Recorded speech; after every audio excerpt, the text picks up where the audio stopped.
Hey friends, hope you're all doing well. We're doing okay too, just really tired since we've been working non-stop. We wanted to answer a question many of you ask: how does our publishing process work? Most of our audiobooks are first posted on Patreon as paid content. They stay behind a paywall for a few months. After that, they become free to access on Patreon forever. Then, a few weeks later, we upload them to other platforms like YouTube, Facebook, and Twitter, X. Lately, our community hasn't been growing much, and we could really use your help. Please share our site in your Facebook groups, Discord servers, Reddit threads, Twitter, X, or with any friends who might be interested. Every little bit helps and we really appreciate it. Thanks a lot for being with us and supporting what we do. He learned the location and basic details of the critically injured patients. Both of them were still in life-threatening danger. Time stop. Using his time stop ability, Lin Yi successfully entered the Ecchi emergency room and found his target. One of the patients, wrapped head to toe in bandages and in critical condition, had his eyes closed. 4 tubes were inserted into his body, and he wore an oxygen mask to assist with breathing. The other patient was in slightly better shape but still not well. Lin Yi took a moment to recall what he had seen before silently leaving the Ecchi. He found the medical records. Koichi Honda, 35 years old. On April 8, at 9:38 p.m., he suddenly developed symptoms. His heart stopped beating, breathing ceased, and he fell into a deep coma and shock. After 10 minutes of resuscitation, he was declared dead. The time caught Lin Yi's attention. When he had sent Hinata Kabena off, it was just before 9:30 p.m., and it would take about 6 minutes to reach the street where the strange phenomenon had occurred. If the eye contact was just a coincidence, then this time could align. The chances of it being just a coincidence are very slim. Lin Yi boldly suspected that the strange entity that possessed him last night might have originally belonged to the deceased Koichi Honda. If that was the case, would the other two also become new entities? Lin Yi focused and committed a memory to his mind. There was also another injured person at Chiba City General Hospital who needed to be checked on. The man who had been possessed by the strange entity. After the possession creature had been destroyed and Lin Yi had called the police, the man had survived and might now have regained consciousness. Lin Yi wanted to know whether this man had any memories from the possession period.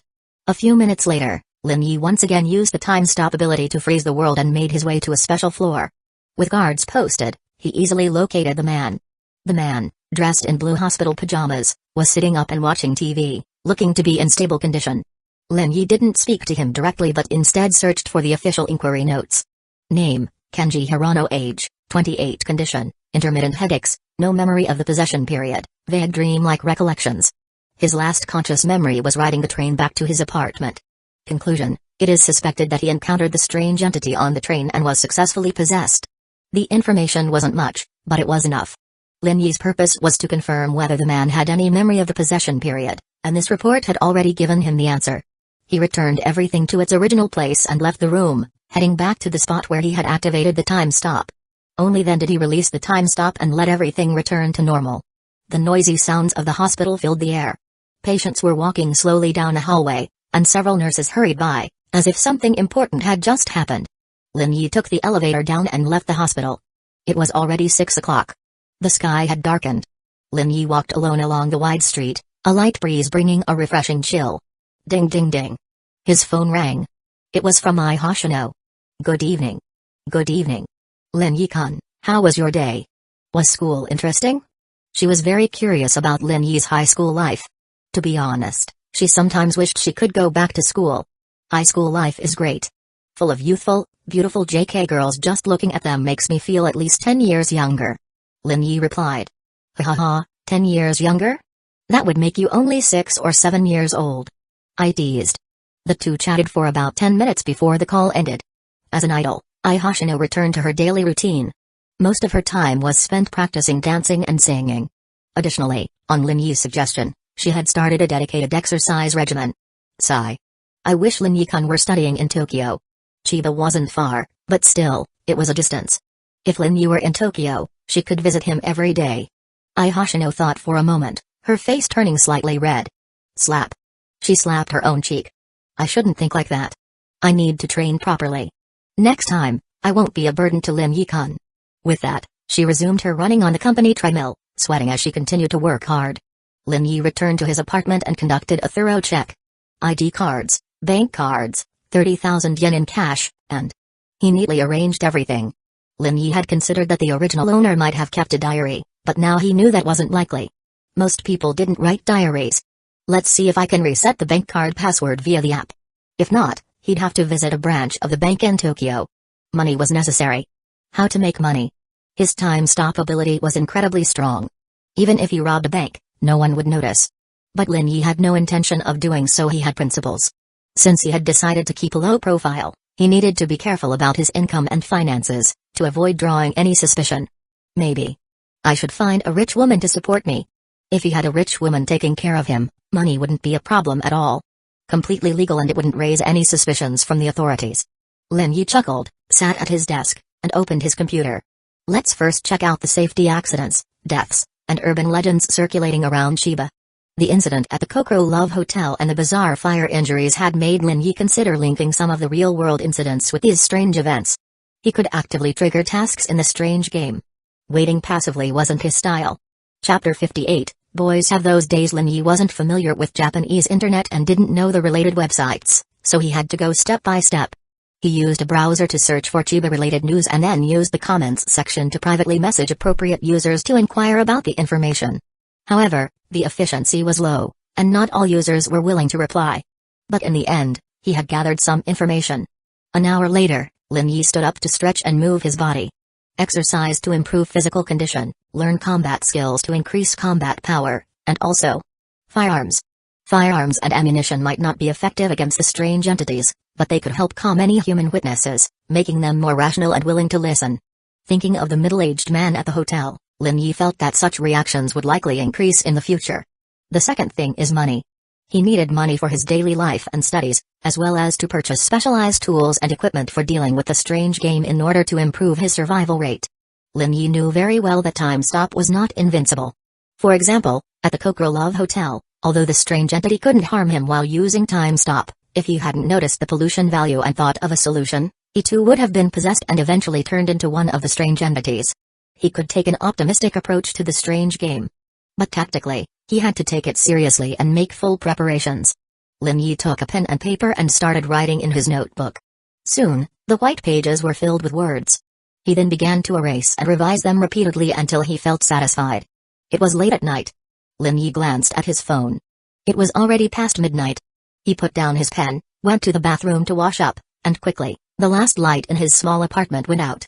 Lin Yi lay down on the bed, closed his eyes, and soon his steady breathing could be heard. Ding ding ding. Ding ding ding. The alarm clock rang. Lin Yi turned it off and immediately got up. His exercise began today, starting with a morning run. He changed into his sportswear and running shoes, following the plan from yesterday to begin jogging. Ho!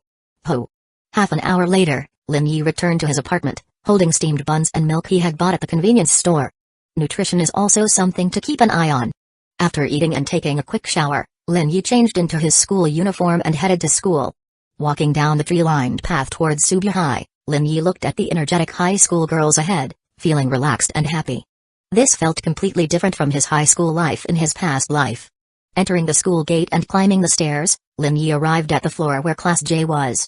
Just then, a cold-looking girl with long black hair walked toward him with light footsteps. Lin Yi didn't greet her. He felt that even if he did, she probably wouldn't respond, so it was better to say nothing. Soon, the school bell rang. There were no special events throughout the day. After school, Lin Yi changed into new clothes and headed to his target destination for the day, Chiba Park. At around 9 p.m., someone was walking in the park and heard a mysterious female voice. But when someone gathered the courage to search, nothing was found. This happened for 3 consecutive days. Lin Yi began his stakeout at 8 p.m., but by 10 p.m., he hadn't heard any mysterious female voices, nor had there been any prompts from the game. I'll come back in a couple of days and check again. Next, Lin Yi carried out field investigations based on strange news he had found online, like the zombie corpse at the crematorium and moving statues at the shrine. The first one allegedly involved a crematorium worker who discovered a corpse standing and walking during a night shift, scaring him so much that he ran away. The next day, however, the corpse was found lying back in its original position. The second incident was about a shrine priestess who forgot something and, after dinner, went back to the shrine to retrieve it. There, she saw the statue came to life and smile at her. The terrified priestess fainted on the spot and woke up in the middle of the night, escaping from the shrine. However, in both cases, Lin Yi found nothing and didn't trigger any tasks. On Friday afternoon after school, Lin Yi was once again called to the life guidance office of Shizuka Hiratsuka. As usual, Shizuka Hiratsuka, dressed in a white lab coat, looked at Lin Yi with a helpless expression. Sigh, what have you been doing lately? You look mentally exhausted and like you're not getting enough rest. Well. Lin Yi hesitated. Tell me. She clenched her fist, making a crackling sound, which was meant to intimidate him. You know, teacher, boys in high school have those days. Lin Yi muttered. Tell me the truth, or I'll use the iron fist on you. You won't be able to hit me, teacher. Oh? Shizuka Hiratsuka stood up, her eyes locked onto Lin Yi, and a smile crept onto her face as she slowly spoke. Do you want to try? See if I can hit you? No thanks. If you can't hit me, that would be really embarrassing. Swish. The sound of a fist cutting through the air. But it missed. Shizuka Hiratsuka was stunned. Even though she consciously pulled back her strength at the last moment, there was no way it could have missed. Crash. Lin Yi immediately grabbed his stomach, his face pale, and let out a painful noise. Shizuka-sensei. You're hitting me. Help. Help. Shizuka Hiratsuka? Don't say nonsense. She panicked. She had seen mischievous students before, but never one like Lin Yi. Stop shouting.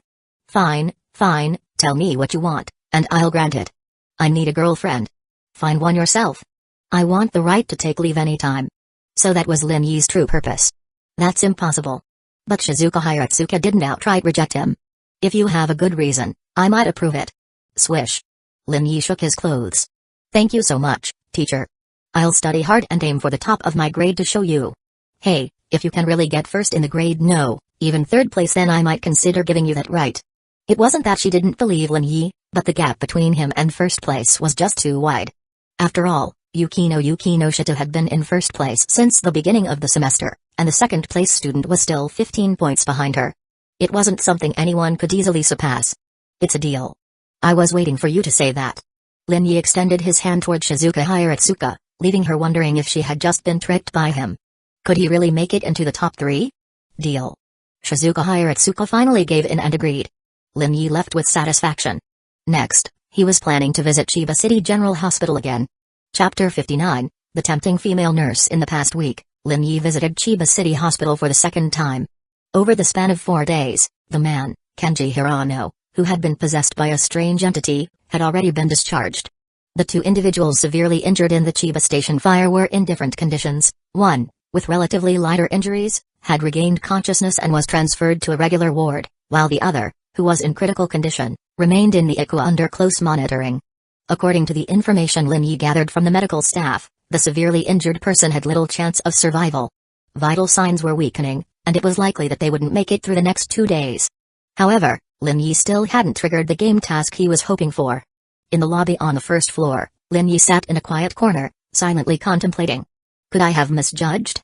Had connecting the strange occurrences with the fire, just based on the possessed man's appearance and the photos from the news, been too far-fetched? Lin Yi rubbed his chin, still feeling confident that his analysis was correct.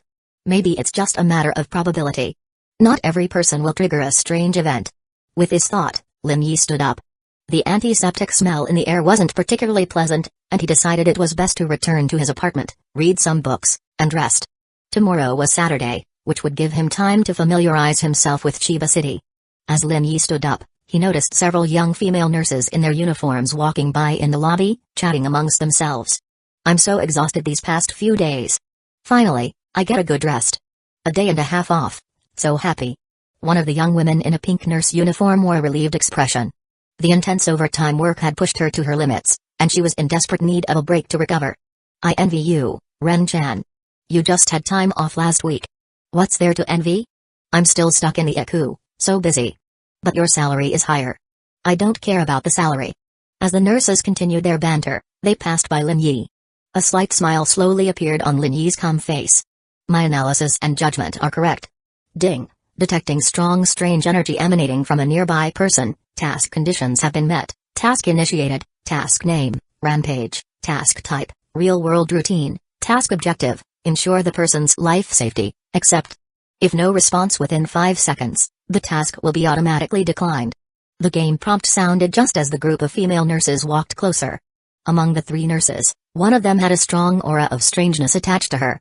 Lin Yi could rule out the nurse who had been working in the Ecchi recently, so the remaining 2 were the only possibilities. It's her. However, from the task's description, Lin Yi realized that the female nurse wasn't possessed by a strange entity, but merely carried a strong aura of strangeness. This was likely to attract strange entities. With that thought, Lin Yi decided to follow her. He couldn't afford to lose her. Using his time stop ability, Lin Yi entered the nurse's changing room. By coincidence, the three nurses were in the middle of changing clothes. Their seductive lingerie revealed large patches of smooth, white skin, giving off an alluring vibe. An irresistible, crime-inducing posture. Lin Yi quickly left and returned to his original position, deactivating time stop.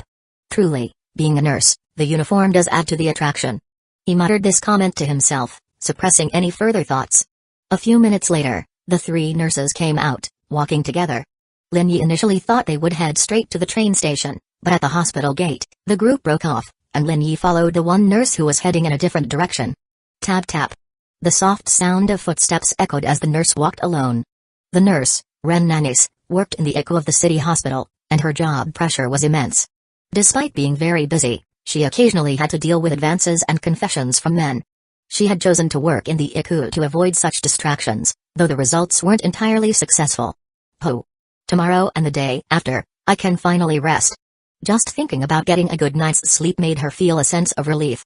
However, suddenly, Ren Nanis turned around, her gaze scanning the area ahead. There was no one in sight. Was that just an illusion? She had the distinct feeling that someone was following her. I heard there was a recent incident involving the kidnapping of young women in Chiba. Her anxiety grew, and she quickened her pace. A few times, Ren Nanis turned to check behind her but saw no one. She began to convince herself that she was just overthinking it. Then, as she turned back around, she suddenly jumped and came to a sudden stop.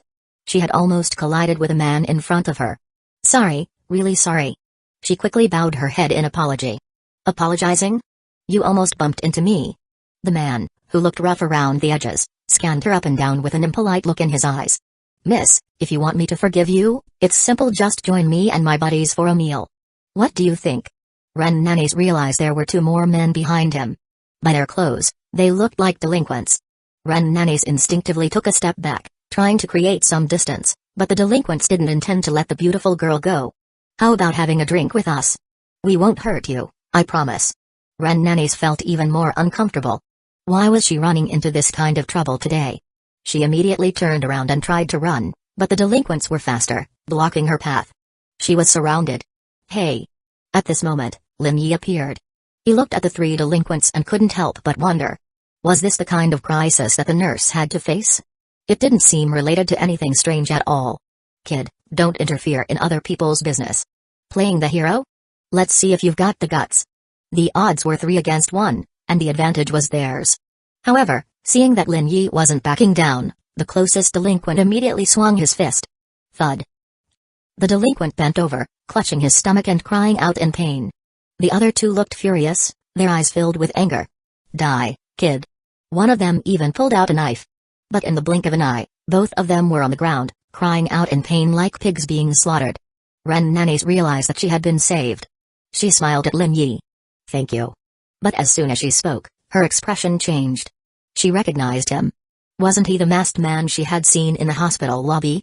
Why was he here? Subconsciously, Ren Nanis turned around and started running. Lin Yi froze for a moment. At that instant, Ren Nanis saw the 18 bus slowly approaching the stop. She quickened her pace and boarded the bus, feeling safe. The stalker was behind her. But was there even a stop for the 18 bus here? Chapter 60, Bus number 18. Lin Yi didn't fully understand why, but immediately started running to catch up. I can't let them escape. Hurry up. One delinquent helped his comrade up and shouted as he chased after them. Meanwhile, bus number 18 had already stopped. The 3 people waiting at the bus stop boarded the bus one by one. Ren Nanis followed closely, paid her fare with coins, and then Lin Yi got on. You two better not try to run. The 2 delinquents also boarded. At this point, Ren Nanis was worried. The stalker had gotten on the bus as well. The fact that he followed her onto the bus meant he was really targeting her. Could he be the person responsible for the recent string of young women kidnappings? She tightly gripped her phone, ready to call the police, but for some reason, the bus felt unusually cold. Ren Nanis looked around. The bus wasn't crowded, but the atmosphere felt heavy. Passengers were seated in groups of 2 or 3, their faces obscured in the dim lighting, and there was a faint air of strangeness around them. Others might not have noticed, but as a player in the strange world, Lin Yi was already familiar with such sensations. The real danger Ren Nanes was facing was this bus. "Hey, kid, respond. We're about to get off." The driver suddenly spoke from the front of the bus. "Please take your seats, the bus will be leaving soon." His voice was cold, almost chilling. "Wait for us, we'll get off soon." One delinquent tried to forcibly pull Lin Yi off the bus, but the next second, slap, the delinquent's head exploded, and his body collapsed to the floor. The entire bus fell silent. The blue-haired delinquent at the back of the bus widened his eyes. His buddy had just died like that? Ren Nanes was stunned, terror surging through her mind as she prepared to scream. "Whoa!" But Lin Yi quickly covered her mouth. "If you don't want to die, keep quiet." He pointed to the warning notice at the front of the bus, "Please refrain from loud noises during the ride." Slap. The middle-aged woman who had just gotten on the bus ignored Lin Yi's warning and continued screaming. With a pop, her head exploded, and she collapsed to the ground, her body quickly melting away into nothingness. The blue-haired delinquent turned to run but found himself unable to move past a certain point. He couldn't leave the bus. "Please take your seats, the bus will be departing soon." Under the threat of 2 deaths, no one dared to ask any more questions. The other 2 people quickly found nearby seats and sat down. Lin Yi quietly analyzed the seating arrangement of the other passengers. He then gently reminded Ren Nanes. 2 people should sit together, 1 person on the single seat. After speaking, he guided her to a pair of seats at the back of the bus. In front of them, 2 unknown strange entities sat together in a row. The middle-aged man and young guy quickly swapped seats and sat together, while the remaining blue-haired delinquent sat alone on the right side in a single seat. The 3 of them instinctively trusted Lin Yi's advice. With a hiss, the bus door slowly closed. Boom, boom. The bus began to accelerate slowly. Sitting by the window, Ren Nanes was starting to calm down. She gently pulled her hand away from Lin Yi's grip. Though he had helped her, she still couldn't shake the impression that he might be the stalker. She remained wary of him. She glanced at Lin Yi, and seeing that he wasn't paying attention to her, she felt somewhat relieved. She began to observe the surroundings just as he had. Her first glance out of the window revealed nothing but darkness. It was as though Chiba City's bright lights had disappeared entirely. A thought began to form in her mind. She had encountered a supernatural event. Simply put, she had encountered ghosts. Suddenly, her heart started racing again, filled with dread.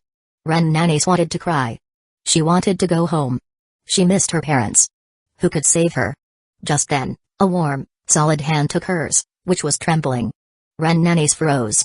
Lin Yi handed her his phone, and the screen lit up, showing a message. "Follow the rules and you'll be fine. Don't make loud noises, don't communicate with the driver. I will take you out of here safely. Trust me." The text, accompanied by a cute emoticon, immediately helped ease her anxiety.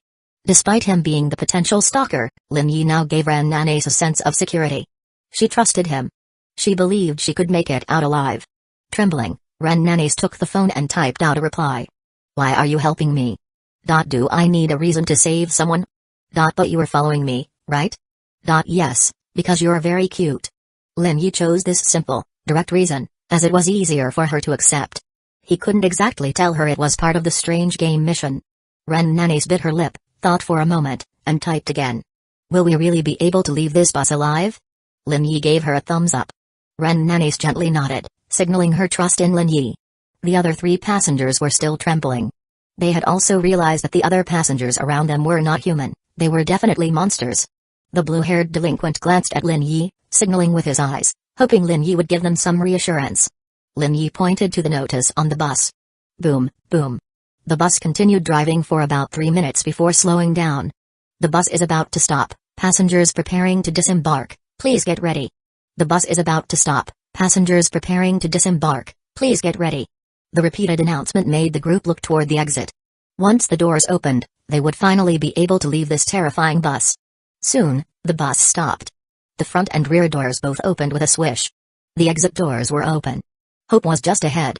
Chapter 61, Save Me. The blue-haired delinquent clearly remembered that when he tried to get off the bus through the front door, an invisible barrier blocked his way. No matter how much he struggled or pushed, he couldn't step outside. In the few minutes that followed, he realized that this bus number 18 had special rules. He might be a delinquent, but he was not stupid. If he couldn't exit through the front door, maybe he could use the back door. As he thought, the middle-aged man and the young guy sitting on the left side also came to the same conclusion. This dangerous and terrifying bus was a place they didn't want to stay on any longer. They just wanted to get off, to leave immediately. That was the only thought in their heads. With the bus stopping, the back door opened, and the young guy immediately stood up and rushed toward the exit. The middle-aged man quickly followed, and then came the yellow-haired delinquent. But because of the seating arrangement, a strange being closer to the door stood up first and blocked their path. The young guy shuddered, hoping the strange being would move faster. Tap. Tap.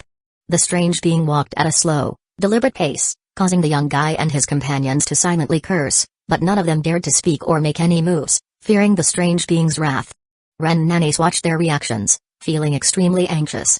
She realized this was a chance to get off the bus, but since she was sitting on the inside, it would be difficult for her to leave without Lin Yi standing up and letting her out.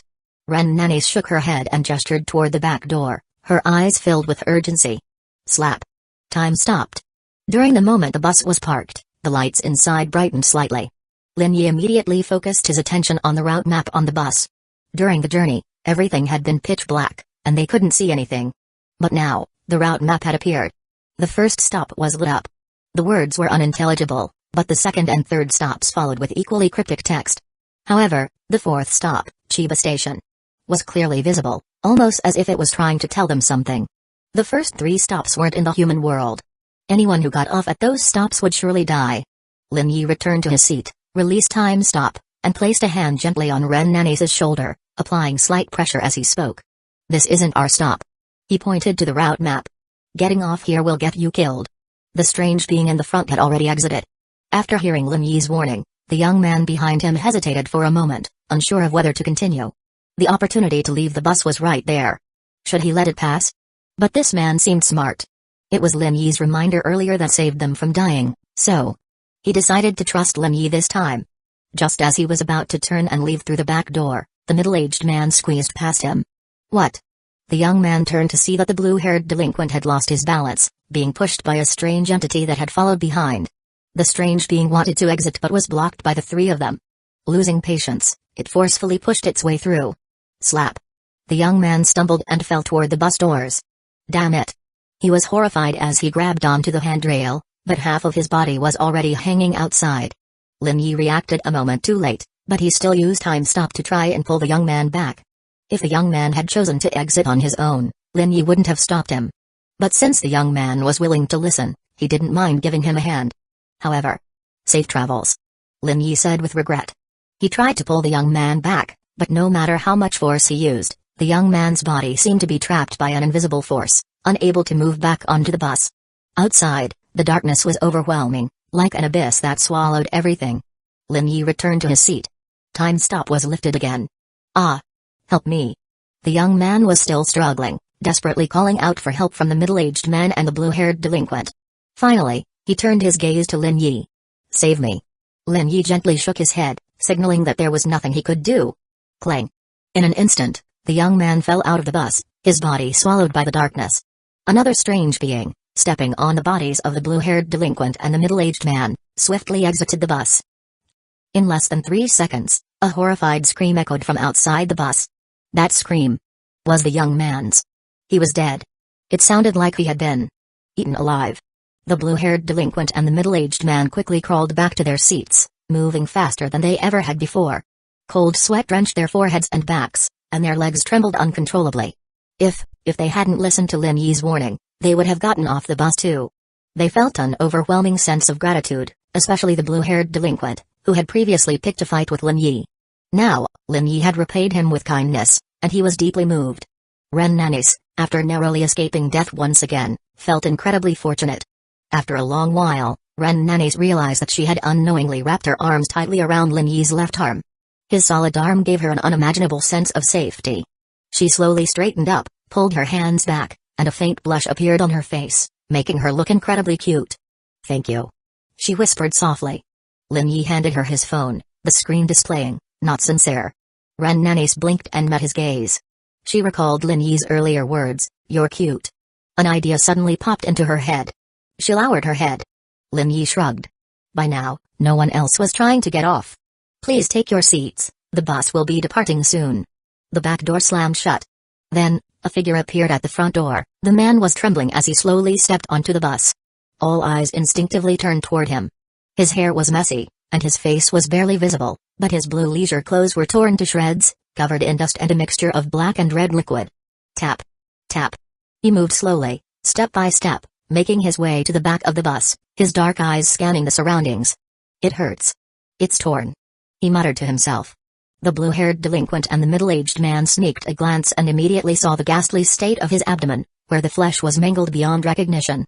Their hearts raced, and their bodies trembled in fear. "Don't come near us, please," they prayed desperately. Especially the middle-aged man, who was now terrified.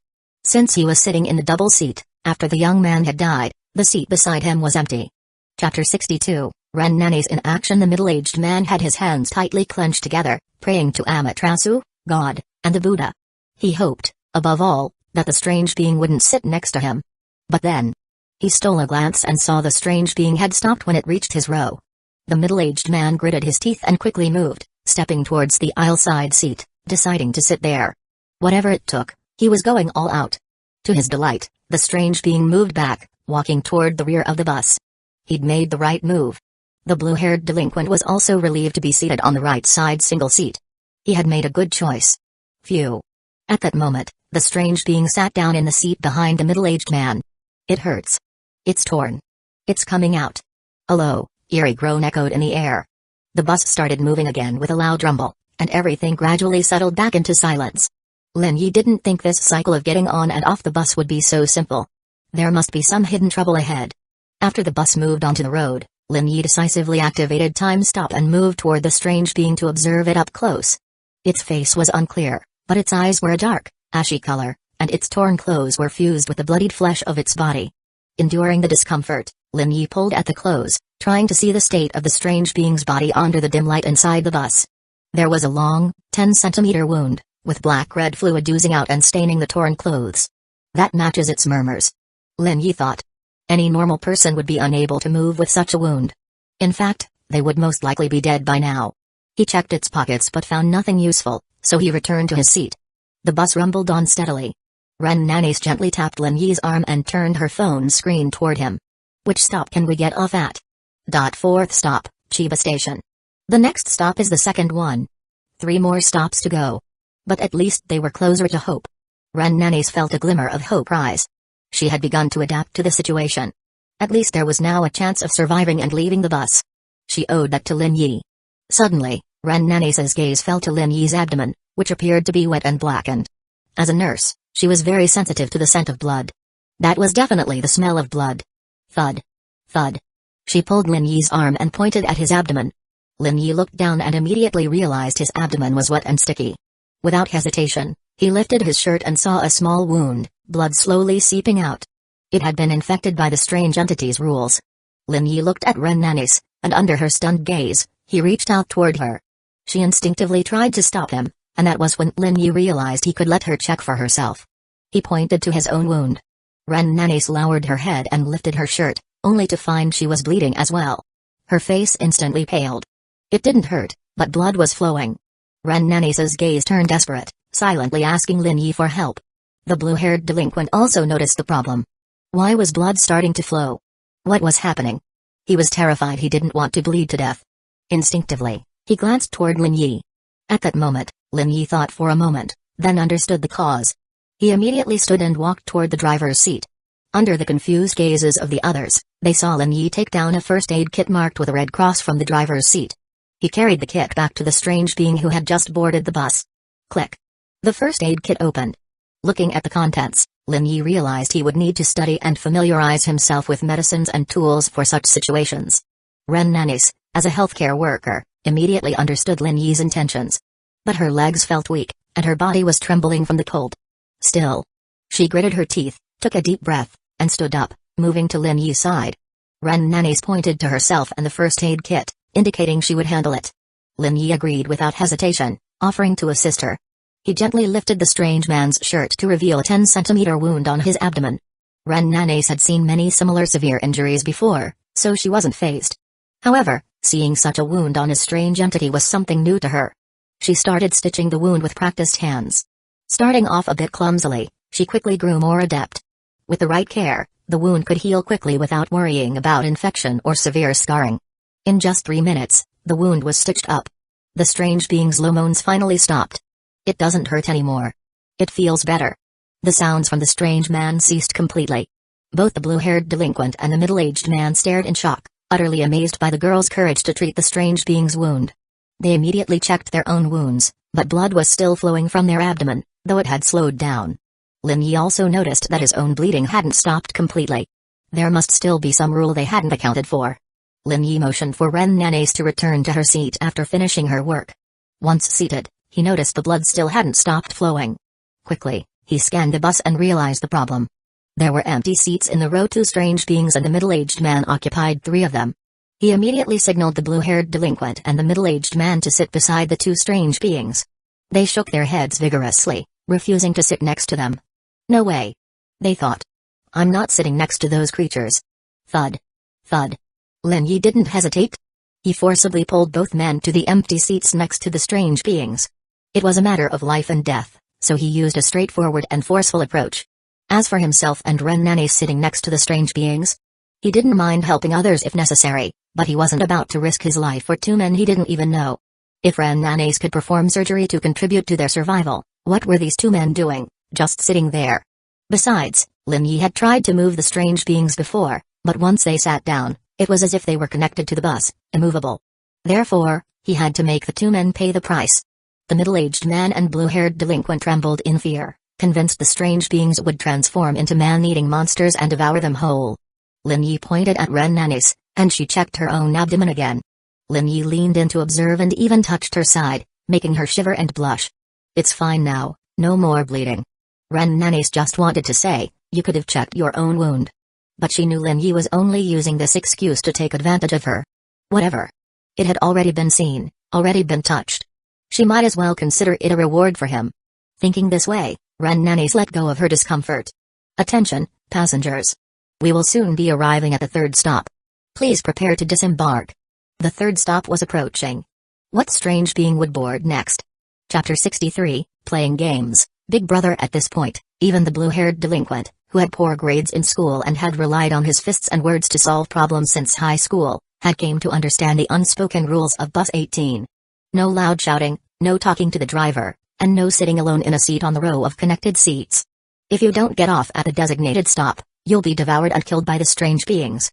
The latest rule was that if they didn't deal with the newly boarded strange beings, they too would inevitably encounter the same fate until death. But now, with the rules no longer hidden and out in the open, their anxiety had eased, and they felt more confident. As long as they followed the rules, they would be okay. The bus slowly pulled up to a stop. Compared to the first stop, this one had a little more light. Through the bus windows, they could vaguely hear a few distant sounds. Click. Both the front and back doors of the bus opened. This time, the blue-haired delinquent and the middle-aged man stayed seated, unmoving. They knew this wasn't their stop. Thanks to Lin Yi's earlier warning, they understood that they needed to get off at the Chiba station, which was designated as the safe stop for humans. The blue-haired delinquent stared at the map, his eyes fixed on Chiba station. 2 stops left. Only 2 stops to go. Hope was ahead. The strange being getting off this time was a lone one seated in the first position on the right side row. A little boy in black sportswear, with a pale face resembling a dead person, boarded the bus. Ren Nanes glanced at him from afar and quickly withdrew her gaze. The passengers on this bus were terrifying. The bus is about to depart. Please take your seats quickly. The announcement said. With that, the bus doors closed again, and the vehicle slowly accelerated, the rumbling engine noise echoing through the bus. The pale boy tilted his head and took small steps, walking down the aisle. The bus was silent, except for the sound of the boy's clear footsteps. Uncle, will you play a game with me? He asked the strange being sitting at the front left side, but it didn't move or react, completely ignoring the boy's request. The boy asked the strange being next to it the same thing, but it, too, chose to ignore him. He continued walking, reaching the 3rd row, where he asked the middle-aged man sitting to the left. The man lowered his head, staring at the floor, silently praying that the boy would move on and ask someone else. Uncle, will you play a game with me? The middle-aged man trembled, too terrified to look up. Suddenly, the boy's head appeared under his seat, his large, bulging eyes staring at the man. Hiss. The middle-aged man sucked in a sharp breath, but quickly covered his mouth with his hands, forcing himself to hold in the scream that almost escaped. He closed his eyes, refusing to see anything, praying that the boy would just leave him alone. Seeing this, the boy seemed to give up and turn to the next person, the blue-haired delinquent. Don't pick me, please don't pick me. The delinquent silently begged. Big brother, will you play a game with me? I want to play a game. The boy said. But the blue-haired delinquent was too afraid to answer, keeping his head down and closing his eyes, pretending he didn't hear anything. Lin Yi had been observing the whole time. The blue-haired delinquent and the middle-aged man could do whatever they wanted, but he couldn't afford to ignore the boy. By now, the boy had asked everyone else, and it was down to just him and Ren Nanes. If everyone refused the boy's request to play, the death rule would surely be triggered. What could that rule be? Lin Yi quickly sorted through the information he had. Then, something clicked in his mind. The bus was speeding up. The engine was roaring. Compared to the previous sections of the route, the bus had jumped several levels in speed. It was really accelerating now. "Big brother, will you play a game with me?" the boy asked again. The question finally reached Lin Yi. He immediately felt the bus accelerate even further. If Ren Nanes also refused, the bus would likely speed up to a terrifying degree, and everyone would experience a flying sensation, followed by death. "Alright, big brother will play with you," Lin Yi answered. The blue-haired delinquent and the middle-aged man both were taken aback, silently admiring Lin Yi's decision. He really was the one who had kept them alive this far. Only Ren Nanes was worried. She knew if she refused, the next person the boy would ask would be her. If she turned him down, she'd be the first to suffer. The cute nurse couldn't help but look at Lin Yi with a worried expression. Lin Yi simply gave her a reassuring thumbs up to ease her worries. At this, Ren Nanes smiled. "Yay, yay. Big brother is going to play with me." The little boy cheered, jumping up with joy. At that moment, the bus seemed to tremble slightly. Even Ren Nanes now understood the invisible connection between the boy and the bus. "We're going to play the game where you guess which hand the candy is in. I'll hide it, and big brother will guess. If you guess wrong, you'll have to come home with me and play more games. A 50-50 chance." The odds were quite favorable, thought the blue-haired delinquent and the middle-aged man. Ren Nanes thought the same, but something didn't feel right. Playing games with a strange being seemed too simple, with such a high chance of winning. Was that even possible? "How about this, I'll hide it, and you can guess, little friend," Lin Yi suggested. "Sure. You're the first person in the bus to play with me." "I agree," the boy replied, handing Lin Yi the candy. "By the way, big brother, don't think about throwing the candy away or hiding it in the other hand, okay?" "Damn." The blue-haired delinquent suddenly felt embarrassed, realizing that even a little kid was smarter than him. "Of course," Lin Yi said with a smile. Ren Nanes understood that Lin Yi's plan had been foiled. The little boy was too clever. Lin Yi placed his hands behind his back and began switching the positions of the candy. Then, he extended his hand, palm facing up. "Guess, where's the candy?" The boy slowly pointed to Lin Yi's left hand. Ren Nanes' heart raced. "Is it this one?" The boy then pointed to the right hand. "Are you sure?" "Sure. Open it, big brother." "Really? No backing out now. If you want to choose again, I can give you one more chance." "Hee, no backing out. It's this one." The boy made his final choice, the right hand. Ren Nanes' face went pale. Because she had seen Lin Yi hide the candy in his right hand. Chapter 64, I won, little one, it's over. Truly over. Ren Nanes felt a chill all over her body. The thought of Lin Yi being taken home by the little boy felt like her heart was being torn apart. Though Lin Yi had stalked her and acted like a creep, he had also helped her survive on this terrifying bus number 18. She couldn't forget this debt of gratitude. But what could she do? She realized she was powerless. After Lin Yi's failure, she would be next. Perhaps being taken home with Lin Yi wouldn't be so bad. Ren Nanes gave in to despair. The blue-haired delinquent and the middle-aged man felt equally hopeless. Without Lin Yi leading them, they were as good as dead. Ding, ding, ding. Lin Yi calmly narrated his actions as he revealed his right hand. It was empty, completely empty. "Nothing here. It's in my left hand." He opened his left hand, revealing the candy resting quietly in his palm. The little boy blinked in surprise, his face filled with disbelief. Ren Nanes was equally stunned.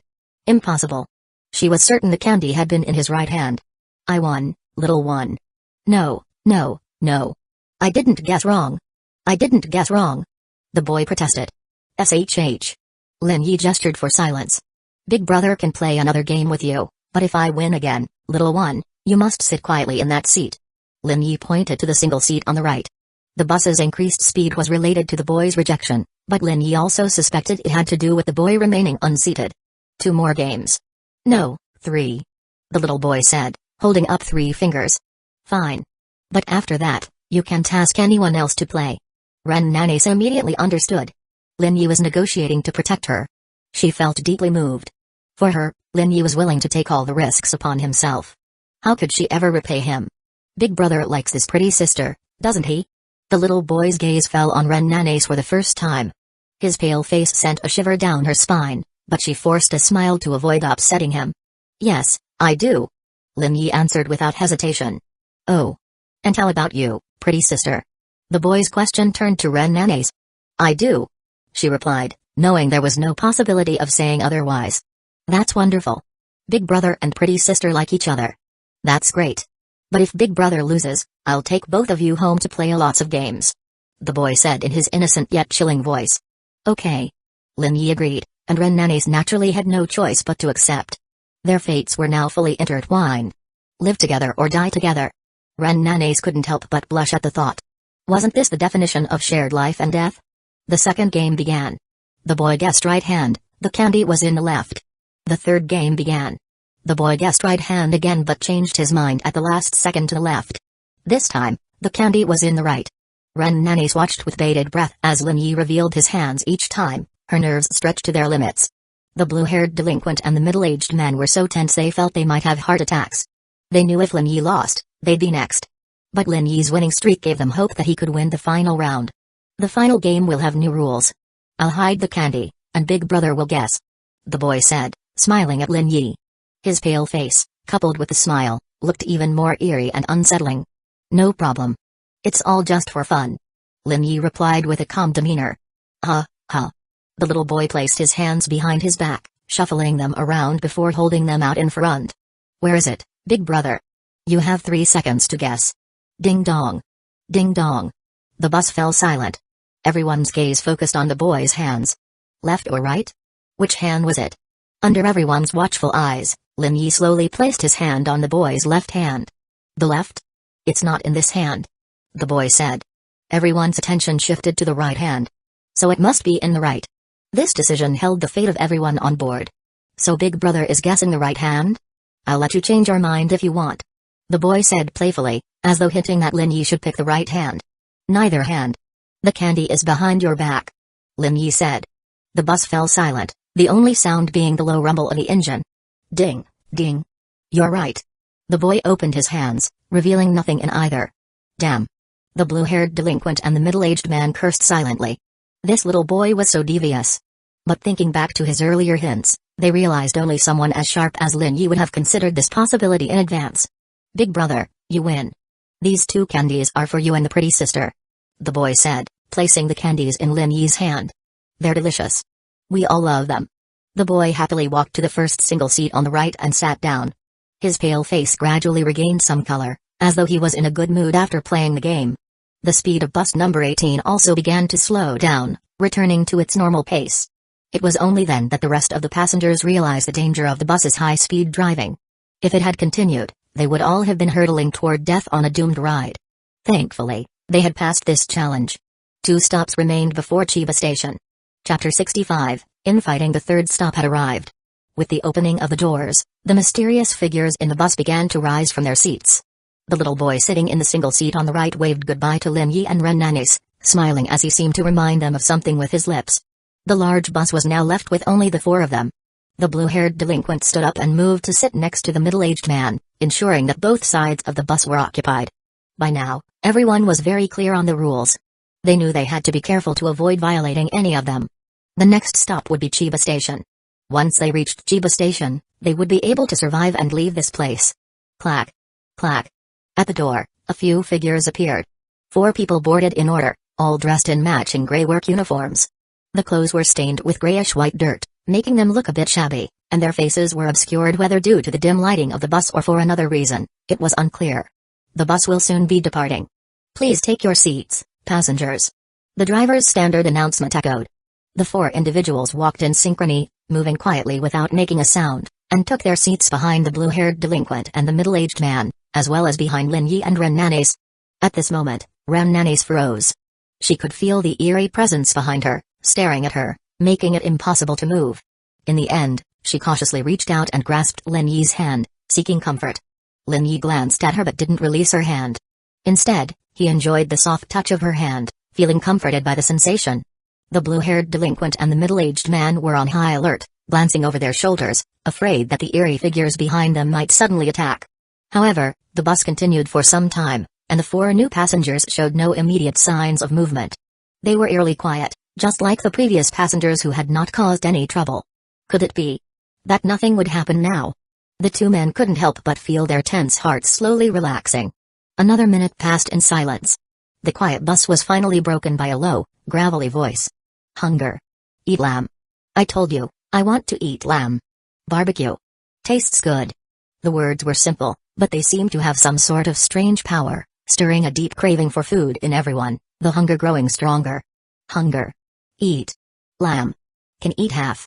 The voice grew stronger, with an almost explosive tone. Lin Yi immediately realized the rules were starting to take effect. Hunger. Want to eat lamb? What did the lamb refer to? Lin Yi looked ahead and saw the eerie transformations of the 2 figures in front of him. Their gray work uniforms began to bulge, their bodies expanding, fur sprouting, and revealing their beast-like, wolfish forms. Drip. Drip. Saliva dripped down. Lin Yi didn't even need to look back to know that the 2 eerie figures behind them had also transformed, revealing their true forms. This was a rule where they needed to feed the eerie creatures until they were full to proceed. Lin Yi could feel the hunger growing inside him as well. Time stopped. He started observing and considered attacking the eerie creatures, but the effects were almost non-existent. As the bus continued forward, the eerie figures' movements grew more intense. They were getting closer. The dripping saliva landed near them. Ren Nanes had already fully hugged Lin Yi's left arm, clearly understanding that the way to pass this trial was to feed the eerie figures, but how could they feed them? Would they have to sacrifice lives? She glanced up nervously but quickly shut her eyes. The gaping bloody maw and the scarlet eyes of the beast-like creatures terrified her so much that she couldn't dare look any longer. Lin Yi had a guess, but he wasn't in a hurry. After all, there were 4 eerie creatures in total. The blue-haired delinquent and the middle-aged man also felt the pressure. The heavy breathing and dripping saliva from behind were clear warnings of the approaching danger. But how were they supposed to deal with this? Big brother, please think of something. The middle-aged man screamed inwardly, but there was no sound from behind. Slurp. The blue-haired delinquent trembled as he felt a cold tongue lick his face. It was about to attack. What should he do? His gaze shifted to the middle-aged man next to him. If he could eat the man, maybe the blue-haired delinquent thought he could survive. Realizing this, the blue-haired delinquent immediately threw a heavy punch into the middle-aged man's abdomen. Ugh! The man grunted in pain, but his voice was quickly stifled. The middle-aged man was completely caught off guard by the blue-haired delinquent's sudden attack. Before he could figure out the blue-haired delinquent's intentions, he immediately retaliated. Bang! Boom! The 2 of them began to fight. The younger, stronger blue-haired delinquent quickly gained the upper hand, grabbing the middle-aged man's head like a rag doll. Lamb, it's yours. The blue-haired delinquent said carefully, dragging the middle-aged man's head like a lifeless dog. He quickly moved to the right side of the bus, fearing that if he was slow for even a second, he might end up as the next meal. Sizzle. Crash. With a scream from the middle-aged man, his massive body was torn apart and consumed, leaving nothing behind. The blue-haired delinquent didn't dare to look. I'm full. Lamb, so good. You're good lamb, not eating you. Hearing this, the blue-haired delinquent almost burst into tears. He had made the right bet. He had survived. The 2 werewolf-like creatures began to shrink back into their human forms, visibly losing their beast-like features. The blue-haired delinquent's gaze shifted to the last 2 eerie figures. When he saw them clearly, he froze. What was going on with the last 2? How had they returned to their human forms? Had the beautiful girl already been sacrificed? Quickly, he turned his gaze to Ren Nanis, sitting beside Lin Yi. She looked a bit nervous, but she was unharmed. She was still alive? How had she dealt with the eerie figures? The blue-haired delinquent was utterly confused. Chapter 66, Chiba Station. Blue Hair was confused, unable to understand, completely unable to understand, until Lin Yi raised his hand and the piece of wrapping paper appeared in his line of sight. Only then did he realize what Lin Yi had used. The candy the boy gave helped Lin Yi and Ren Nanis get through this crisis. Regret immediately surfaced, but as soon as he thought about how dangerous the game with the little boy was, Blue Hair quickly put aside his feelings of regret. Rather than playing games with the little boy to get candy, it was better to sacrifice a companion. Now that Lin Yi and Ren Nanis had already fed the remaining 2 strange beings, he felt at ease. It should be known that just as he chose to harm his companions to satisfy the hunger of the 2 strange beings, he was also worried that Lin Yi might use the same method on him.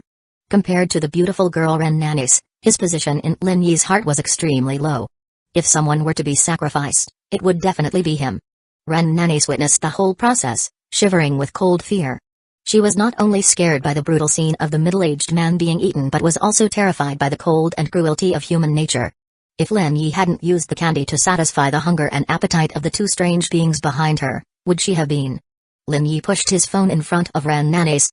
She saw the text on the screen. Only I can eat you. Ren Nanes. Had Lin Yi turned into a werewolf monster? Soon, she realized something, her face turning red, and she couldn't help but bash Lin Yi's left leg with her right hand in embarrassment. What was he saying? It was so embarrassing. In that moment, her fear and anxiety dissipated by more than half, and her spirit felt much better. This man beside her wouldn't sacrifice her. He couldn't bear to do it. Humphrey, men are all like that. Lin Yi knew his goal had been achieved, the girl's mental state had improved a bit. The crisis at the third station was over, and the next stop was Chiba Station, the human station where they could get off. A light appeared in the direction the bus was heading. Warm, comfortable, sunlight representing hope and light, the sunlight, so comfortable, it dispersed all the darkness. Ren Nanes felt warm all over, and the gloomy fear in her heart disappeared completely, leaving only anticipation for getting off the bus. She was going to have a good meal tonight, craving tonkatsu ramen, delicious wagyu BBQ, and many other tasty dishes, eating until she couldn't eat anymore. At this moment, she could hardly hide the excitement in her heart. Blue Hair wiped the cold sweat from his forehead. It had been a tough journey, but he had finally made it this far. He could survive now. Attention passengers, the bus will be stopping soon. Please prepare to disembark. The bus slowly decelerated. Finally, it stopped at the station. Click. The front and rear doors opened. Swish. Blue Hair immediately stood up and quickly walked toward the exit door. His legs were weak, and he stumbled a few steps, almost falling, but he managed to steady himself by holding onto the handrail. Lin Yi stood up and reached out to help Ren Nanes get up. The nurse girl gently hummed to show her gratitude. She decided to treat Lin Yi to a meal as a way to express her thanks, and she would talk about other matters during the meal. Big brother, a great favor should not go unthanked. I, Miyazaki Akira, will repay you in the future. Blue Hair said in a low voice before getting off the bus. He was getting off. He was going to embrace the warm sunlight. Blue Hair stepped off the bus. Lin Yi, holding Ren Nanes' hand, followed him. He instinctively glanced toward the bus entrance. A man who had just boarded caught Lin Yi's eye. Somewhat familiar, where had he seen him before?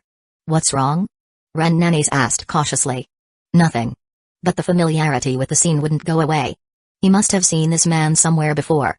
Time stop activated. Since he couldn't remember, he would take more time to recall. When in the strange game mission phase, Lin Yi's attitude was to never rush and always take his time.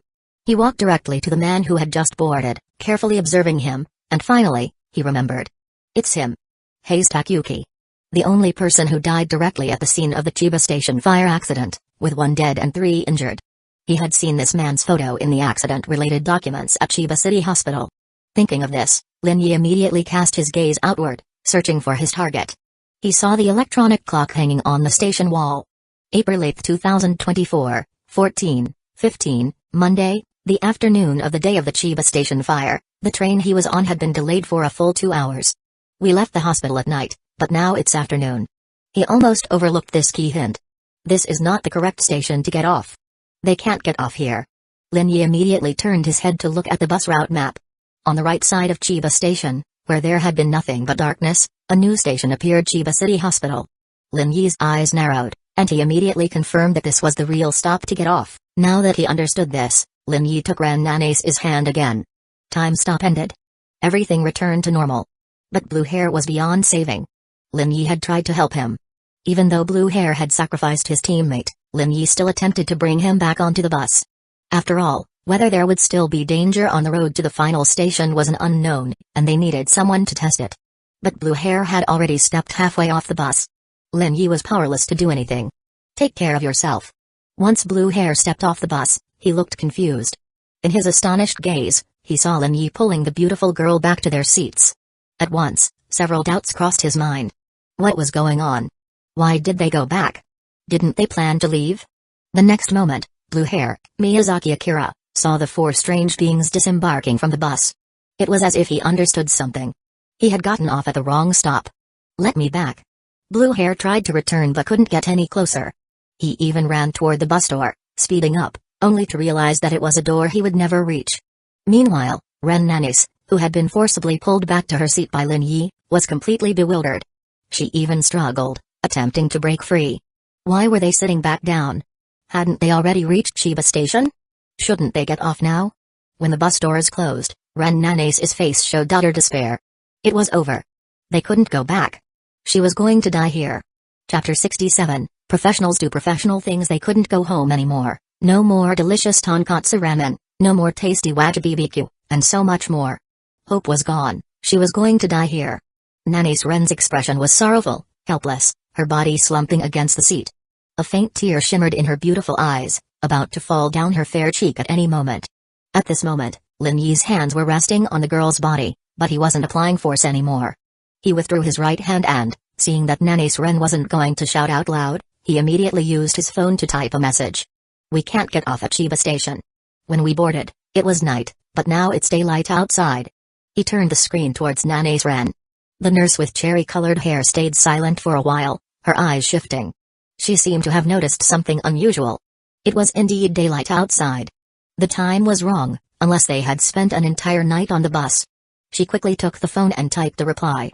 What if we spent an entire night on the bus? The flow of time could be different inside and outside. Nanase Ren had seen a lot of movies and anime that involved time. We boarded on Friday, April 12th, but the station's electronic clock outside shows April 8th. Lin Yi pointed to the bus route map above. I saw the next stop is Chiba City Hospital. Wasn't that her hospital? A sense of belonging filled her, and the feeling of going home emerged. Nanase Ren looked at Lin Yi, deciding to trust him. This guy didn't hide his feelings for her at all, often saying embarrassing things, but when it came to protecting her, he never wavered. The bus doors had closed, and they were stuck inside. With no other option, she could only trust Lin Yi. Please take your seats, the bus is about to depart. The announcement sounded. The passenger who had just boarded walked down the aisle and sat in the seat right in front of Nanase Ren. Compared to the terrifying passengers who had boarded earlier, now Nanase Ren had the courage to face the strange beings directly. This one looked perfectly normal, far more so than any of the previous passengers. He seemed like a regular human being. But still, Nanase Ren felt like she had seen this man before. Where? With this doubt in her mind, Nanase Ren racked her brain, and finally, a flash of realization passed through her mind. She remembered, and her body shuddered in fear. This man was the victim who had died in the Chiba Station fire accident.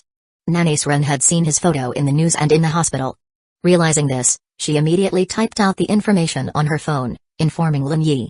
Lin Yi nodded and pointed to the single row of seats on the right side. He then stood up and moved to the front, sitting next to the new passenger, the strange being. Nanase Ren suddenly realized the issue with the seating. Lin Yi had sat next to the strange being without hesitation. Even though blue hair and the middle-aged man hadn't been attacked by the strange beings in neighboring seats, it didn't mean there was no danger. The nurse felt warmth spread through her body. She was really lucky.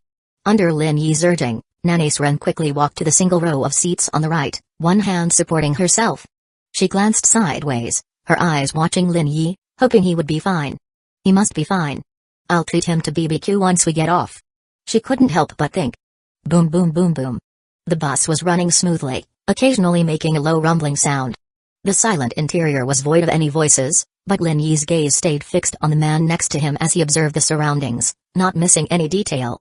The quieter it gets, the greater the hidden danger. He couldn't let his guard down.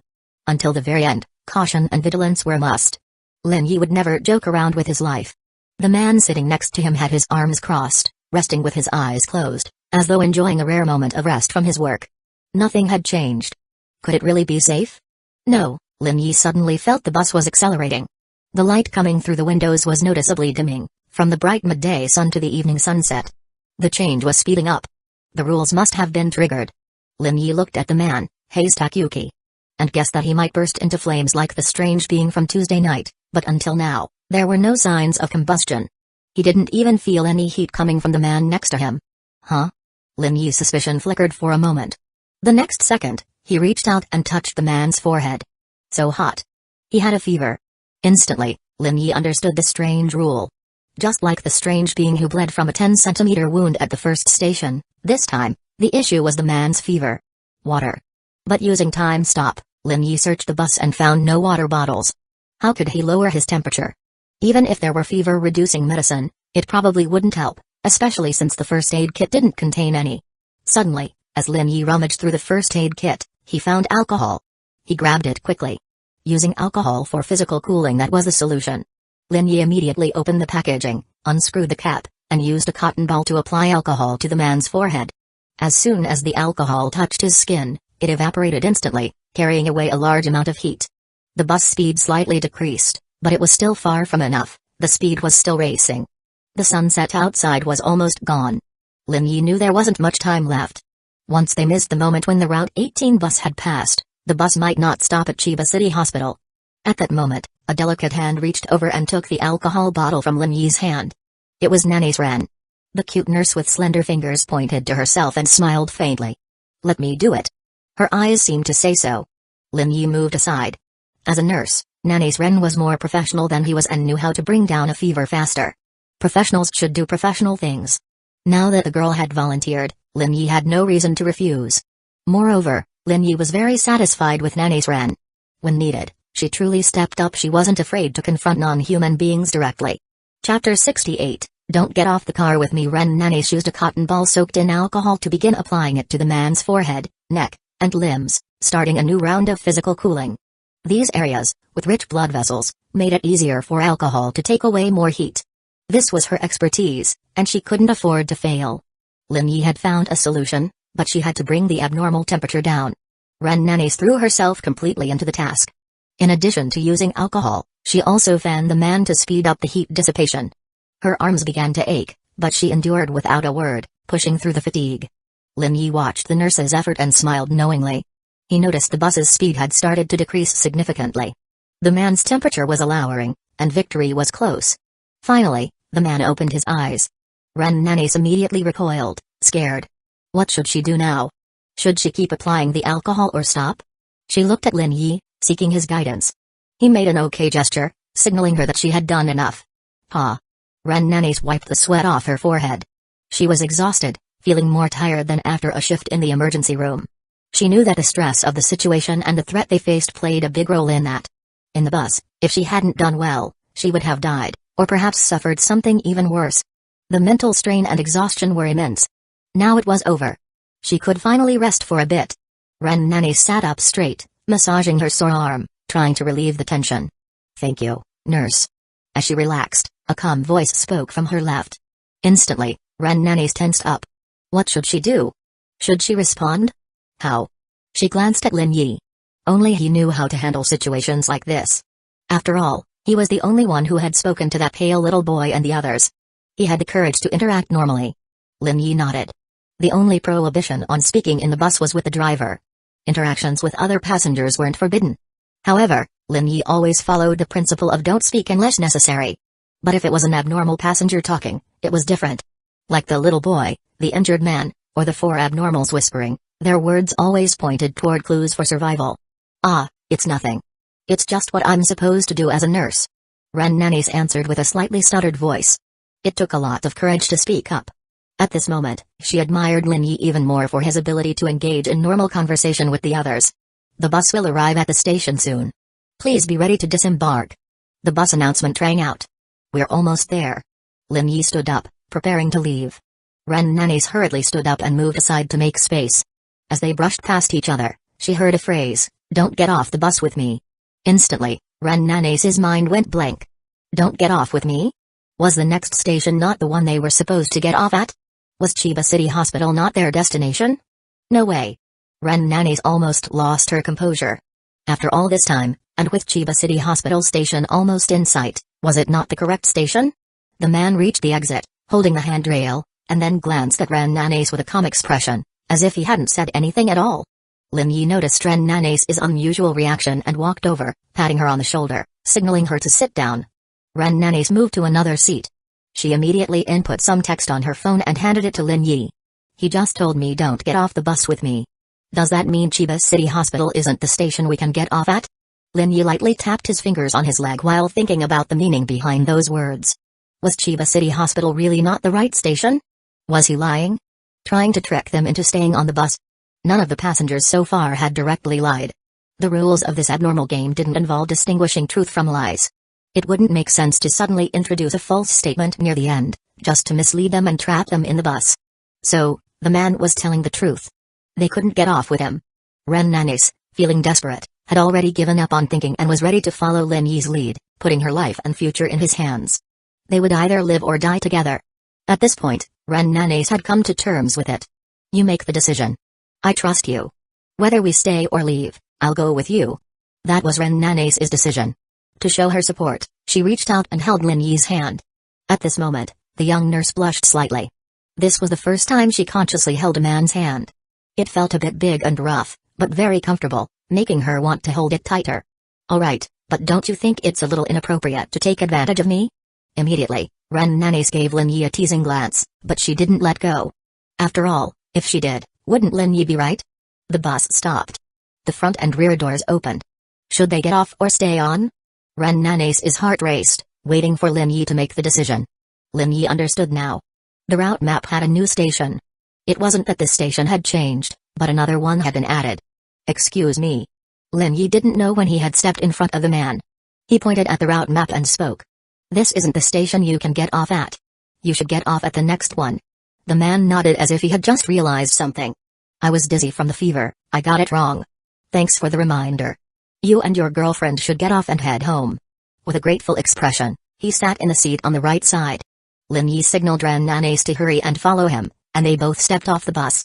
Unlike Lin Yi's calmness, Ren Nanes was still tense. If they were wrong, she could die. The two stepped onto the ground. The evening breeze was cool.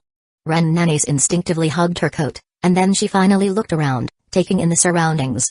The Chiba City Hospital bus stop, under the faint glow of the street lights, stood out clearly. It was the same stop where she had boarded. She was back. She had made it back. Yuo. At that moment, the immense joy of escaping death surged through her, and she was overwhelmed with excitement, feeling more alive than ever. Without thinking, she hugged Lin Yi tightly, planting a big kiss on his cheek. Lin Yi, he was kissed by the young nurse, who had taken advantage of him. He had to return the kiss to make it fair. Yep, this was how it should be. He thought to himself, content. Chapter 69, This is compensation. Lin Yi embraced her, feeling the soft body of the nurse and the pleasant, soothing fragrance. The gentle touch of her hair brushing against his skin was causing a tickling sensation, yet he had no intention of pushing her away. Why rush to push her away when he had gotten such a good deal for free? It wasn't his fault. It was Ren Nanes who had embraced him first. Strictly speaking, he was the one at a disadvantage. Lin Yi lowered his gaze and met the nurse's eyes, whose expression had completely forgotten their intimate proximity, filled with surprise. At this close distance, he couldn't help but gaze at her exquisite face, flawless and clean, so soft it made him want to kiss her. Ren Nanes blinked and her long lashes fluttered lightly. She finally realized what had happened as her chest was pressed against him, causing her to lose her usual firmness. A subtle sensation spread across her body, continuously provoking her. In a panic, she quickly let go and tried to push him away. However, she lost her balance, her foot slipping. Ah! Ren Nanes instinctively screamed, her hands flailing to find something to steady herself, but there was nothing to grasp. Her eyes closed instinctively as she braced herself for the pain of falling. Be careful. Lin Yi said, steadying her in his arms and preventing her from falling. Thank you. She said, her face red as she hurriedly stood up, her hands awkwardly trying to straighten her disheveled clothes. After a moment, she regained her composure. Thank you so much. If it weren't for you, I would never have made it off that bus. Thinking back to the experience on the bus, Ren Nanes couldn't help but break into a cold sweat. It had been a dangerous situation where one wrong move could have left permanent consequences. If it weren't for Lin Yi, she definitely wouldn't have survived. Lin Yi took out his phone and found the first message. He tapped on it. No sincerity. Ren Nanes blushed, feeling a bit embarrassed. I'll treat you to yakiniku. You can eat as much as you want until you're full. If you want other dishes, it's fine too, as long as they're available in Chiba. I'm prepared for a big spend. She was prepared to spend a lot. However, this perilous adventure had sparked Ren Nanes' craving for food, especially since she had felt intense hunger during the ordeal. Although it had faded, the lingering hunger still urged her to eat a hearty meal. Yakiniku? Lin Yi immediately recalled the strange yakiniku experience from Tuesday night. Wasn't that a bit too stimulating? Isn't that good? Don't you like yakiniku, Lin-kun? Sure, but actually, there's something else I want to eat even more. He looked at Ren Nanes. What is it? Ren Nanes then saw Lin Yi slowly raise his right hand and point at her. Eh? In an instant, the words from the bus ride flashed in Ren Nanes' mind. No, no, no, this is not allowed. This one thing is absolutely not allowed. Ren Nanes shook her head vigorously, as if shaking a rattle. But she didn't step back, nor did she increase the distance between them. What a pity. I was hoping that after saving the beautiful nurse, you'd be so moved that you'd offer yourself to me. How could that happen? Ren Nanes blushed and shouted back. Such things were impossible. I understand. It's because I'm not handsome enough. If a handsome guy had done it, he would have said I can't repay this kindness, I can only offer myself in return. No way. I'm not that kind of girl. Things like this are just too fast. I've never. No experience. By the end, her face was even redder, her voice barely a whisper, and her fingers rubbed nervously together. Ren Nanes was also trying to make Lin Yi feel better.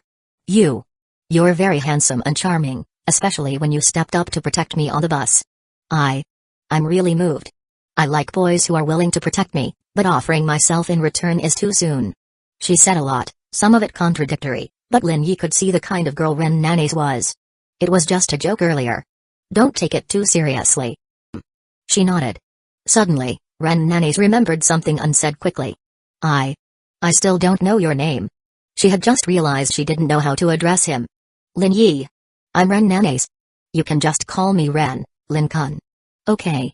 By the way, the things that happened on the 18 bus need to be kept a secret. I understand.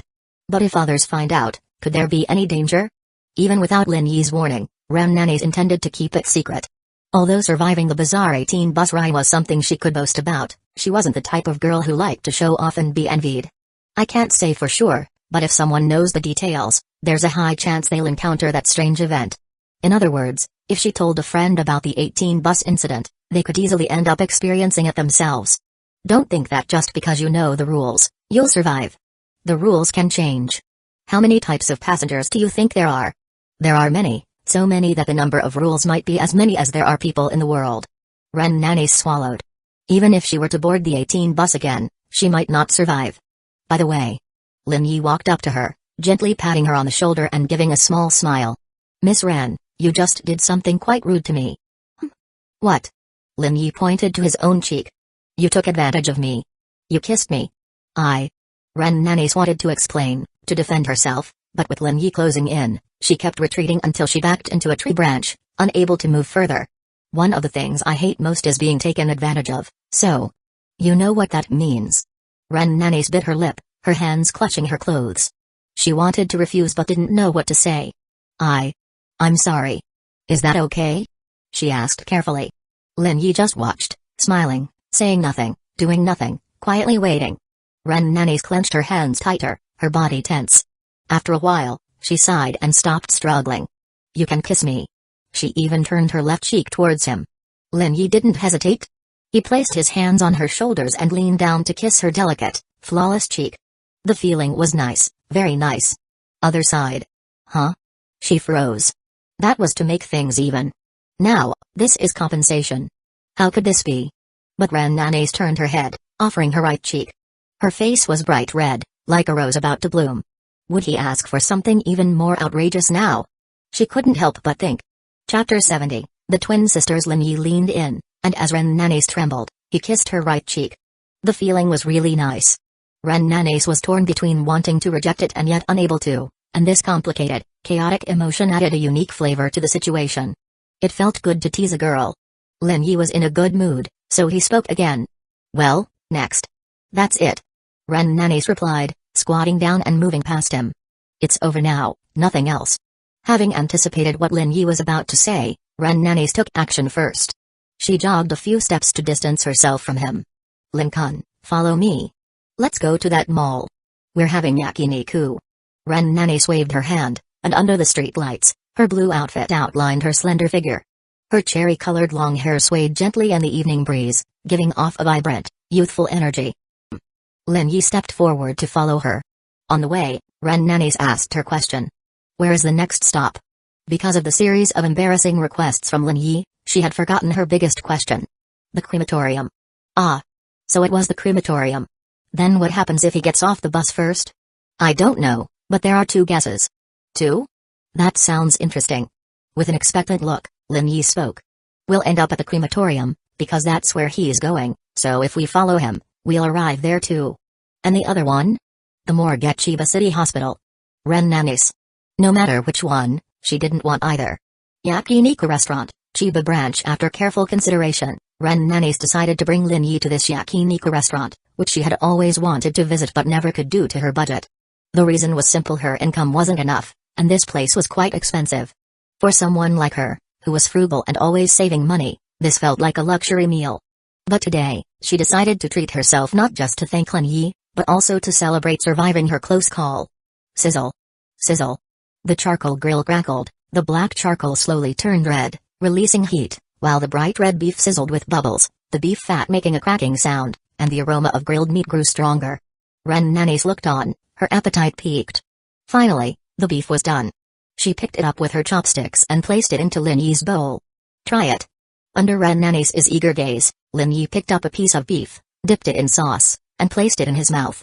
The beef was smooth and full, its juices mingling with the sauce and spreading across his tongue, stimulating his taste buds and releasing a flavor called delicious. It's good. If it weren't for the strange, burning smell of the grilled meat from Tuesday night, this beef would taste even better. But Lin Yi knew he had to get used to it.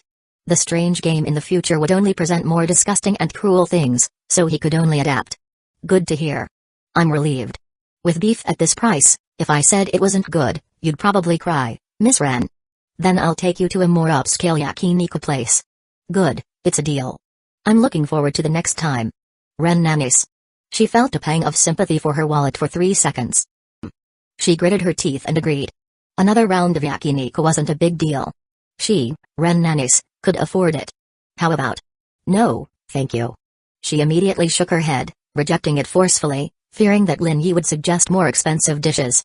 Sizzle. Sizzle. The delicious smell of grilled meat filled the air, tempting her appetite. Ren Nanis began to eat. Yum. She felt so happy. Delicious. Eating a meal of yakiniku after surviving a near-death experience felt so satisfying. Here. Lin Yi placed a piece of grilled meat in front of Ren Nanis, steam rising from it. With a smile, he looked at her, and Ren Nanis hesitated before speaking. Just once. Sure. She slightly parted her lips and bit into the piece of grilled beef. It was delicious, but so embarrassing. Fortunately, no one she knew saw her. Ren Nanis instinctively glanced around, and saw a woman with purple short hair and a white hair accessory at a table diagonally across from her, who was watching her with a curious look. The woman quickly smiled and waved, greeting her. Ren Nanis slowly formed a question mark in her mind, and her right hand, which had been about to wave back, froze on the table. Why? Why was Ryawa here? She almost didn't hold it together. Ryawa Fujibayashi was Ren Nanis' classmate from nursing school. After graduating, they went to different hospitals. Ren Nanis had joined Chiba City Hospital, while Ryawa had gone back to her hometown to work at the hospital there. Was she here for a visit to Chiba? Ren Nanis' gaze shifted, and she noticed a woman sitting opposite Ryawa. The waterfall-like long hair immediately made her realize the identity of the woman sitting across from Ryawa. The two sisters had come to Chiba. Ryawa came to Chiba and didn't contact her? How rude. She had promised to reach out when she came to Chiba. Ren Nanis sulked. Meanwhile, Lin Yi, sitting opposite Ren Nanis, watched her expression shift from embarrassment to shock, and finally to sadness, all in a matter of seconds. 100 emotions in a flash. Lin Yi couldn't help but sigh, resting his hand on the back of his chair. Following Ren Nanis' gaze, a woman with purple shoulder-length hair came into view. The girl noticed Lin Yi's gaze and quickly looked away, like a small animal scared by something. Then, she looked down and shyly flashed a faint smile, gently waving her hand in greeting. She was an introverted and shy girl. She must be someone Ren Nanis knew. The next moment, Lin Yi saw the woman sitting across from the purple-haired girl turn slightly, revealing the same face. Twins. One with short hair, one with long hair. This was the most obvious difference between them. Lin Yi looked left and right, still unable to tell the difference. If they had the same hair color, he would never have been able to distinguish them. Familiar faces? The purple-haired girl asked. No, it's the girl across from him. She's my friend.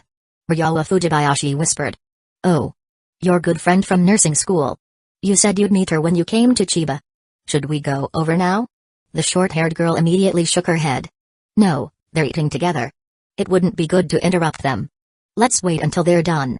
Ryawa Fujibayashi's words seemed to make her sister understand, and she nodded. But in the end, she still glanced at Lin Yi's back, before turning her attention to the sizzling, aromatic grilled meat in front of her. This grilled meat tasted great.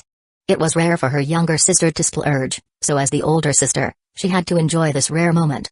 Chapter 71. This man feels a little special at the barbecue restaurant. Lin Yi was eating grilled meat, enjoying the delicious taste on his tongue.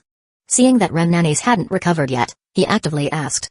If you're upset, you can talk about it. I don't mind being a listener. He turned the beef on the grill. No. Well then, eat your barbecue properly. If you don't, I'll finish it all. Ren Nanes then noticed that half of the meat on the grill was already gone. Hurry up and eat. Lin Yi used tongs to place the grilled meat onto Ren Nanes' plate, urging her to eat quickly. Ren Nanes gave a smile and started eating silently. Lin Yi knew she had something on her mind. A few minutes later, Ren Nanes spoke softly. Lin Kun, actually, she's a friend from my nursing school. Oh, I see. Ren Nanes tilted her head, showing a look of confusion. You fought over a man with her in nursing school, and in the end, the man you liked was taken away by her, right? Now her appearance brings up painful memories of your past failure. Women, huh? Sigh. Lin Yi sighed deeply, picking up a piece of meat covered in rich sauce with his chopsticks. This flavor was indeed good. Expensive meat had its reason for being expensive. The taste was completely different from regular beef, and even he could taste the difference. That's not it. I didn't like any guy, and neither did she. Though now I don't know if I do. Ren Nanes hurriedly explained. Since that's the case, why are you upset? You and she don't have a bad relationship. We're fine. Fine? Then shouldn't you be happier to see your friend again? Why are you putting on such a sad face? Soon, Ren Nanes explained her reason. She had made plans to contact her when she came to Chiba, but the other person came to Chiba and didn't contact her. Was it because she hated her now? This left Lin Yi stunned. Just because of this assumption? Women. Their thought processes are indeed a bit different. Ren Nanes was overthinking. Maybe she doesn't want to trouble you. Why would friends be afraid of troubling each other? Is Lin Kun afraid that your friend might trouble you? Maybe she wants to give you a surprise. This seems possible. Ren Nanes pursed her lips and fell into thought. Stop overthinking, just ask her directly. If you're too shy, I'll go. With that, Lin Yi pretended to stand up, but Ren Nanes hurriedly stopped him. Lin Kun, wait. Let's finish eating and then we'll go. Lin Yi thought for a moment and agreed. This meal ended rather hastily, but there would be another one. Lin Yi was keeping that in mind. Ren Nanes took a deep breath and stood up, ready to head towards Ryowa Fujibayashi's seat, but saw that the Fujibayashi sisters were also getting up. The two exchanged looks and seemed to realize each other's thoughts, sharing a knowing smile. A large part of the gloom in Ren Nanes' heart lifted, and she felt that perhaps she had been overthinking. Then, Ryo, welcome to Chiba.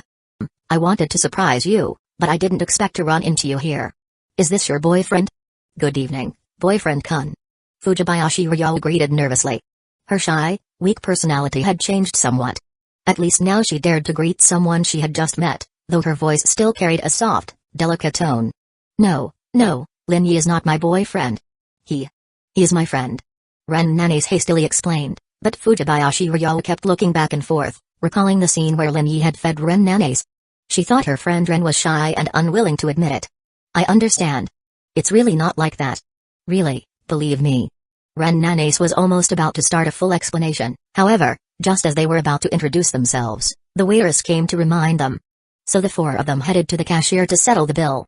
Lin Yi was calm and unaffected by paying the bill. He showed no particular reaction. But this meal was indeed expensive, 29,000 yen. Ren Nanes had really spent a lot. She'd bled a lot financially. Welcome. We hope to see you again next time.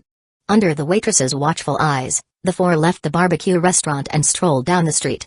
The deep night sky, with its twinkling stars, cast faint light on the earth, adding a touch of mystery and silence to the sparsely populated streets. Ren Nanes started the introductions. This is my friend, Lin Yi. Hello. I'm Lin Yi. Lin Yi greeted the twin sisters. In his past life, he had never met identical twin sisters, let alone high-appearance ones. This is my classmate from nursing school, Ryowa Fujibayashi, and this one is Ryo's twin sister, Kyowa Fujibayashi. Aren't they beautiful? They're both very pretty girls and have had many admirers. Ren, don't say that. Fujibayashi Ryo shyly shook Ren Nanes' arm, then greeted Lin Yi. Hello. Fujibayashi Anzu only nodded as a form of greeting. However, at this moment, all three of them noticed a change in Lin Yi's expression. Lin Kun, what's wrong? Is Miss Fujibayashi from a town called Hikari-ban? You know Hikari-ban, Lin Yi-kun? Indeed. At that moment, Lin Yi was completely certain. He hadn't expected that even the heroine of Clannad would appear in this world. He had loved Clannad so much back in the day. It had been 24 years since his past life, and 17 years since Clannad aired. He wondered how many people still remembered this work. I've heard of it. I was even thinking about going to Hikari Ban for high school. Then.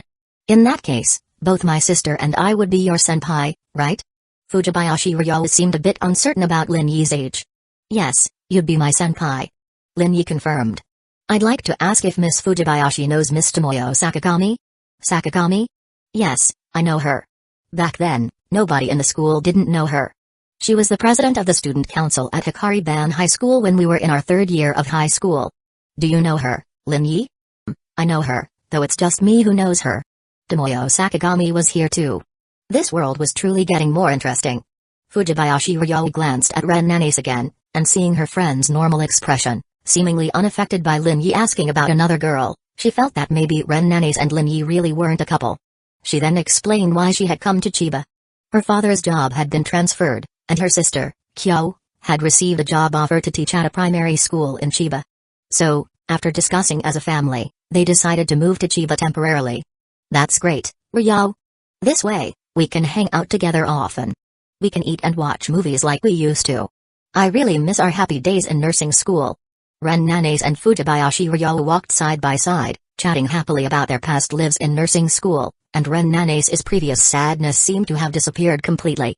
Lin Yi deliberately stayed a few meters behind the two, following them from behind. Meanwhile, as the older sister, Fujibayashi Ryo also gradually pulled away from the other two and, without realizing it, found herself walking shoulder to shoulder with Lin Yi. Kyowa Fujibayashi couldn't shake the feeling that this man next to her was just a little bit special. Chapter 72, Staying Overnight? Date? Compared to the previous cheerful and happy two, Lin Yi and Kyowa Fujibayashi's walk was much quieter. Kyowa Fujibayashi was a little unaccustomed to the silence, so she took the initiative to break it. I still don't know where you work. Sobu High School. Lin Yi didn't mention that he was still a high school student. Even Ren Nanes didn't realize that he was actually just a second-year student. With his face, Lin Yi didn't feel that he looked that young. A high school teacher? She thought. I don't know if Miss Kyo would mind me asking a more personal question. He wanted to know whether the two sisters had any emotional connection with the male protagonist of the original story. This could also help him determine if this version of the story had diverged. However, considering the original was a game adaptation, this was still a question. After all, games tend to have multiple routes. I mind. She immediately refused. Let me see if I can ask Miss Ryowa Fujibayashi instead. Don't go looking for Ryo. Kyowa Fujibayashi quickly stepped in front of Lin Yi, and the two stopped in a standoff. Ask then. What's the question? She compromised and made a deal. Kyowa Fujibayashi knew her sister's personality very well. She knew that for the sake of Ren Nanes, her sister would definitely answer Lin Yi's question. If I'm being too forward, I apologize in advance. She grew more attentive, narrowing her eyes and staring at Lin Yi. Say it. Miss Kyo, do you and your sister have anyone you like? If this were the original story, they should have someone they liked, right? Kyowa Fujibayashi's expression darkened. Her eyes turned sharp, her breath cold, and her right hand made a creak sound. Sorry for being abrupt, you don't have to answer. No. Kyowa Fujibayashi gave Lin Yi an answer. I warn you, don't go after Ryo. If I find out you're interested in her, I won't let you off. I'll make you regret it. She stretched her muscles, showing off her strength. What if I'm interested in you, Miss Kyo? I'll beat you every time we meet. She clenched her fist and swung it, creating a whooshing sound with her punches. Lin Yi laughed.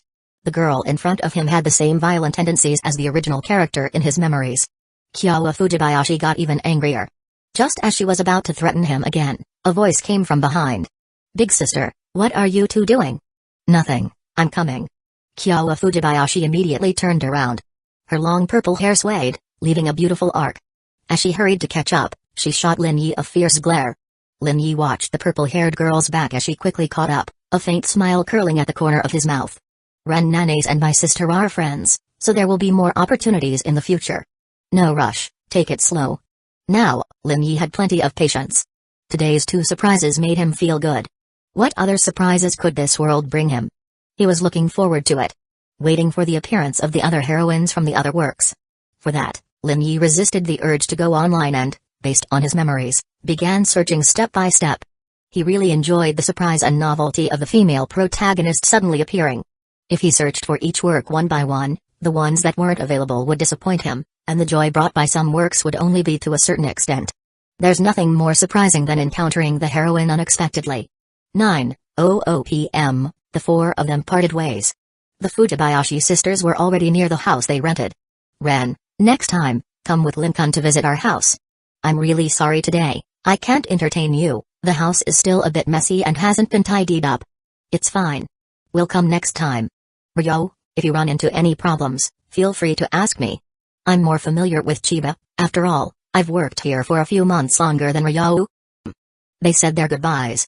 Next, Lin Yi sent Ren Nanes back home. Lincoln, how about I go back alone? Are you worried I'll attack you? As soon as the words left his mouth, Ren Nanes shook her head repeatedly. It's just that the apartment I rented is far from yours. If you drop me off and then head back, it will be too late. This is simple. How do we solve it? Ren Nanes had full confidence in Lin Yi's problem-solving skills. I'll stay over at your place for the night. Lin Yi said this seriously, with no hint of joking. Ren Nanes froze for a while before quickly reacting and rejecting him. No, absolutely not. I won't do anything to you. I don't believe that. Men always say that, and then. Ren, you seem to have a lot of experience. I read it in books. Anyway, no staying over, absolutely not. I'll pay for you to stay at a hotel. If she let Lin Yi stay over, she couldn't imagine what might happen that night. She was afraid she wouldn't be able to refuse in the end. So, rejecting him from the start was her best course of action. Together? I'll sleep at my apartment, and you can stay at a hotel. What a shame. Lin Yi thought, if he went to a hotel with Ren Nanes for the night, he wasn't sure whether it would trigger the strange game again and lead him back into the Ren's Heart Love Hotel. Are you free tomorrow? I'm on break. She had just passed over Ryo's plan to go shopping that weekend, but Ryo didn't agree, because she and her sister Kyowa Fujibayashi had to tidy up the house, so she didn't have much time. If you don't mind, come accompany me around Chiba. I need to buy some things, but I'm not very familiar with Chiba. Ren Nanes didn't doubt that Lin Yi wasn't familiar with Chiba. But wasn't this a date? A date? Wasn't this a bit too fast? If you have other things to do this weekend, it's fine. I have time. How about the day after tomorrow? I want to rest tomorrow. She wanted to use tomorrow to relieve the physical and mental stress of today and think carefully about her relationship with Lin Yi, as well as the date the day after tomorrow. No problem, let's meet at 11 a.m. the day after tomorrow. We'll decide the meeting place then, just contact me by phone. More than half an hour later, Lin Yi sent Ren Nanes to the bottom of her apartment building. Until they parted ways, Lin Yi didn't ask to go upstairs to visit her. This made Ren Nanes breathe a sigh of relief, but at the same time, she wondered if her refusal was too firm and if it made Lin Yi unhappy. Next time, I'll invite Lin Kun over. He must be interested in a girl's apartment, right? After watching Lin Yi's figure disappear from view, Ren Nanes returned to her apartment. As soon as she entered, she saw the sexy underwear scattered on the floor and immediately ran over to grab it and stuff it into the bathroom. No, next time I must pay attention, I must tidy up before leaving. She repeatedly reminded herself, her face flushed red. If Lin Yi had seen that underwear, it would have been too embarrassing. Just thinking about it now made her uncomfortable, let alone if it had actually happened. An hour later, Lin Yi returned to his apartment just before midnight. After washing up, he sat at his desk, took out his notebook and pen, and began summarizing the day. This strange Game 18 bus is still related to the Chiba Station fire incident. So, was the Chiba Station fire really just an ordinary fire accident? Regarding this, Lin Yi expressed his doubts.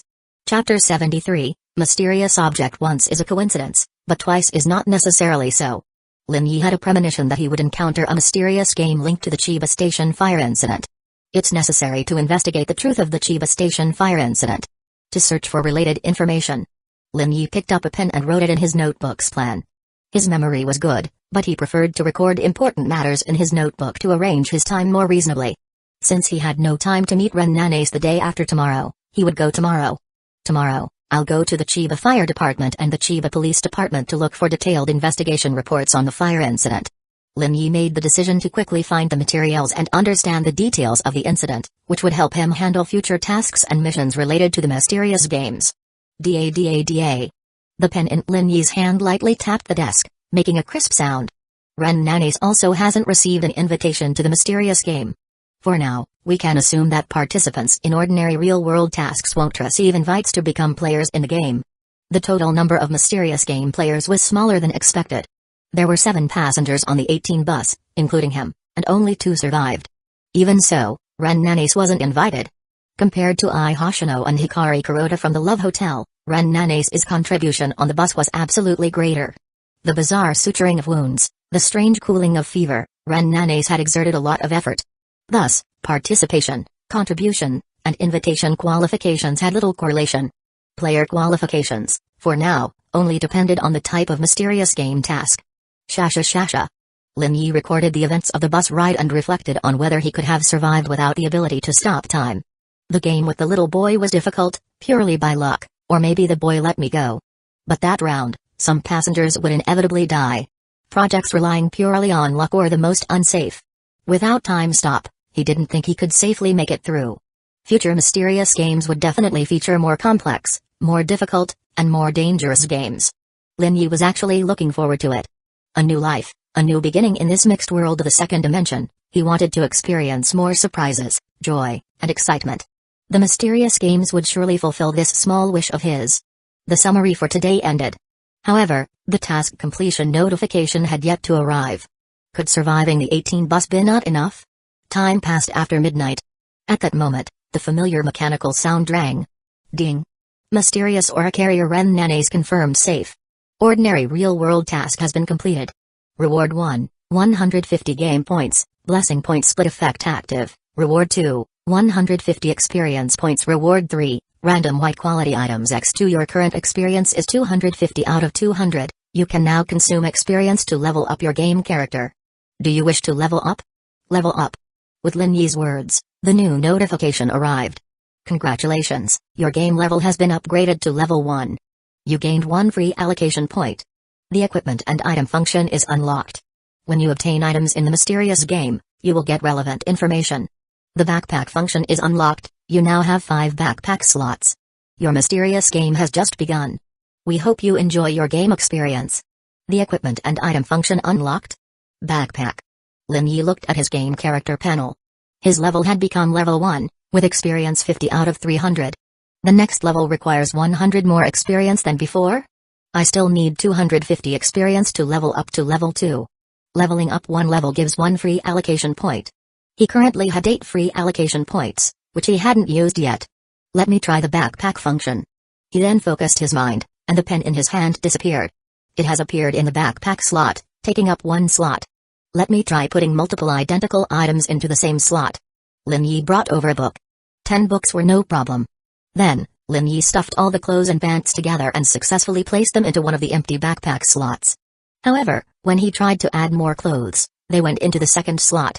Lin Yi repeated the experiment multiple times, such as trying to stuff books into the clothes, attempting to store them in the same slot, but he failed. He couldn't succeed. After several attempts, Lin Yi had a general understanding.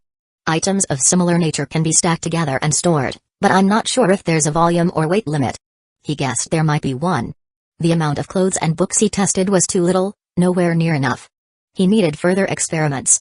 Once a slot is used, you can't place the same type of item into it again. As for retrieving, soon, all the clothes appeared on the bed. Lin Yi understood how retrieval worked now. But no matter what, the unlocking of the backpack slots provided him with great convenience. He could carry items with him, and if there were dangerous items, he could store them in the backpack slots. Equipment, from the mysterious game. I haven't even extracted the 3 white quality items yet. Extract. Lin Yi navigated to the mail section of his panel and saw 2 new messages. He chose to extract. Congratulations, you've obtained a steel dagger X1, quality, white. Congratulations, you've obtained 100,000 yen, quality, white. Congratulations, you've obtained the gas mask X1, quality, white. The lowest quality of game equipment was white, and it ranked upwards as blue, purple, orange, and gold, with gold being the best. Skills also followed this color system to differentiate quality and rarity.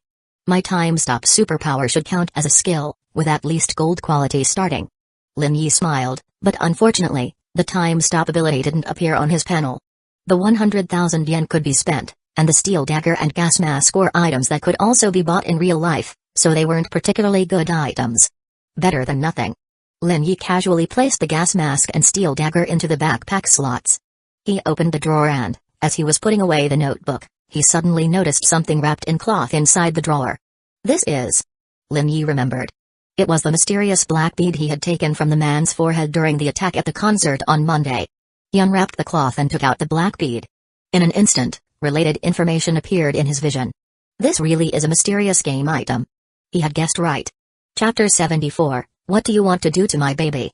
Name, Serpent Eye Orb. Category, Weird Object. Quality, Blue. Ability, after use, it will cause fear in the target, making them fall into a fearful illusion. The duration, intensity, and number of targets affected will depend on the user's mental strength. Usage requirement, the user's mental strength must be at least 18. Note 1. The item can be used even if the mental strength is insufficient, but it will greatly consume mental energy, especially when facing higher levels of weird contamination. Note 2. If worn on the forehead, it will reduce the mental energy consumption and lower the mental strength requirement. The fear deterrent effect will also be enhanced. Special reminder, this item is a weird object. Every time a weird object is used, it will bring about contamination and erosion. Players are advised to use it with caution. Blue item, weird object. At first, I thought this orb was strange, so it was the right decision to take it with me. That black powder is from a game player. Wearing it on the forehead is because their mental strength doesn't meet the requirements for using the weird object. Lin Yi looked at the weird object in his hand and decided to test it tomorrow. Afterward, he put the orb into his backpack. The player's backpack is probably the safest place. After tidying up the desk, Lin Yi stretched his muscles and bones to relax. Finally, he took off his clothes, turned off the lights, and rested. The night was deep, and the room was quiet, with the faint sound of steady breathing. Time passed. Lin Yi was woken up by the alarm clock. 6 o'clock. He endured his sleepiness, got out of bed, and changed into his sportswear. Exercise continues. After a half-hour jog, Lin Yi returned to his room, washed up, and ate the breakfast he had bought from the convenience store. Once prepared, he left the apartment and went downstairs. Today, he was going to the fire department and the police station to gather more information about the Chiba train station fire. If someone from above is there, this information will be relatively easy to obtain. Without the time-stop ability, it would have been hard for him to acquire relevant information silently. However, considering that the information might be strictly sealed, Lin Yi had prepared himself for the possibility of finding nothing. More than half an hour later, Lin Yi arrived near the fire station. He found a place to change clothes, put on a hat and mask, and successfully infiltrated the fire station using the time-stop ability. He found the station's area map and headed for the document archive room. The archive room door was locked. Keys? Lin Yi went straight to the head's office. After some effort, he successfully obtained the keys. Entering the archive room, Lin Yi looked at the rows of shelves and finally found the records of the April 8th Chiba Station fire incident. Click. Click. Lin Yi took photos, but he was in the fire station's restroom. Since the phone's camera function wouldn't work during the time stop, he took the documents out of the archive room and went to the nearest restroom to take the pictures. It was a little troublesome, but it was safer. Who took the keys to our station? The chief can't find them and is looking everywhere. No, weren't the keys always in the chief's office? If they were in the office, he wouldn't be asking you guys here. Ask the people nearby. By the way, have you seen any suspicious people? No. In the restroom, several firefighters were talking. Lin Yi knew that if he had stayed in the archive room, the oddities in the room would have been noticed. Though it wasn't a big deal, with the time stop, he wouldn't have been exposed or caught, but Lin Yi wanted to remain as inconspicuous as possible. Quietly come, quietly go, and no one would notice. A few minutes later, Lin Yi returned the documents to the archive room and placed the keys into the trash can in the office he had obtained them from. When the time stop ended again, Lin Yi's figure had already appeared in an alley 200 meters away from the fire station. Next is the police station. Compared to the fire station, the police station used an electronic lock for the archive room. Lin Yi just needed to wait for the right moment, for someone to enter the archive room, and then he could obtain the documents he wanted. After a few hours, he finally gathered the information. He found a nearby restaurant, ordered a pork cutlet set, and read the documents while having lunch. The Chiba Station fire incident's initial fire source was the ramen shop inside the station. The cause was improper operation, which led to a kitchen fire and a gas explosion, resulting in 1 death and 3 injuries. Later, 1 critically injured person died after unsuccessful rescue attempts. Takashi Hayes was the manager of the ramen shop. His colleagues clearly stated he was in poor condition, with symptoms like fever and coughing. The most severely burned was Koichi Honda, a chef at the ramen shop, who has since died. That was the strange being that had burned earlier. The other 2 injured were customers who had been caught in the explosion and couldn't escape in time. However, Lin Yi found an interview record of the people present at the scene. Before the explosion, someone had clearly heard arguing and some unusual, strange sounds. As for the rest of the information, there wasn't much of note. "Sir, would you like a refill?" While deep in thought, a young female waitress came up to Lin Yi with a smile, holding a jug of lemonade. "Thank you, it's fine." The waitress poured the water, and the cup was soon full. "If you need anything, just call me." "Okay." Lin Yi sat for a few more minutes before paying the bill and leaving the restaurant. The incident report itself didn't seem overly complicated, but the strange sounds at the end still caught Lin Yi's attention. It was unusual and needed further confirmation. Woof, woof, woof. Woof, woof, woof. While walking on the street, Lin Yi suddenly heard a series of dog barks ahead. A large, fat dog seemed to be angrily barking at a little girl, who trembled and fell to the ground. This is a Tosa Inu dog. The owner of the dog didn't even try to control it. Tosa Inu dogs are fighting dogs, fierce and powerful, with extremely high aggression.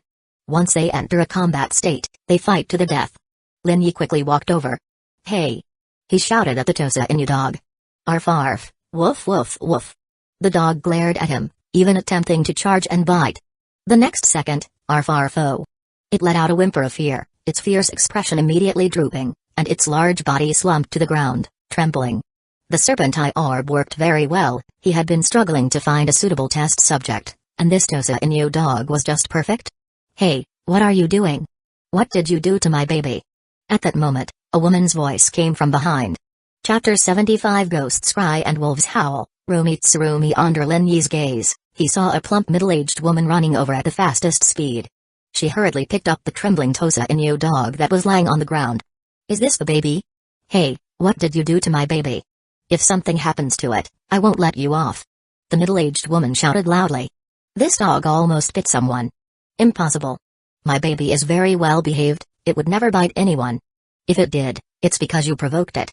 It would never attack first." Her logical argument followed one after another, fully demonstrating her real nature of being unreasonable. "Apologize." "What?" "Apologize to her immediately." Lin Yi helped the little girl up, and at this moment, he noticed that the little girl had a delicate face, fair skin, and long black hair. She looked as beautiful as a doll. In a few years, she might be an exceptionally beautiful young girl who would make countless men fall in love with her. "What apology? You should apologize to my baby." "Ow ow ooh." The Tosa Inu dog let out a painful howl. Its chubby body had already hidden behind the middle-aged woman, and it looked at Lin Yi with fear in its eyes. "Baby, baby. Apologize." The middle-aged woman was still holding the dog, gently stroking it to calm it down, but she was glaring angrily at Lin Yi. However, when she met his cold eyes, she shuddered but didn't lower her gaze. Instead, she became even more intense. Until... whoosh! She screamed and collapsed onto the ground, holding the Tosa Inu dog, crying out in a ghostly manner. Lin Yi had already reduced his strength. It was much weaker compared to dealing with the Tosa Inu dog, but the woman's reaction was even stronger. People are not as good as dogs. He shook his head in his mind. "Little girl, let me take you home." The black-haired little girl looked up at Lin Yi, expressionless, then lowered her head. She didn't agree, but she didn't refuse either.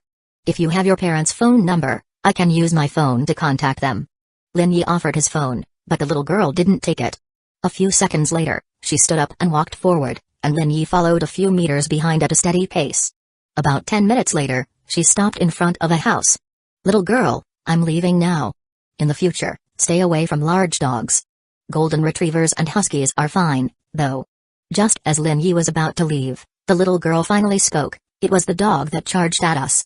She explained, "Tosa Inu dogs are highly aggressive. Anyway, be careful when you go out in the future." Lin Yi crouched down to the little girl's level, which would help her feel less scared. "The dog is afraid of you, and that woman is also afraid of you. Maybe it's because I look fierce." She stared at him, but there was nothing fierce about his face at all. "Rumi Tsurumi." "Huh? My name? I'm in the 6th grade at Chiba Elementary School." "Oh. So, she was the elementary school student from Spring Things. It was a surprise to meet her today." "Your name?" "Lin Yi, a high school student at Sobur High School." "How can I be like you? When you grow up a bit more, you'll be like me. You didn't cry when facing a Tosa Inu dog at your age, you're already very brave." "Really, I'm not comforting you, you're really brave. At least when he was in elementary school, he would have been scared of a large dog's growl." "It's getting late, I'll leave now. Goodbye." "Thank you." After Lin Yi had taken a few steps, Rumi Tsurumi's voice of thanks came, and Lin Yi smiled and waved goodbye. Rumi Tsurumi returned home, took off her shoes. Next week, the class will have a new teacher. I wonder how long this teacher will stay. In the past half-month at Chiba Elementary School, 2 teachers had left due to extreme mental stress from terrifying events. Rumors were circulating among the students, but the truth was unclear. Because of the unlocked backpack slot, Lin Yi had a new thought. Before, I didn't have a place to store weapons and ammunition, carrying them was risky, so I didn't consider it. But now with the backpack slot unlocked, both problems are solved. It solved the storage problem and the carrying problem. He could use them anytime if needed. Well then. Let's go. Lin Yi looked at the distant military base. I'm just borrowing. I'll return everything, principal and interest. If necessary, he could throw an endless supply of weapons onto the Atlantic Federation's territory. Once he made his decision, Lin Yi took action. In front of time stop, complete stealth wasn't a problem. The hardest part was those locked doors. He didn't have wall-phasing powers, so he had to rely on some small tricks to successfully enter. Ah! The air was filled with the smell of metal and oil. The guns and ammunition will mysteriously disappear and be discovered sooner or later. So, Lin Yi left a card with the words "Kaido Kid was here" on it. Perfect? Everything ended smoothly. Lin Yi returned to his apartment, looking at the shiny pistol in his hand, gently stroking it with his right hand. I could go to a shooting range to learn, or I could practice alone in an uninhabited area by following online video tutorials. It's best to have someone teach him. After all, shooting a gun isn't something you can learn in a day. With professional instruction, he would master it faster. But the role of a gun in a bizarre instance shouldn't be that significant. Its main use is to intimidate people. Learning one more skill is never a loss. Looking at the time, Lin Yi opened his computer and searched for related tutorial videos and precautions to ensure he could use it properly. Sunday, April 14th, 10:45 a.m., Lin Yi arrived at the agreed location. Today, he was dressed in gray casual clothes. The shopping mall on weekends was more lively than on weekdays, with people coming and going.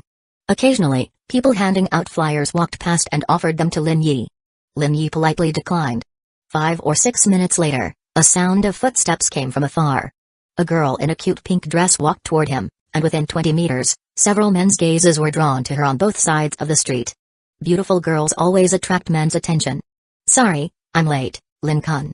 The girl, Ren Nanis, who had come quickly, was slightly out of breath. Lin Yi looked at the girl and realized that Ren Nanis had carefully dressed up for the occasion. She was taking this date seriously. Chapter 76, Strange Mission, Movie Night. It should count as a date, right?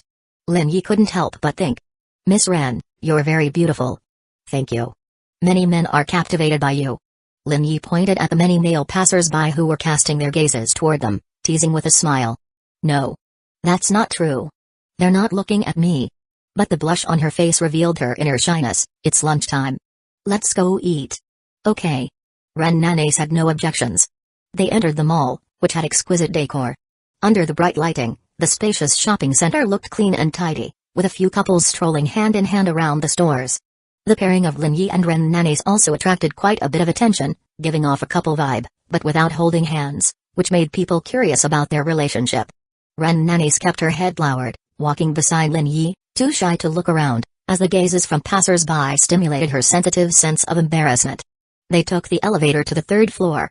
At the entrance of the restaurant, many waiters were holding flyers, greeting and welcoming customers. Miss Ren, do you want anything? Ren Nanes shook her head. You choose. How about Chinese food? Sure, I like it. A few minutes later, they arrived at their destination, a Chinese restaurant.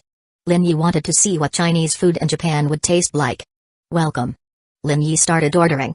Ren Nanes ordered mapo tofu, while Lin Yi chose sour and spicy shredded potatoes, braised pork, and a golden soup sauerkraut fish. The dishes arrived quickly, in less than 15 minutes. Lin Yi tried the mapo tofu first. How does it taste? It's okay. It was a bit sweet, not spicy enough, but still okay. Perhaps the mapo tofu had been localized to suit local tastes. Ren Nanes took a piece of braised pork, but when she went for the second piece, she hesitated. Lin Yi noticed and directly said, "Go ahead. You're so thin, one piece won't hurt." I'm not thin. I still need to lose weight. Lin Yi's gaze made Ren Nanes feel even more embarrassed. Skin and bones don't look good. Miss Ren looks fine now, really, that's the truth. Don't boys like girls with a slightly fuller figure? It varies. I like the way you look now. This wasn't the first time Ren Nanes had heard Lin Yi openly express his affection. But to her, their relationship felt a bit too fast, catching her off guard. The life and death bus ride had made her trust and like Lin Yi, but they had spent so little time together, less than 2 days total, that she felt uncertain and hesitant about their relationship. At least for now, they weren't really dating.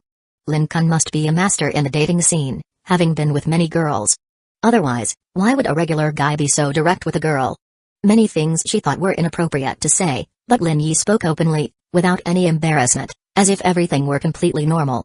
I've been single until now, counting from my past life. Haha, who believes you? Really, more real than real gold. Don't believe it. Even if you're single in this life, your past life definitely wasn't. In your past life, you were surely a playboy, winning the hearts of many girls. He was innocent. His past life had been a normal man, completely disconnected from women. This life, however, was different. Because he was reborn, he decided to do things in this life that he had only dared to dream of in his past life. He lived more freely, with fewer worries and more directness. If it upset some people, he was fine with it. If it didn't fit, it ended, and that was that. Really, I didn't deceive anyone in my past life, nor in this life. Hopefully, I'll win a girl's heart soon. Lin Yi smiled and looked at Ren Nanis, making the girl sitting across from him avert her gaze. She stirred her spoon unconsciously, trying to calm her inner embarrassment. Let's watch a movie together later. Okay. Ren Nanis agreed. Watching a movie with Lin Yi today definitely felt like a date. After lunch, Lin Yi paid the bill and met up with Ren Nanis, who had already come out of the restaurant. Lin Kun, where are we going next? Ren Nanis looked at Lin Yi, who pointed ahead. She followed his gesture and was stunned. An acquaintance. It was Ryowa Fujibayashi, whom she had just met 2 days ago. Ryowa Fujibayashi also noticed the gaze and spotted Ren Nanis. She tapped her sister Kyowa Fujibayashi and walked over to greet them. The two sisters were wearing identical outfits, white t-shirts, black pleated skirts, black shoes, and white knee-high socks, giving off a youthful, vibrant look. Both sisters had graduated from high school years ago, but wearing JK uniforms, no one suspected their identities. The four of them gathered again. Are you two on a date? No. Lin Kun isn't familiar with Chiba, and I happen to have time, so I'm just showing him around, helping him get to know Chiba. Is that so? Ryowa Fujibayashi seemed skeptical, and her older sister, Kyowa Fujibayashi, was even more doubtful. She glanced at Lin Yi. A man who dared to ask directly about whether the sisters had any men they liked in front of her and openly said he was interested. Kyowa Fujibayashi didn't believe he was just looking for a guy. He was probably just finding an excuse to ask Ren Nanis out, seeking an opportunity for something more. She had seen men like him many times. Ryo, did you come out to eat too? We just finished. Yesterday, we cleaned the new house, so today we came with my sister to the biggest mall in Chiba. We didn't expect to run into Ren and Lin Kun today. Twice in a row it made them feel like there was some fate involved. My sister and I were planning to go watch a movie, so we won't disturb you. Ryowa Fujibayashi realized what was happening after a prompt from her sister and spoke up. But she noticed that Ren Nanis looked a bit strange. Could it be? Are you two going to watch a movie too? Do you know which movie you're watching? It turned out that they were all watching the same film. With that, the four of them went together to the cinema. In the waiting area, the four of them found seats and waited for the movie to start. 15 minutes left. I heard this horror movie is really good.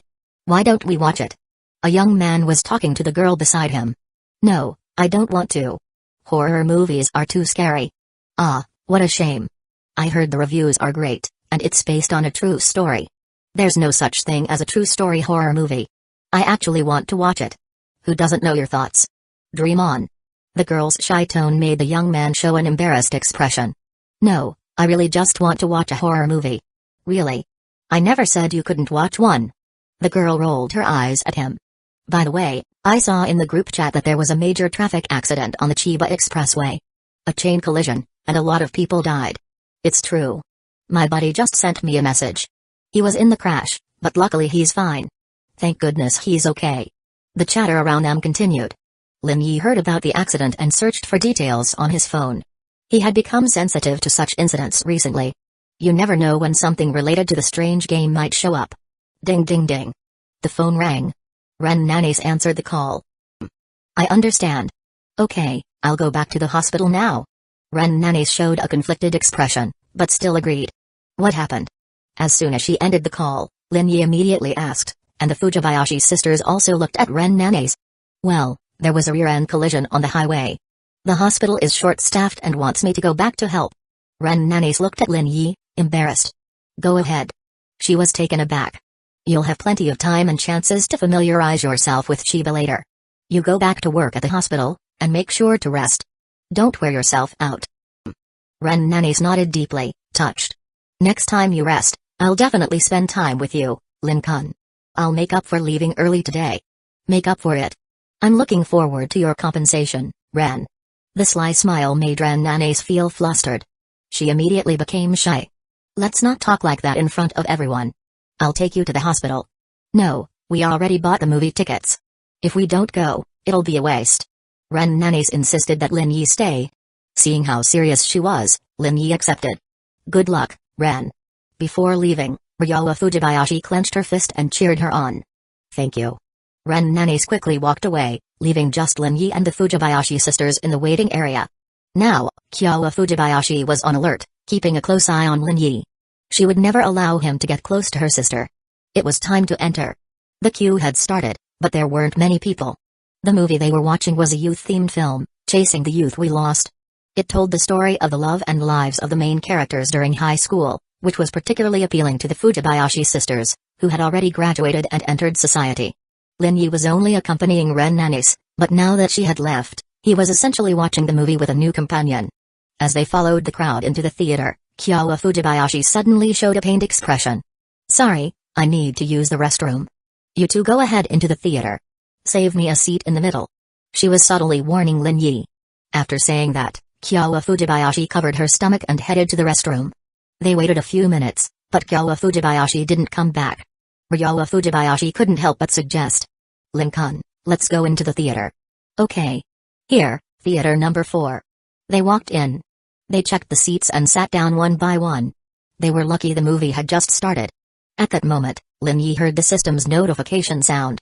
Ding. Detected that a strange object infected by an eerie aura is in operation. Task trigger conditions met. Task announced. Task name, movie night. Task type, real world regular type. Task objective, survive successfully, accept. If no response within 5 seconds, the task will be automatically declined. A new task? It came quite suddenly. Based on the system's prompt, Lin Yi guessed that this task was related to the movie they were watching. What would happen if he refused? Lin Yi looked at Ryowa Fujibayashi, who was sitting one seat away from him. Accept. Lin Yi accepted the task. He suspected that if he refused, he might not get involved in this strange incident, but others might.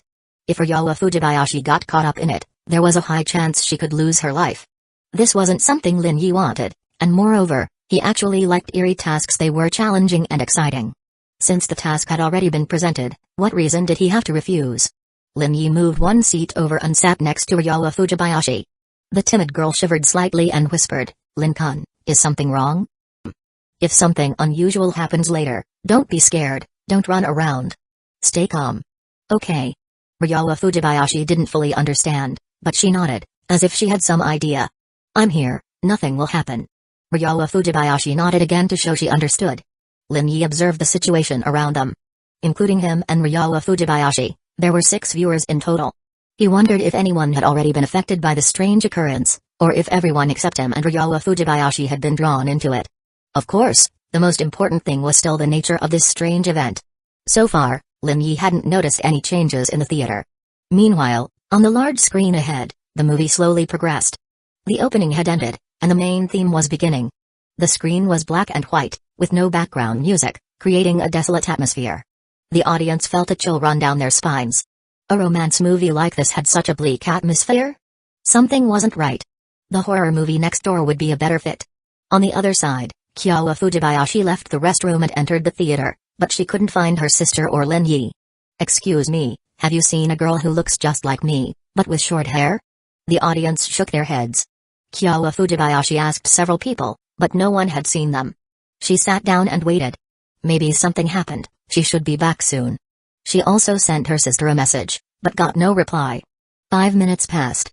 The message still hadn't been replied to, and her sister still hadn't appeared in the theater.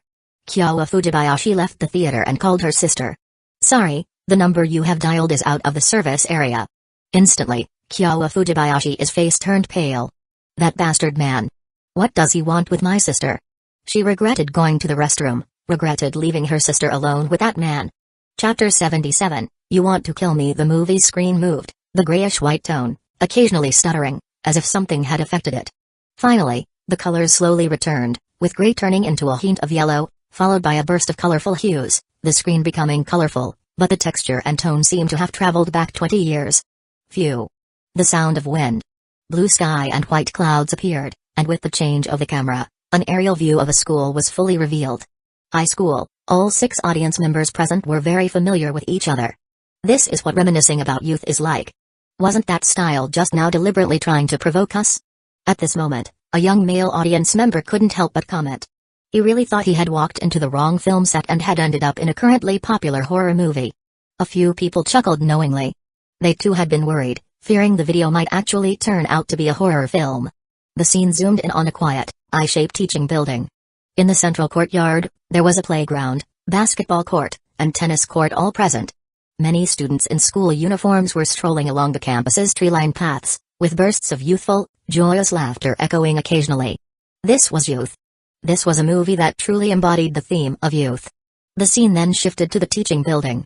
Inside an empty classroom, gentle sunlight from the setting sun poured in, while a breeze rustled through the light curtains. A black-haired girl sat quietly by the window, her gaze focused on a book in her hands. Her long eyelashes trembled slightly, and the soft sound of pages turning echoed intermittently. The heroine. There was no doubt that she was the heroine. So, where is the male lead? The black-haired girl stood up and left the classroom. She went to the exit of the building, opened the shoe cabinet, and prepared to leave. But a letter appeared. The audience immediately recognized it. Many of them had experienced this themselves, or at least seen it happen. Especially Ryowa Fujibayashi. She had indeed received quite a few love letters and confessions. However, once she entered nursing school, it stopped. After all, nursing school was all girls, and there were no boys writing love letters. Ah, nostalgia. Ryowa Fujibayashi thought. The black-haired girl opened the envelope and read the letter. Until she disappeared, there was still no sound, except for some occasional voice-overs. It almost felt like a silent film. The scene switched again. It was still the black-haired girl. Her figure appeared in the classroom. Following her line of sight, the camera zoomed in, and a figure appeared. A male. This is probably the male lead. Someone in the audience murmured. But it was only a silhouette. The perspective shifted to a first-person view, clearly showing the beautiful face of the black-haired girl and her youthful, graceful appearance. The conversation began, though it was silent. Only the girl's red lips moved, her eyes increasingly revealing a look of disdain. Whoosh! For the first time, a heavy background sound appeared. The camera pulled back, trembling a few steps. The male lead had been pushed away. Was there a fight? The audience wondered. In the next moment, the camera quickly zoomed in, and a piercing whistling sound rang out. Thud. The black-haired girl collapsed in response. Thud. Thud. With each heavy thud, red blood splattered, and the pure girl's form fell to the ground, staining it with blood. What's going on? Did she just get murdered? Did the heroine just die? The audience was completely stunned. SHHSHHSHH.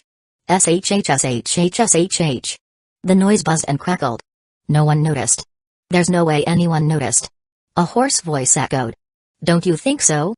In an instant, the screen only showed a pair of cold, bloodthirsty eyes staring at the audience, as if watching them in person.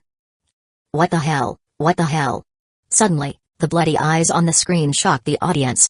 In the back row, a young woman jumped into her boyfriend's arms, trembling, and Ryowa Fujibayashi wasn't much better. Her body instinctively reacted faster, and she grabbed onto Lin Yi's left arm tightly, her heart racing and her back cold with fear. Lin-kun. Did you see this before? Otherwise, how could he have warned her in advance? Lin Yi shrugged. If this was all, they were lucky. Perhaps. The eerie, strange task was just beginning. What kind of movie is this? Did the cinema play the wrong film? I'm going to file a complaint. ZZZT. With the flicker of electricity, the screen suddenly went blank, and the theater was instantly plunged into darkness. Everyone found themselves in pitch black, unable to see anything. Only the sensation of physical contact remained, still confirming the presence of those around them. Hey, did the power go out? What's going on? I'm never coming to this cinema again. Refund, 10 times compensation. The only one who remained calm was probably Lin Yi. He also used time stop, but noticed nothing had changed. He tried moving and realized he couldn't get out. So, he would have to accept the changes brought on by this eerie, infected object. Whoosh! In the blink of an eye, dazzling light appeared, blinding his eyes with pain. Lin Yi instinctively squinted and raised his right hand to shield his eyes from the harsh light. When his eyes adjusted and refocused, the scene revealed a classroom. Lin Yi quickly looked around. Standing next to him was Ryowa Fujibayashi, her purple shoulder-length hair now still closed-eye, her left hand shielding herself from the intense light, still recovering. The rest were cinema-goers, 4 people in total, 3 men and 1 woman. After a moment, they recovered. Where is this? I remember we were in the cinema. This looks like a school, but why does it feel so familiar? With these words, the others began to notice the familiar sensation. This looks like the school from the video we just watched. It really does. Did we cross into the movie world? You must be joking, right? Who's playing a prank? As the unfamiliar, increasingly sinister atmosphere spread, panic began to set in. That's not the heroine.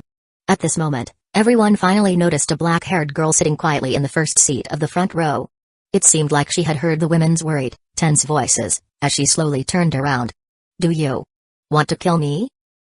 In the next second, a face, covered in blood and hideous scars, appeared in everyone's view. Screams erupted again. Ghost. In an instant, the fear in the theater was fully ignited. The silence was shattered. Suddenly, the sound of running footsteps and terrified screams filled the air. Chapter 78, Bloodstained Figure. The next second after the scream sounded, the woman dashed out, running as fast as she could. Chiharu, wait for me. Don't be afraid. Her boyfriend, who looked like the last one to join, was pale and followed closely behind, fearing that if he lagged even a step, he would die here. That sorrowful, grotesque figure moved. Ah! A sharp howl immediately spurred the other 2 to run as well. Ryowa Fujibayashi, his face also pale, quickly turned and ran towards the classroom door. Everyone was scrambling, afraid of falling behind. But just as she was about to exit, Ryowa Fujibayashi realized something. She glanced back and saw Lin Yi still standing in place, looking dazed. Lin, hurry up. She called out urgently, her hand gripping the door. Seeing Lin Yi remain unresponsive, she gritted her teeth and ran back in, grabbing his wrist. In that moment, the timid, frightened girl gathered all her courage, even her peripheral vision made her feel cold and trembling. Lin Yi followed her out of the room. He was deep in thought. The moment the black-haired, straight-haired girl in the white shirt turned, Lin Yi activated time stop to observe her, even attempting to touch her. However, there was no physical form. He tried to interact with nearby books and chalk, but couldn't make contact with the apparition, and his hand passed right through. If he couldn't touch her, could she touch him? Lin Yi thought about experimenting but quickly decided against it. After all, if the ghostly figure actively touched him, the outcome wouldn't likely be pleasant. Outside the classroom, it was pitch dark, with only the faint light from corridor lamps and a few classrooms illuminating the otherwise silent building. Thump, thump, thump. Thump, thump, thump. Running down the hall, the couple ahead, stumbling and crawling, finally reached the first floor. Hurry, let's escape. I suggest we don't run blindly. Lin Yi's voice came from behind. His and Ryowa Fujibayashi's pace wasn't slow, and they soon caught up to the others. Ha! Ha! Heavy breathing echoed. A man in sportswear gasped loudly. What? What is going on? What have we encountered? Why? Why are we here? That woman. That ghost, she's a ghost, right? The questions kept coming. Everyone was desperate for answers. Most likely, we've gotten involved in some kind of paranormal event. Lin Yi said, seeing that the others couldn't calm down, so he spoke up. He had no idea how to complete this task yet. He needed to organize the current participants and search for clues. Paranormal event? That rumor? Is it real? This can't be. How could it be real? They had all seen something online, rumors that seemed half true and half fake, but with little concrete information. Some people believed it was just an urban legend. Whether it's real or not, we've been caught up in this paranormal event, so staying calm is the only thing we can do. Everyone found Lin Yi's calmness somewhat unsettling. After all, a ghost had just appeared. You've been through this before, haven't you? A little experience. Hey, then tell us how to survive and get out of here. A tall man stepped up to Lin Yi, glaring at him with a fierce look. Sigh. What are you sighing for? There's always someone trying to show off when they don't understand the situation. You want to fight? In the next second, the tall man covered his stomach and knelt down. Ah! He screamed in pain. Zano. A bespectacled, otaku-looking man was clearly panicked. How could you do this? He was the one who attacked first. Lin Yi glanced over. I don't want to waste precious time on meaningless explanations or handling interpersonal relationships. Ryowa Fujibayashi watched Lin Yi in surprise. Since earlier, she felt that Lin Yi had changed dramatically. He seemed like a completely different person. Perhaps, in the face of such danger, he had shown a side of himself she hadn't seen before. After about 10 seconds, the tall man calmed down a little, supported himself to stand, and looked at Lin Yi with resentment. However, he didn't say anything further. At least he understood that trying to get revenge using his strength was nearly impossible. So, what do we do next? The only two women spoke up. I'm Chiharu Miyata. Hello. The blonde-haired girl forced a smile. Earlier, Lin Yi had acted decisively and calmly, which left her with the impression that he was not someone to mess with. But such a person also gave the feeling that following his lead might keep us alive. Just call me Lin. Lin-san. I'm Kyozaki Kazuki, Chiharu's boyfriend. A man with a buzz cut introduced himself. The tall guy was Zano Kazuki, and his friend was Honda Kazuya, an anime enthusiast. Lin Yi felt a bit of affinity towards Honda after hearing his introduction. He himself could also be considered somewhat of an otaku. Collect clues and find a way out. We can't. Chiharu, the blonde girl, pointed outside. Wouldn't running away be enough? We'd be safe once we're out, right? She didn't want to stay in this classroom building, let alone search for clues.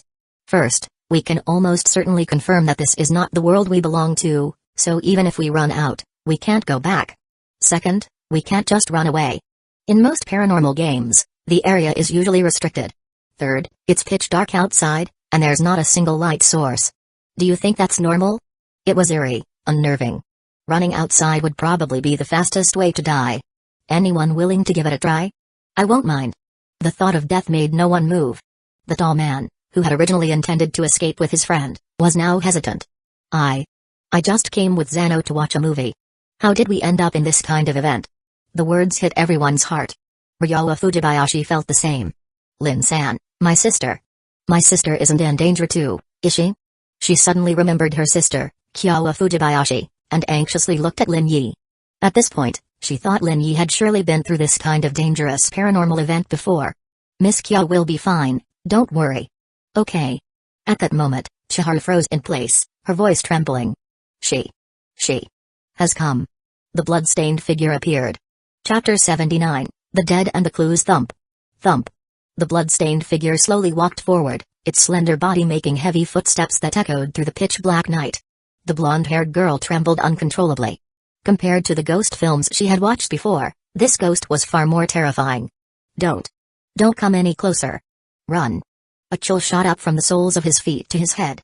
The tall man immediately turned and ran without a moment's hesitation. Hey, Honda, run. He couldn't care about the others, but he definitely remembered his friend. Thud thud thud. The tall man pulled his friend Honda and quickly ran up the stairs. Wait for us. The blonde girl hurried to catch up, and her boyfriend wasn't far behind. In just a few seconds, the four of them had disappeared. Lin-kun, we should also. Ryowa Fujibayashi wanted to follow but was stopped when Lin Yi grabbed his wrist. We should go, she's coming. Ryowa Fujibayashi became even more anxious. We'll go this way. After pulling Fujibayashi up to the second floor, Lin Yi turned and went in the opposite direction, not towards the blonde girl's group. Won't we go to them? Ryowa Fujibayashi thought more people would be safer. Going there is pointless. We need to gather clues. We can't rely on them for now. If the others had remained calm and not just run away, Lin Yi wouldn't have minded joining forces. But judging by their reaction, he decided to let them act freely. Their free movements might even help him uncover more rules and useful information. Besides, I think the more people there are, the higher the chance of being found. Eh? Ryowa Fujibayashi was stunned. Then, what if they come after us first? The chances of finding fewer people isn't small either. Don't worry, Ryowa-san. I'm somewhat of a pro in this area. These words eased Ryowa Fujibayashi's heart a little. At that moment, Lin Yi stopped in front of a classroom door on the second floor. Second year 100 class. Lin Yi pressed the switch, and the lights came on, illuminating the classroom. It was a miracle that there was still power in such an obviously long-abandoned school building. Let's look around, see if there's anything special. Ryowa Fujibayashi stepped in, feeling uneasy, and started searching, his eyes scanning the room. The classroom, unused for a long time, was covered with a layer of thick dust, and the air was filled with a faint musty smell. There were no books in the desks, and at a glance, the room was empty, with nothing of note. After just 2 minutes, The two had thoroughly searched the second year 100 class. Lincoln, we didn't find anything useful. Let's go to the next classroom. The entire building was within the search range, but Lin Yi judged that the clues wouldn't be hidden too covertly. For example, behind the blackboard or in the corners of the classroom, requiring repeated searches to find them. Second year B class, Lin Yi tried to open the door, but it was locked. Ka. The door handle still wouldn't turn. It's locked, we need a key. Ryoa Fujibayashi glanced nervously at both sides of the hallway, afraid the woman ghost might appear. Ryo, step aside 2 steps. Lin Yi took a step back, lifted his leg, and kicked it hard. Thud. Thud. The door didn't budge. From the force of the kick, he felt like he had struck a concrete wall, as hard as iron. It can be concluded that brute force alone cannot break the door. Lin Yi looked at the glass in the middle of the front and back doors. He quickly dashed forward and punched the window. Thud. The sound was still dull, and the glass didn't move. Second year B class must either be an unsearchable area, or there's an invisible wall in front of us, reducing the area available for investigation. Ryoa Fujibayashi understood, but Lin Yi seemed to treat this like a game. Wasn't he being a bit reckless? This was a dangerous and potentially deadly word game. Or it could be that we can only enter with a special item, the key, which holds the information we need.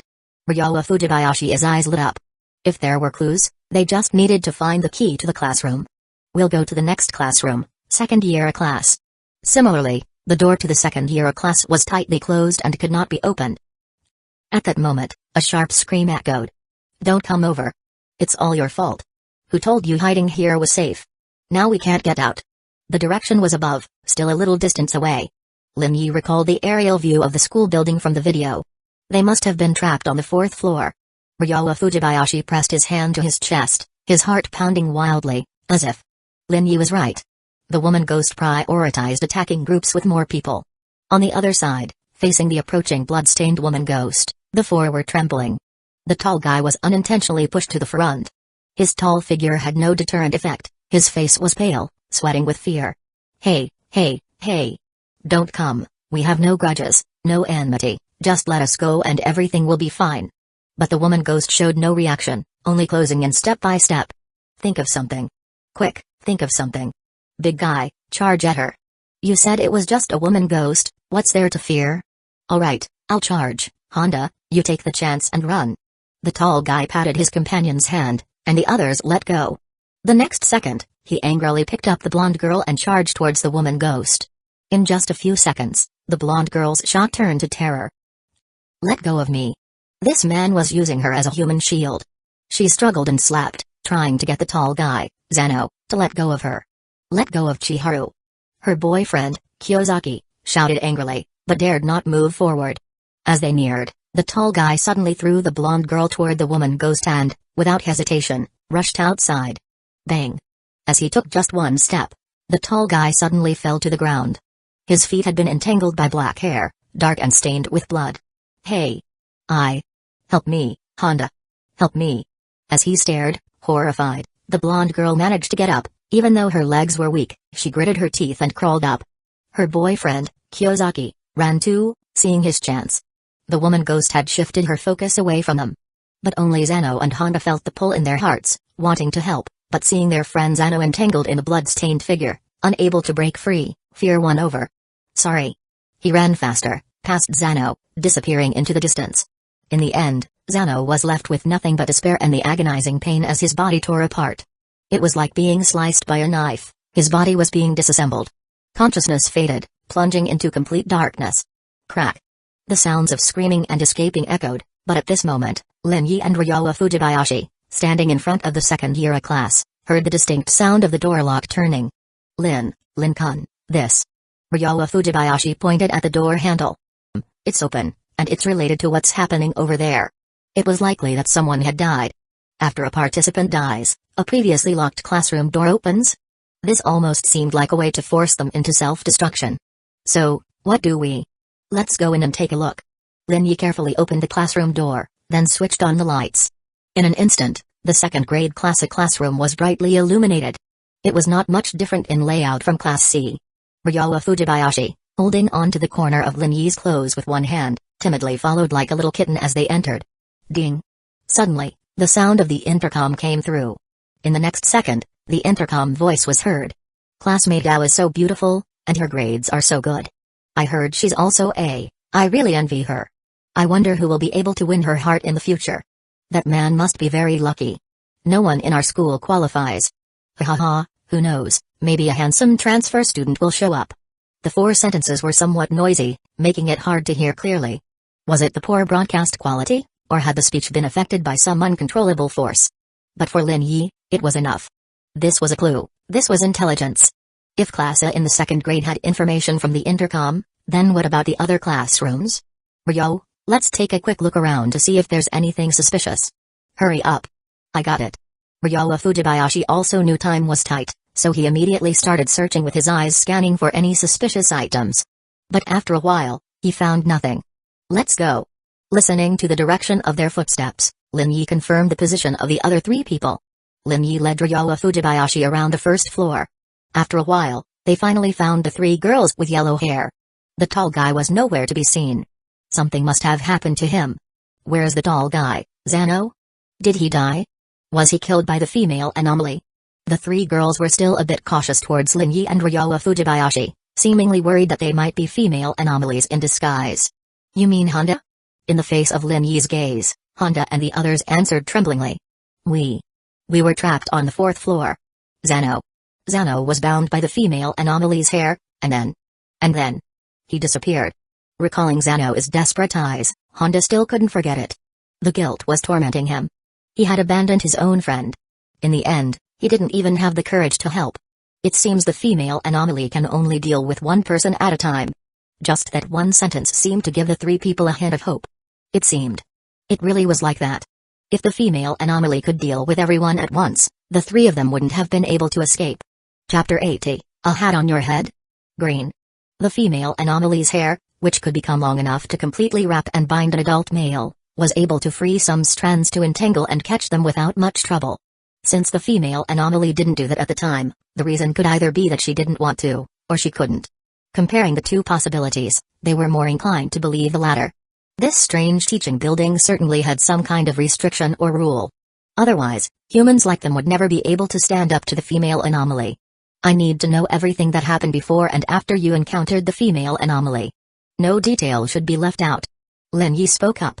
With the tall man Zano already dead, the remaining 3 had no intention of arguing. At this point, they had placed their hope in Lin Yi, the calm man who faced the terrifying female anomaly without panic. He was the one among them most likely to survive until the end. He was also the one most likely to successfully leave this place alive. Honda was the first to speak. We 4 ran up to the 4th floor, looking for rooms to hide in. In the end, we found a classroom on the far west side of the building with the door open, so we hid inside. Did you hear the sound of the intercom after entering the classroom? Lin Yi asked directly. Honda shook his head in confusion. No. It seemed that the intercom only played in classrooms that were originally closed. How many classroom doors on the 4th floor were closed? A lot. We went down the hallway, trying to push open the doors, and found that many of them couldn't be opened. Honda continued. Afterward, we hid in that classroom for about 7 or 8 minutes, then we heard footsteps coming from the hallway, getting closer and closer. We panicked, and Zano carefully went to take a look. The female anomaly was really coming straight toward our classroom. And then. But Honda's words were cut off by the yellow-haired girl, Chiharu, who spoke angrily. That bastard man, to save himself, actually threw me toward the female anomaly, using me as a shield to create an opportunity to escape. Damn bastard, he deserved to die, ha ha ha. Chiharu, angered and frightened, mocked the tall man's tragic end. Her boyfriend, Kiyosaki, echoed her, constantly expressing his anger and dissatisfaction with the tall man. Honda wanted to say something but swallowed his words. He knew Zano had done something wrong, but at least, Zano had always taken care of him and had tried to keep him alive. Alright, describe in more detail the female anomaly's attack methods and the way it manifested. Chiharu, who had physical contact with the female anomaly, said it felt very cold like ice. The hair could grow longer, hook people's feet, and continuously bind them until it swallowed the entire person. The 3 of them stammered as they described the details they saw, adding to the missing information from each other. No one held anything back. They knew that the more they knew now, the higher their chances of surviving and leaving here. Lin Yi reviewed the information. The one thing that bothered him the most was the female anomaly's physical form. When it first appeared, the female anomaly was in an intangible state, and he couldn't touch it at all. As time passed, Did the female anomaly become more solidified? Ryo, share the information we've gathered with them. The purple-haired girl, Ryo Fujibayashi, who had been silently standing by Lin Yi's side, was stunned. Oh, right, okay, so I'll talk about the broadcast, right? The three of them immediately focused their attention on Ryo Fujibayashi. Lincoln and I entered a classroom that was originally closed and couldn't be opened by force, the second-grade classic classroom. When we turned on the lights, the intercom started playing. Ryo Fujibayashi shared the content of the broadcast. The three of them had expected it to be important information for survival, but it was completely useless. This didn't even have a single useful piece of information. Kiyosaki muttered angrily, frustrated after having gotten their hopes up. Lin Yi didn't rush to speak, instead, he observed the reactions of the three. Lincoln, I think we should start with this Dao girl. Honda hesitated for several seconds before speaking. Isn't she the female anomaly? How do we go about that? Are you going to kill her? Kiyosaki sarcastically said. Once we know her name, we can specifically search for related information and items. Honda ignored Kiyosaki's attitude. Although he was obsessed with anime, now, his desire to survive had skyrocketed. He was trying his best to prove his value. If someone had to die, the one most useless and without value should be the one to be abandoned. Honda didn't want to be that person. Now that he had lost his friend Zeno, he could only cling to Lin Yi, the boss in front of him. Tell me your thoughts. Lin Yi looked at Honda calmly. Honda realized that he was right, and now he was even more sure that Lin Yi had been testing them, judging their analytical and thinking skills. Someone like Kiyosaki, who was clearly marked as a failure. People without brains die the quickest. Honda suddenly remembered his friend, and a sense of discomfort hit him. We should go to the staff office. We should be able to find the attendance records there. By looking at the student roster, we can find out which class she's in and her full name. I believe there will be more clues in her classroom, especially her desk. These were all the ideas Honda could think of. Good, calm thinking is key to surviving in this strange teaching building. Lin Yi patted Honda's shoulder. This task is yours now. In an instant, Honda was stunned. It was his responsibility? Weren't they going together? Kiyosaki almost laughed out loud. It was so funny. Now you get to show off your IQ, and look where you ended up. You have to go search for the office and the attendance records. You're going to. Lin Yi's one sentence made Kiyosaki's eyes widen. What? I'm going to? Don't you dare? No. I'm worried about Chiharu. What will happen to her if I go with you? I'll take care of your girlfriend. Kiyosaki was dumbfounded. I guarantee she'll be alive when you return. Lin Yi actually used this as a further test to gauge how much the anomalies attracted people. If the strange woman prioritizes finding him this time, it can basically be concluded that the more people, the stronger the attraction to the female's strange entity. But then you can go with us. However, as soon as these words were spoken, the blonde-haired woman immediately flared up, walking to Lin Yi's side. No, I'll just stay with Brother Lin. Kiyosaki, are you still a man? You want me to go on an adventure with you? I just want to protect you, Chiharu. It's dangerous to stay with him. Brother Lin can protect me better. Kiyosaki's unnamed anger flared up. Then what? What are you going to do? We're going to look for clues. You're not just going to stay here and wait for us to bring them back, right? He could no longer suppress his emotions. His words directly confronted Lin Yi, expressing his dissatisfaction and anger. This guy is acting all high and mighty, commanding them to search for clues, while staying in a safe place and waiting for them to return with the clues? What's that supposed to mean? Who do you think you are? Why do you think you can order us around? Otaku also remained silent, but he had the same thought in mind. He had thought they would act together, but now he had to accept that they would go alone, which he definitely couldn't stomach. Shoe cabinet. Suddenly, one sentence made everyone stop in their tracks. The shoe cabinet in the teaching building. Knowing her last name is Kirishima, we can find her shoe cabinet. Everyone immediately recalled a segment from the video before they entered. The female lead had received a letter from her shoe cabinet. They had overlooked this detail. Was this the difference? We'll go to the shoe cabinet. Kiyosaki immediately said. Rather than searching through each office on every floor of the staff building, which would require checking office by office, he preferred to go straight to the shoe cabinet at the entrance of the teaching building. It was just a short distance, even running there wouldn't take half a minute. Although there were many shoe cabinets, now that they knew her name, it would be much faster to find it. They wouldn't waste too much time. Okay, the shoe cabinet is up to you guys. To Kiyosaki's surprise, Lin Yi agreed without hesitation. This wasn't normal. Could the shoe cabinet area be more dangerous? Kiyosaki felt a bit uneasy. The search of the staff offices in the teaching building will be handled by me and Ryo. His gaze landed on the blonde woman, Chiharu. The woman hesitated and struggled for a moment before making her choice. I'll stay with Brother Lin. Instantly, Kyosaki's face darkened. His girlfriend trusted a stranger more than him? He felt like he had just been handed a green hat. Before he could say anything, Lin Yi had already stepped forward, causing him to swallow his words. Kiyosaki recalled the scene where the tall guy had been beaten and collapsed, clutching his stomach in pain. He wanted to act, but he feared he would be the one to suffer in the end. Sigh. Otaku, let's head to the shoe cabinet. The two of them set off, but their eyes kept darting around, constantly scanning the surroundings. The moment that strange female entity showed up, they would flee as fast as possible. Finally, they reached the shoe cabinet area at the entrance. In the dim light, the worn-out shoe cabinets were pitted and seemed like they might collapse at any moment. I remember the video showed it was this spot. Let's start looking here. Kiyosaki and Otaku each began checking the name tags on the shoe cabinets. Kirishima, but they couldn't find Kirishima's shoe cabinet anywhere. Hey, did you find it? No. Hurry up. No one knows when that thing will show up. Finally, when Otaku spotted the surname Kirishima on one of the shoe cabinets, he shouted with joy. I found it. They had found it. Kiyosaki rushed over, and the two looked at the half-open shoe cabinet.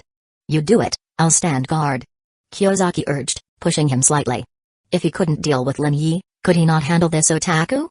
At this moment, Kiyosaki felt confident. Chapter 81, Don't talk, run quickly. Otaku trembled, too scared to open the shoe cabinet, terrified that at the moment he opened it, a pale hand would reach out. Having played some horror games and watched horror movies, he had a bit of experience with situations like this. What if we call Brother Lin? We've already found the shoe cabinet anyway. Useless. Kiyosaki cursed. You're useless, scared of this? But he didn't show any sign of moving closer. You do it, you're not useless, hurry up and do it. Even an ordinary person has their limits, and Otaku was furious at this moment. Haha, you won't do it either. No wonder your girlfriend won't come with you, and instead chooses Brother Lin. Brother Lin. What's with this brother? You really think that just because you call him brother, he'll help you? One by one, they all trusted Lin Yi, believing that he could get them out of here alive, showing him extreme respect. Kiyosaki, however, was boiling with anger, and it finally erupted. At least he won't help you. Your girlfriend, though, probably would help. After all. Idiot. Kiyosaki raised his fist. Otaku had already anticipated this and took a step back to avoid it. If you want your girlfriend to trust you, then show your own brains and abilities, let her see the hope of survival, otherwise. Otaku froze on the spot. Kiyosaki, sensing something, slowly turned his head. At that moment, there was a sudden sound of hurried footsteps behind him. He felt himself losing balance as he was knocked back and stumbled several steps forward.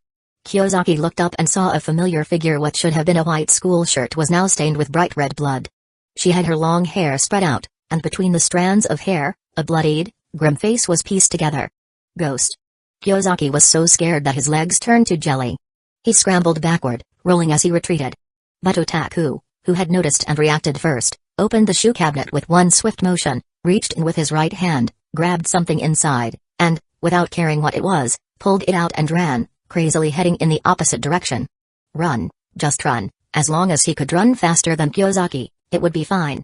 And right now, it was clear Kiyosaki was definitely going to be eaten by the ghost. He was done for, there was no saving him. And Otaku would return, bearing the evidence of this struggle for survival, making an important contribution to their escape. Otaku felt like he was floating. He glanced back with his peripheral vision, his eyes suddenly widening. The female strange entity was chasing him. Otaku ran even faster, pushing his speed beyond its limits. Don't chase me. Why are you chasing me? Didn't I leave someone for you? Help. Brother Lin, the strange entity is chasing me. I found the clue.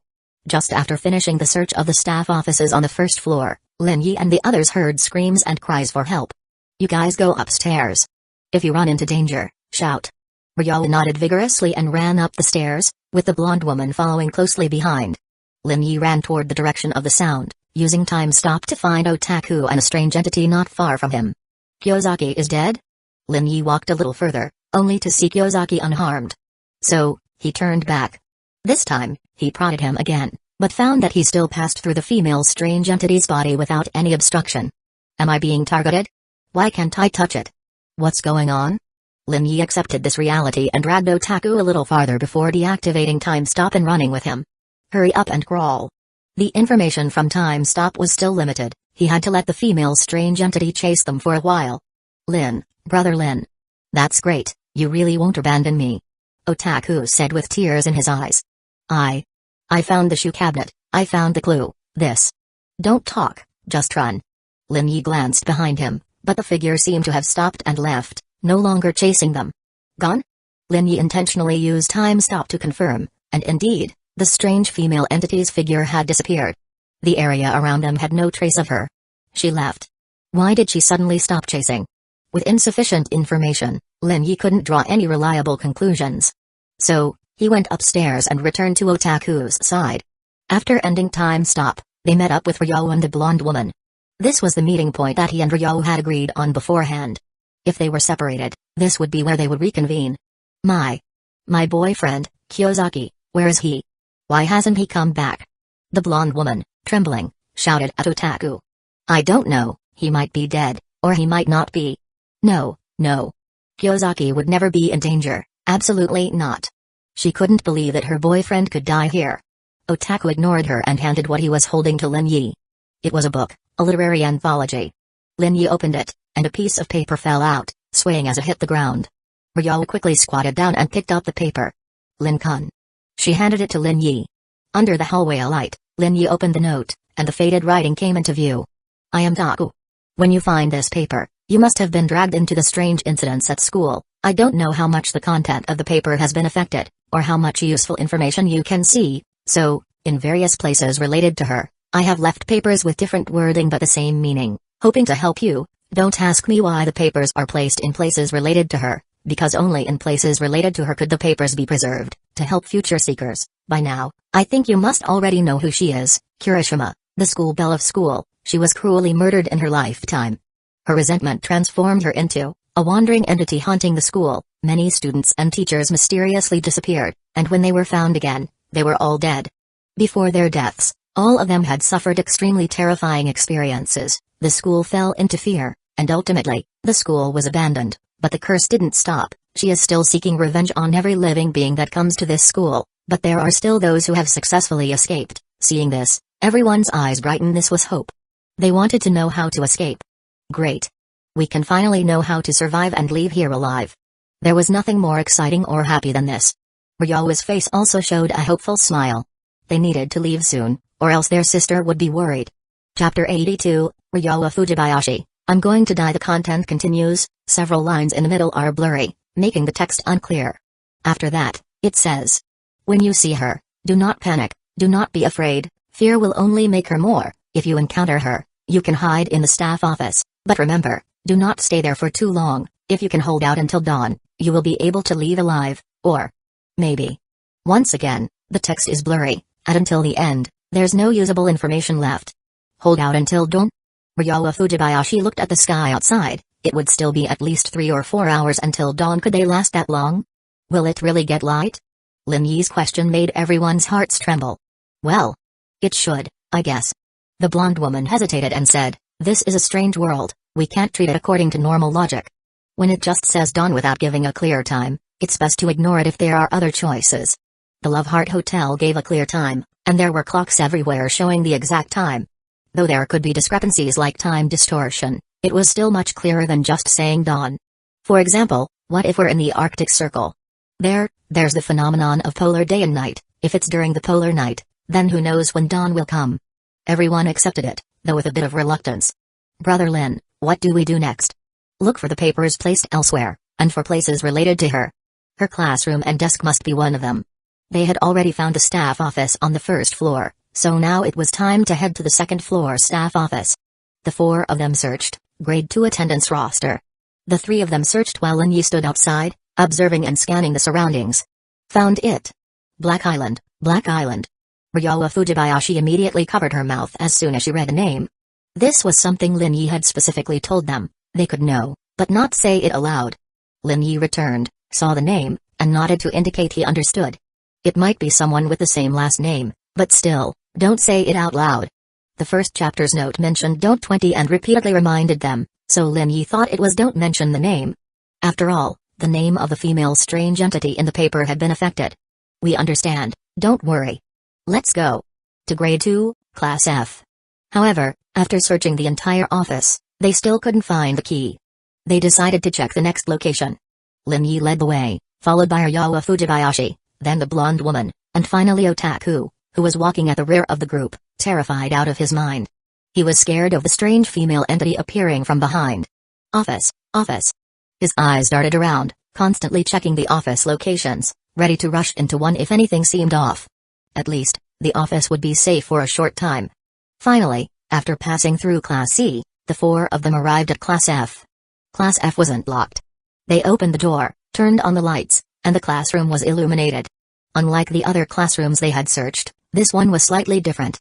The desks were arranged with textbooks, and there was a faint smell of student activity. Lin-kun, let's start searching.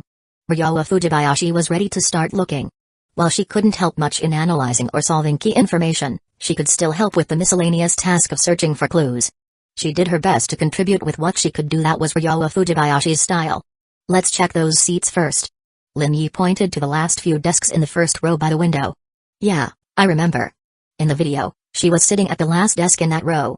Ryowa Fujibayashi hurried to check, but found that the last desk wasn't the one. She continued looking upwards, and finally, she found a textbook with the name Black Island written on it. I found it, Lin-kun. She happily showed Lin Yi the book she found. Now, they just needed to find the piece of paper. She. Run.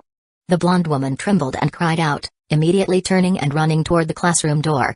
Ryowa Fujibayashi instinctively glanced and then noticed a figure with black hair, sitting in the empty seat.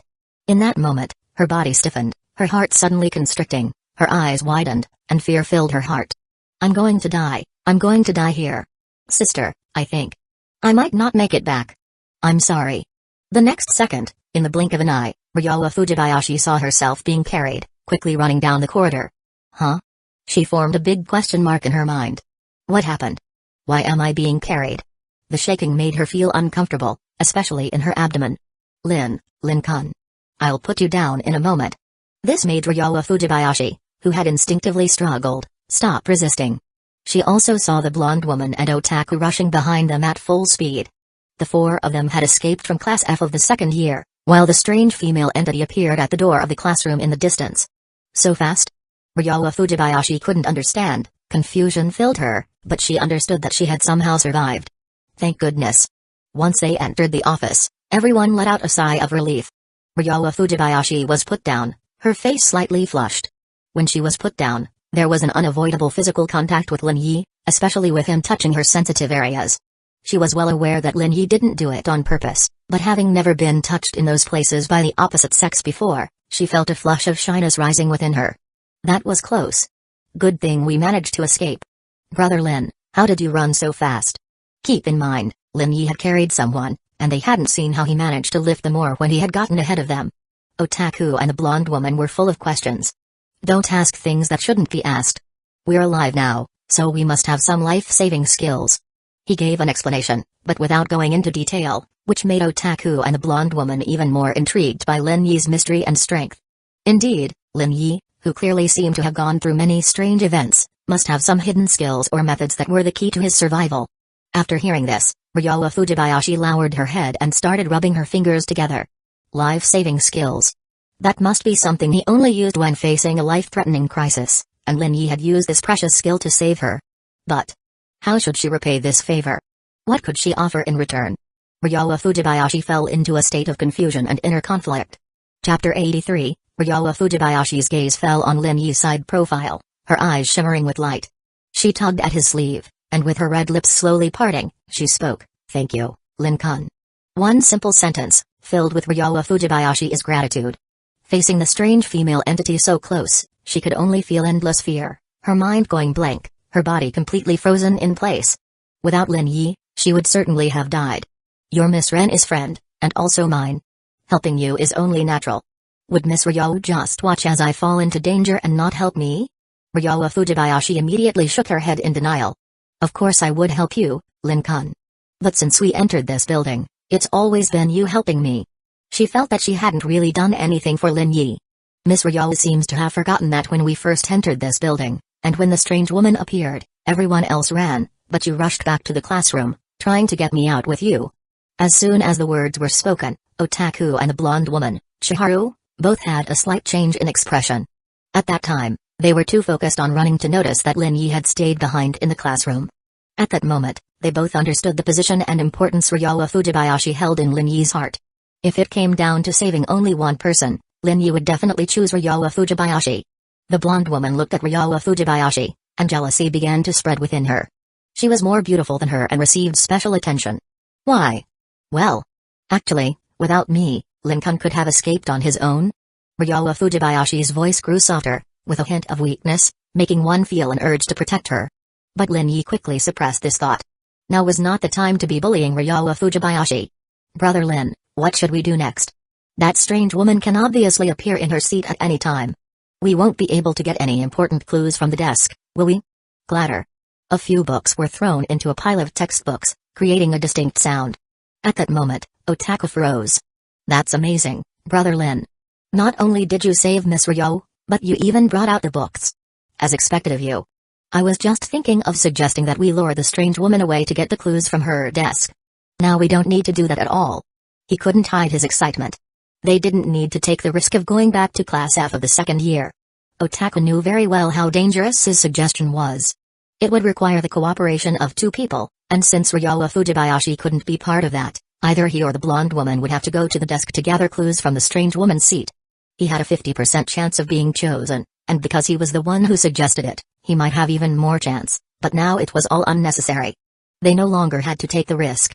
The 3 books were quickly flipped through. There were 2 notes in total, with the content being mostly the same, but the details differed. The group began reading.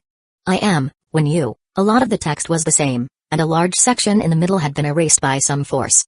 Lin Yi quickly continued reading. "Her power comes from fear, she is attracted by. You can stay in the teacher's office to avoid danger, but be aware of the time. Don't, absolutely don't. When the sun rises, you will survive, or maybe find her and take it to the art classroom, then you can leave here, her is in." The crucial information is once again affected by some mysterious force. Otaku complained, but at least the second note filled in the missing details from the first one. "Brother Lin, what do you think? The other option seems to be for us to find something of hers and bring it to the art classroom. Then we'll be able to survive and leave." It sounds simple, but it's not that simple. What could this item be? But since it was something belonging to her, it was likely related to a specific place, such as her seat or a locker. This meant that if they wanted to obtain this item, they would have to face the danger she posed. Could it be something she loved in life? Maybe a bracelet, pendant, earrings, ring, or something like that. Ryowa Fujibayashi offered her guess. "I've seen a lot of supernatural horror movies with my sister. After someone dies, their soul can sometimes reside in special objects. Could it be that the missing keywords refer to an item that holds her soul?" Lin Yi didn't respond right away, but Ryowa Fujibayashi nervously added, "If I'm wrong, just pretend I didn't say anything." Lin Yi gently patted Ryowa Fujibayashi's shoulder, signaling for her to relax. "Miss Ryo, your guess is very useful. Possession items are definitely something we should consider. Besides that, I think the body, bones, or even hair could be possibilities." "Hair?" But thinking of the strange woman's hair, which could grow and be used as a weapon, it wasn't entirely impossible that hair was their target item. But the entire building was a search area. How would they find it? "Let's head to the art classroom first. There must be new clues there." The 4 of them left the staff office one after another. Compared to the safety of the office, the hallway outside felt much colder, and the danger was palpable. The night wind blew, making them shiver. But Ryowa Fujibayashi and the others gritted their teeth, gathering the courage to continue forward. They couldn't afford to be afraid. Ryowa Fujibayashi kept repeating the tips from the note in her mind. The 4 of them quickly searched the second floor and couldn't find the art classroom, so they headed to the 3rd floor. But the 3rd floor still didn't have the art classroom. Lin Yi also checked the first year B and D classrooms on the 3rd floor, but both were locked and inaccessible. After silently noting those 2 classrooms, Lin Yi and the others arrived on the 4th floor. On the way, everything was calm. They didn't encounter the strange woman at all. It was as if she had given up on them and stopped pursuing them. Finally, on the 4th floor, the 3rd classroom on the west side was the art classroom. When they found it, Otaku and the blonde woman exchanged looks, their expressions slightly unusual. "Lin-kun, we originally hid in that classroom." Otaku pointed to the classroom at the end of his finger. The 2 classrooms were only separated by 2 other classrooms, very close together. They had passed by the key classroom at the time.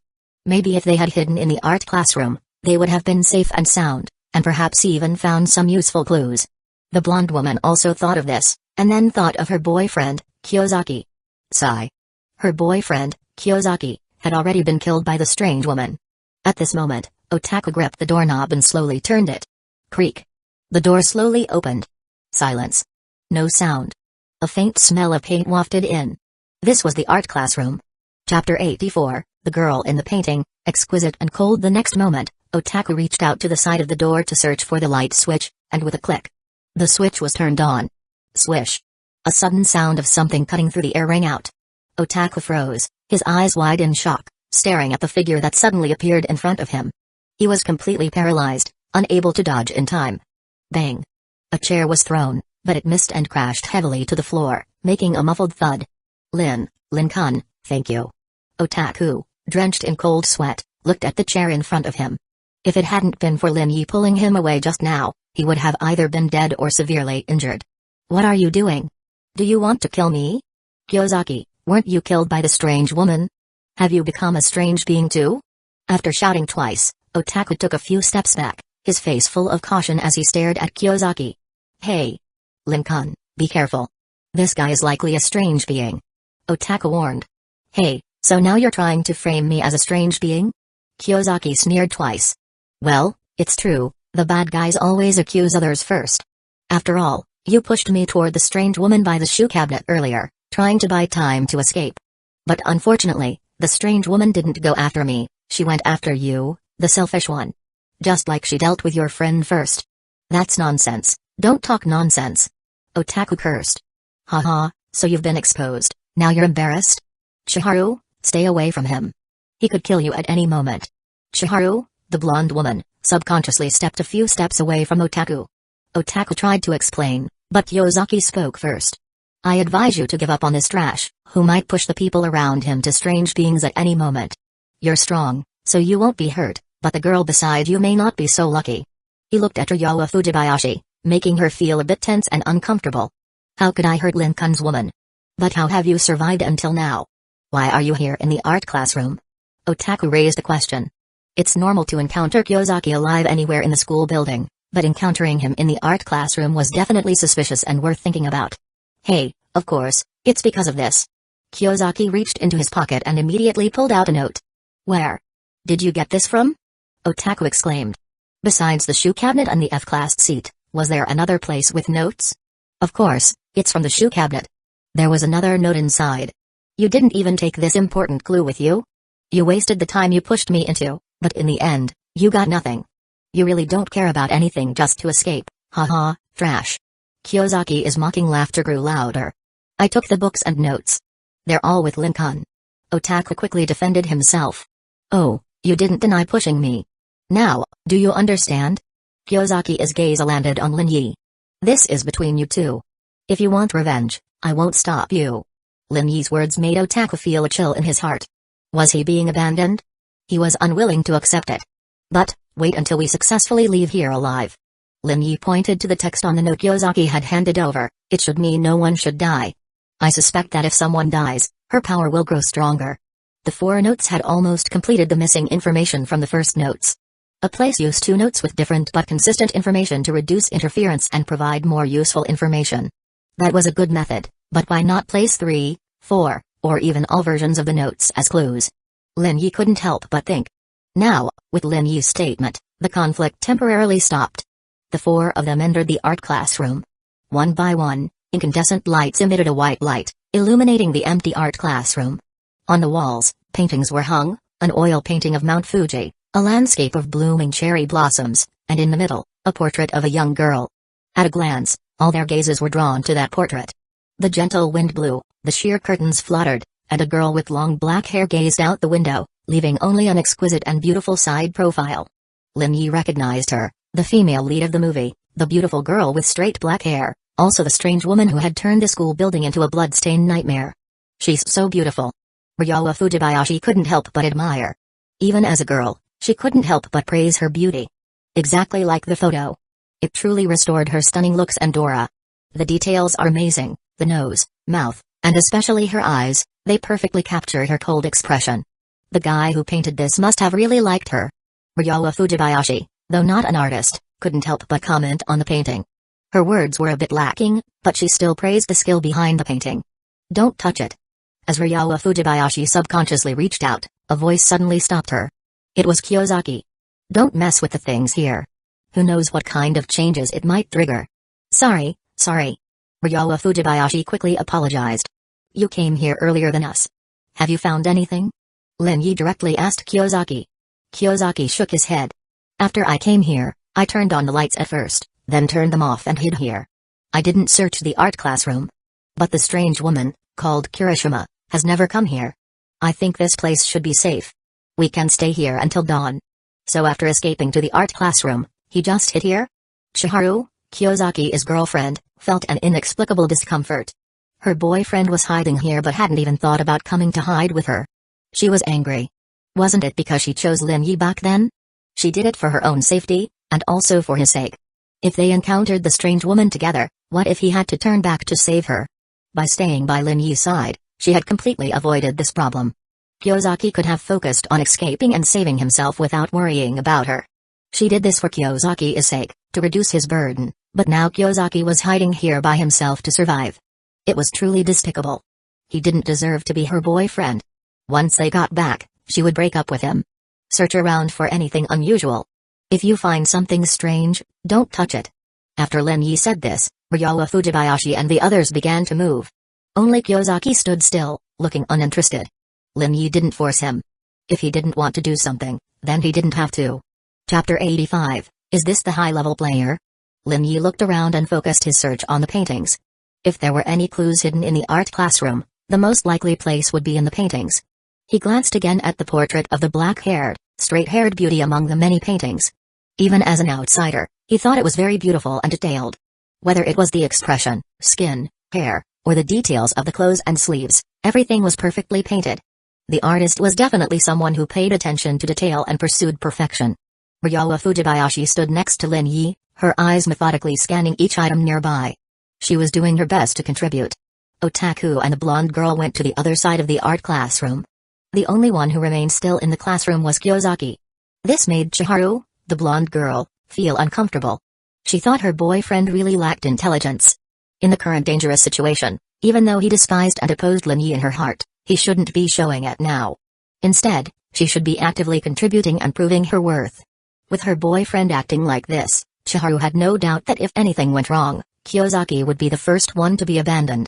When she thought about it carefully, this might not necessarily be a bad thing. Chiharu couldn't help but think. Anyway, since she planned to break up after returning, and now Kiyosaki was her first priority to be discarded, if anything went wrong, Kiyosaki would be the first to be abandoned. Her chances of survival were actually much higher. After coming to this realization, the blonde-haired girl shifted her attention to the nearby art classroom, focusing on the desks, drawing boards, and other items, searching for possible clues. The otaku closest to her noticed something strange with the curtain by the window. Filled with confusion, he walked over and reached out to pull it open. Shua. A figure appeared, with long black hair. The otaku was so scared that he stumbled backward several steps and fell heavily to the ground. It was a female ghost. A female ghost. That female ghost was already in the art classroom. The blonde-haired girl, startled by the sudden scream and panic from the otaku, immediately turned and ran. When she unconsciously glanced at the figure, her pupils contracted, and she ran even faster, heading straight for Lin Yi. On the way, she passed Kiyosaki and completely ignored her boyfriend. Lin-kun, run. Although it seemed like she was asking him to run, in reality, she hoped Lin Yi would take her and escape. She knew about Lin Yi's amazing ability to help people flee. Lin Yi patted the panicked Chiharu, signaling her to calm down, then stepped towards the direction of the figure. It's a doll, probably a real-life doll. Lin Yi said as he poked it. The fallen otaku, still trembling, looked towards the figure again. It seems. It really is a doll. The otaku supported himself to stand up and walked over to Lin Yi's side. He looked around and couldn't help but compliment, it's really well made. At first glance, I thought it was a real person. He reached out to poke it, but Lin Yi stopped him with a slap. What are you still doing here? Go find some clue or item. Right away, I'll go look for it. Under Lin Yi's urging, the otaku awkwardly smiled and quickly moved to another side to start searching. Chiharu took a deep breath, calming her fear, and continued her search. The blonde-haired girl quickly glanced at her boyfriend, but saw that he was indifferent, even a little disgusted. She immediately realized that her unconscious plea for help had irritated him. "You're so useless. How can I rely on you for protection?" She couldn't help but think bitterly, but she knew she couldn't voice it. Once they survived and left, she would break up with him immediately. Lin Yi searched around but couldn't find anything useful on the doll's clothes or body. The presence of the doll in the art classroom was strange. His first instinct was that it might hold some clue or key item, but now it seemed he was wrong. "Lin-kun, I found the key." Ryowa Fujibayashi's excited voice sounded as she pulled out a set of keys, the metallic clinking echoing. "Where did you find it?" the blonde-haired girl asked, surprised. It was inside a black suit. There was a wooden clothes hanger holding 3 items of clothing, a blue shirt, a black suit, and a white short-sleeved shirt. Clearly, they were clothes worn by an adult male teacher. Looking at it now, this combination of clothes and hanger seemed particularly conspicuous, but before, it had been quite inconspicuous, and she lamented how she had missed an opportunity. If she had found the key, her contribution would have been much better than that of the otaku. Knowing that Lin Yi had a hidden ability, Chihari couldn't help but want to cling to him, even if it meant offering more than just her presence. She stole a glance at Lin Yi. His tall figure, well-built body, and face weren't exactly handsome, but the more you looked, the more attractive he became.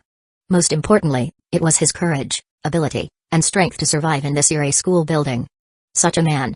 She wasn't losing out, in fact, she was making a great deal. But as she looked at Ryowa Fujibayashi, she immediately felt that her chances of being noticed dropped drastically. Compared to her, Ryowa Fujibayashi was much more attractive. She didn't stand a chance.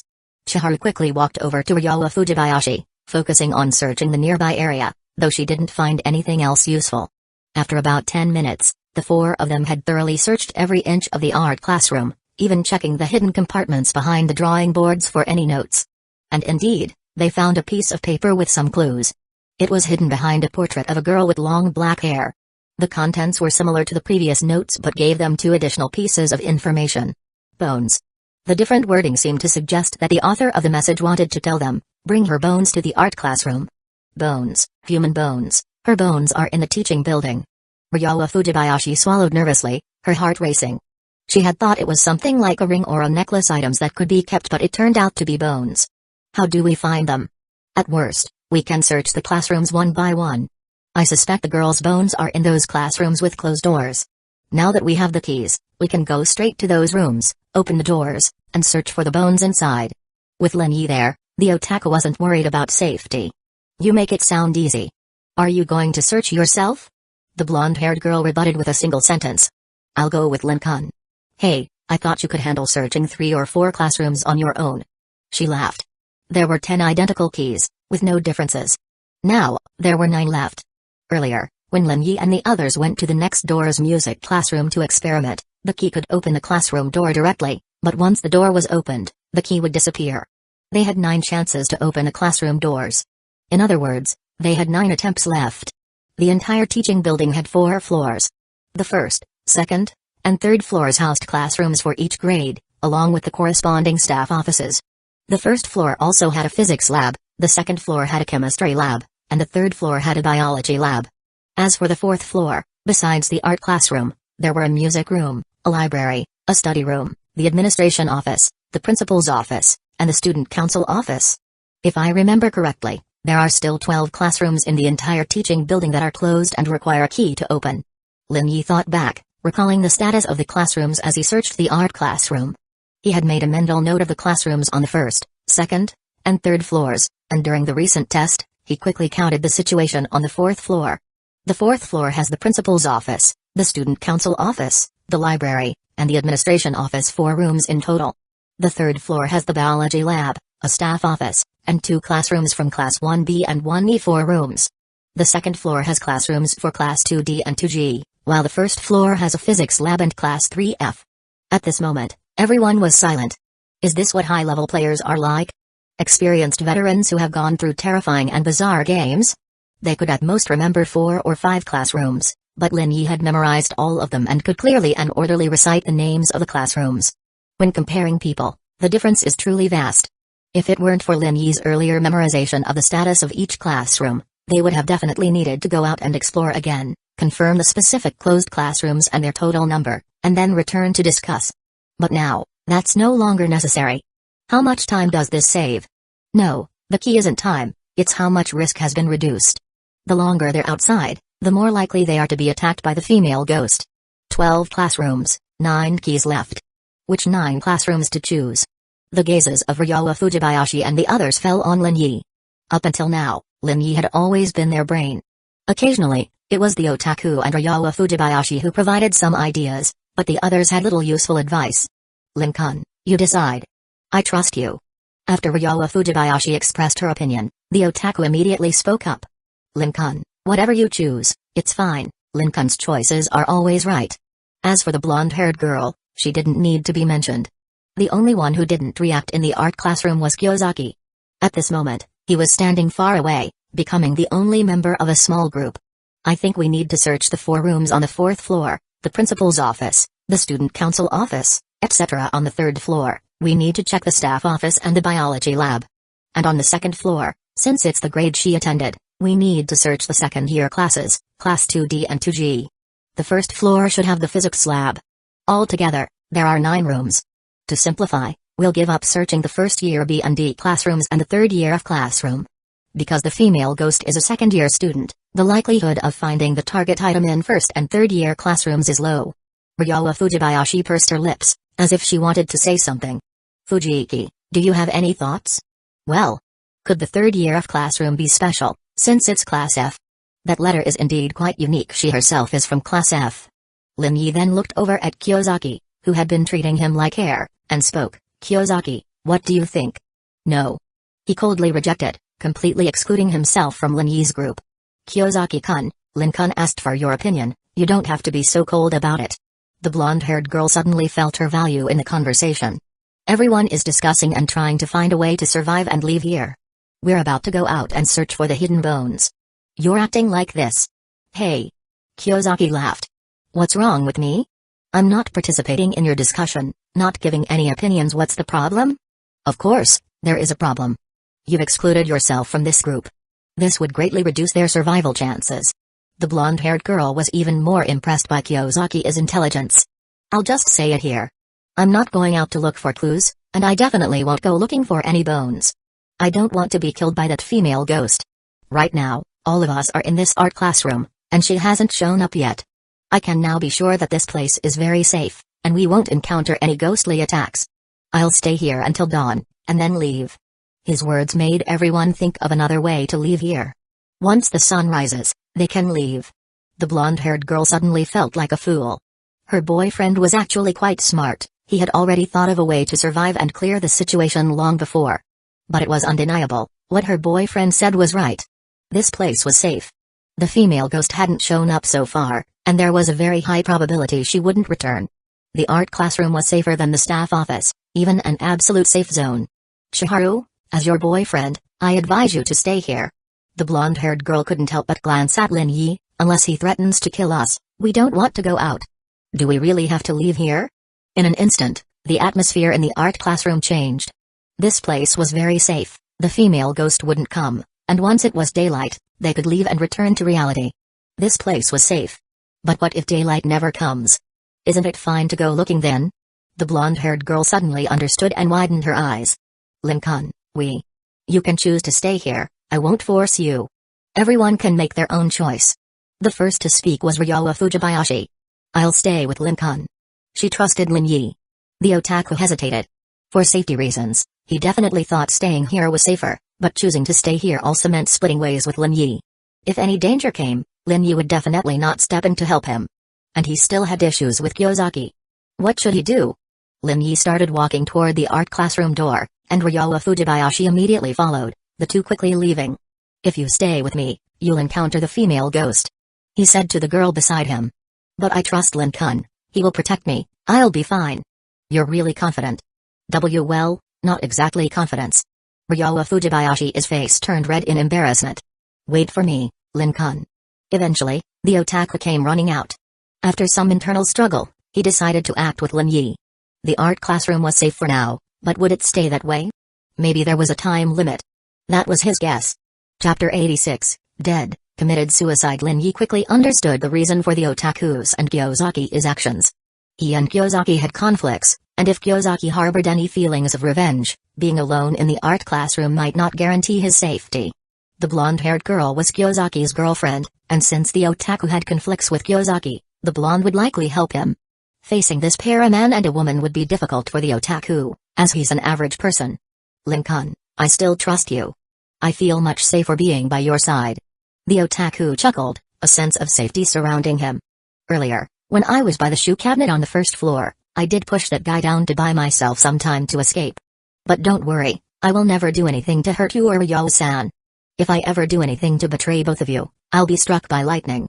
He explained, trying to ease any lingering doubts Lin Yi might have. No one likes someone who intentionally causes harm, including him. Now, having already done such a thing, he needed to show his sincerity to regain trust.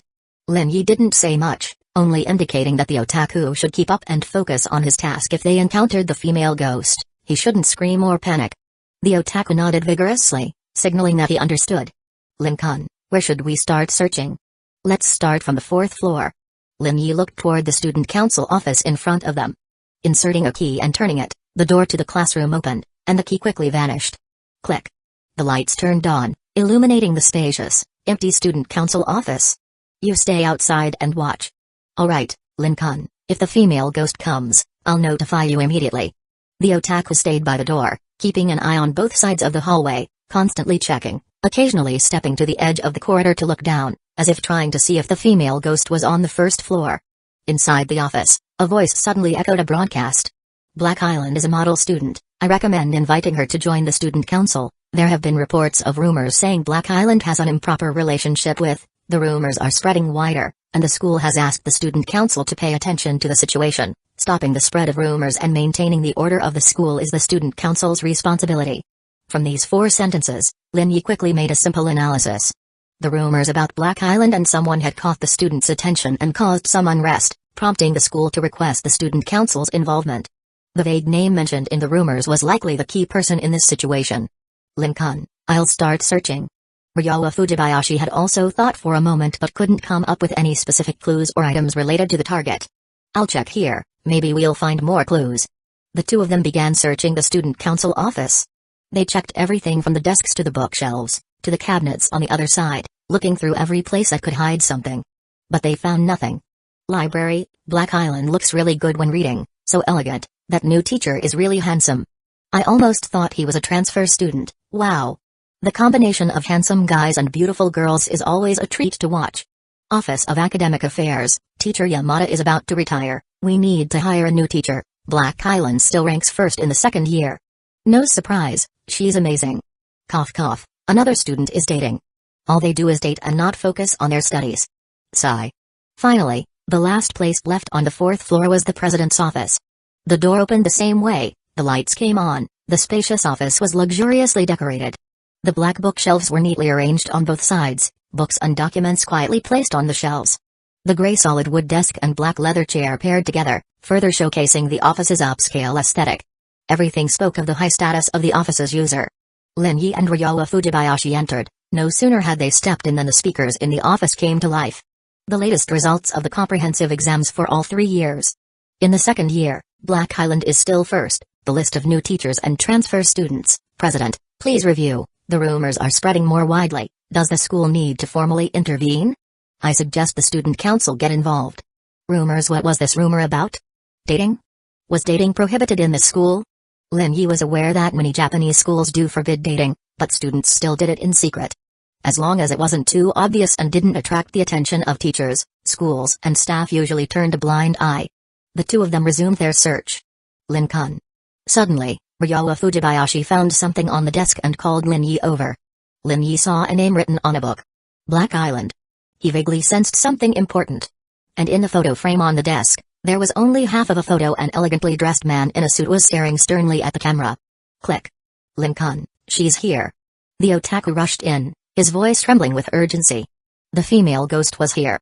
Let's go. But they were blocked. Ryo Fujibayashi and the otaku both hid behind Lin Yi. 5 meters away, a female ghost, her white shirt stained with blood, was staring at the three of them. Her long black hair hung loose, reaching the ground and even seemed to be growing longer. Rustle. The sound grew closer. The otaku stared, cold sweat forming on his forehead. Could it be that they were going to die here? Run. At the command, Lin Yi immediately pulled Ryowa Fujibayashi and ran. The otaku also ran, but suddenly he realized that there was no trace of the female ghost ahead. Huh? He turned his head and found that the female ghost was already several meters behind them. Suddenly, he thought of something. Lin-kun, long live. The otaku screamed in a frenzy. This must be teleportation. Only such a power could allow them to escape. It was amazing. Sticking with Lin Yi and holding onto his leg was the wisest decision of his life. The female ghost slowly turned around and looked toward the direction in which Lin Yi and the others were fleeing. Her blood-stained shirt seemed to darken even more. Is the teacher's office on the third floor open? After descending the stairs, the three of them rushed to the teacher's office. This was the third teacher's office, which should have been a tightly closed office. Maybe you remembered wrong, Lin-kun. Let's hide inside for now. This would be a temporary refuge from the female ghost. At that moment, a broadcast started. Black Island is so outstanding, yet she hasn't joined the student council. It's really a shame. The new teacher is said to be very handsome. Our school's single female teachers are lucky. Rumors? There's no basis for them. It's probably just some idle female students gossiping. It was still information related to Black Island and some rumor. Up until now, all the broadcasts in this building had been about Black Island and rumors. So, what was that rumor? If they could figure out the specifics of this rumor, they would know the most important background information about the series scenario. But would this background information help them clear the game? Normally, yes. Otherwise, the information about this background would be meaningless. However, these broadcasts didn't reveal any useful information about the location of the bones. So, there must be something wrong.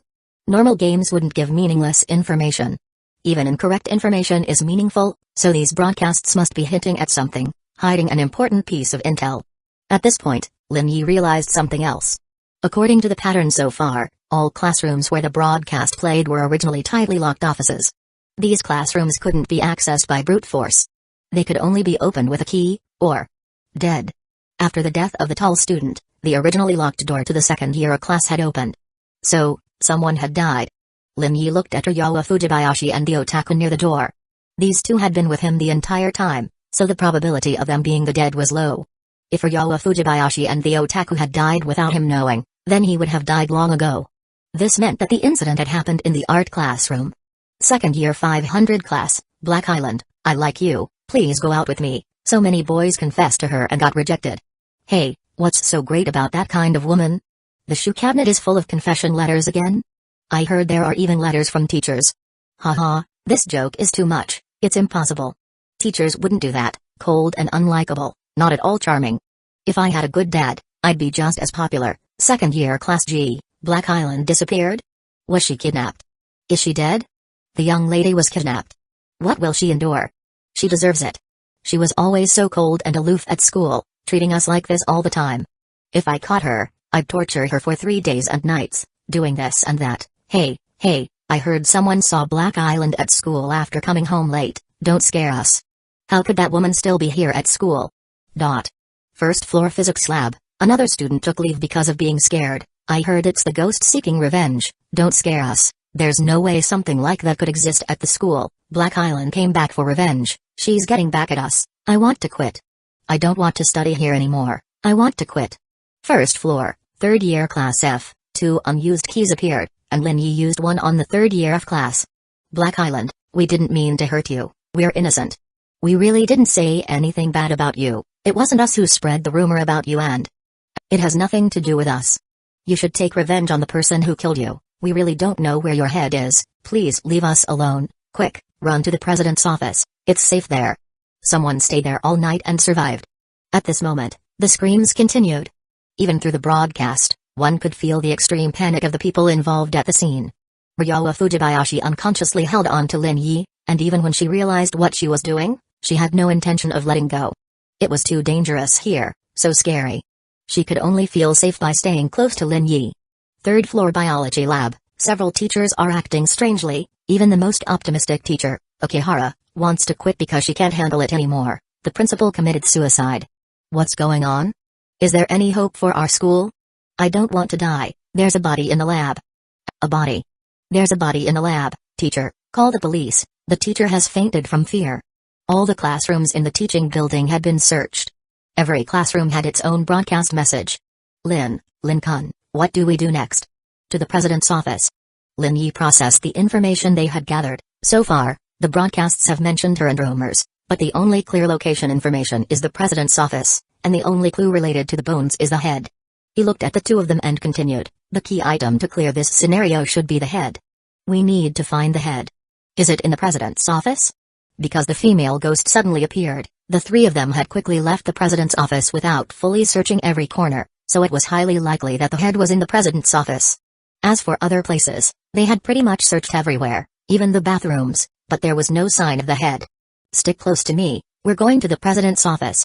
Ryowa Fujibayashi nodded, signaling she would stay close, and the otaku was even more determined. With the light of victory shining through, he wasn't going to hesitate now. As long as he stayed close to Lin Yi, he was sure he'd be safe. A few minutes later, the three of them arrived on the fourth floor, rounded the corner, and the president's office was the fourth room ahead. But at that moment, a blood-stained figure stood at the door, creating the most dangerous obstacle. What? What do we do now?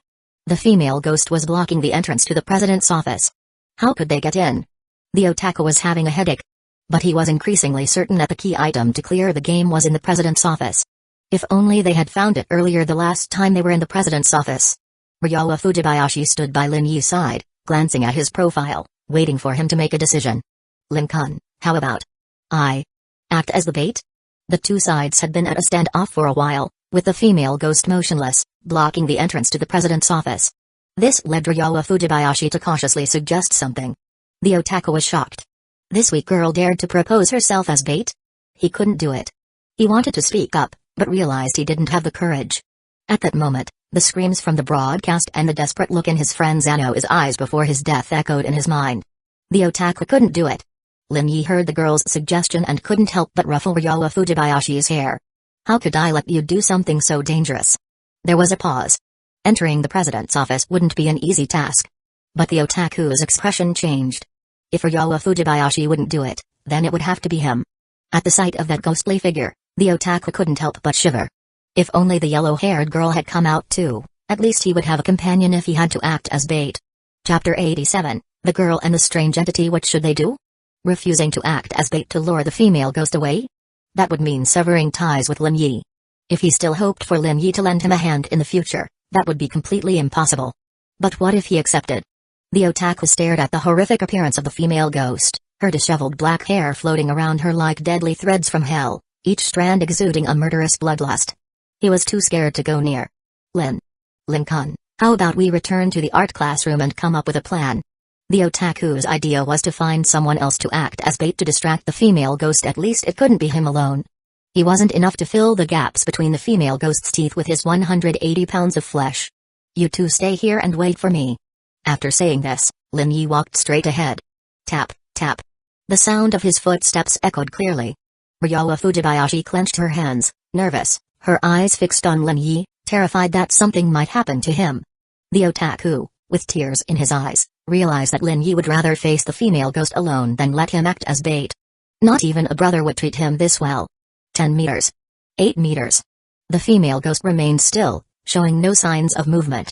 Lin Yi glanced at the president's office door, noticing that the black hair strands had crossed and connected, forming a dense web that blocked the entire door.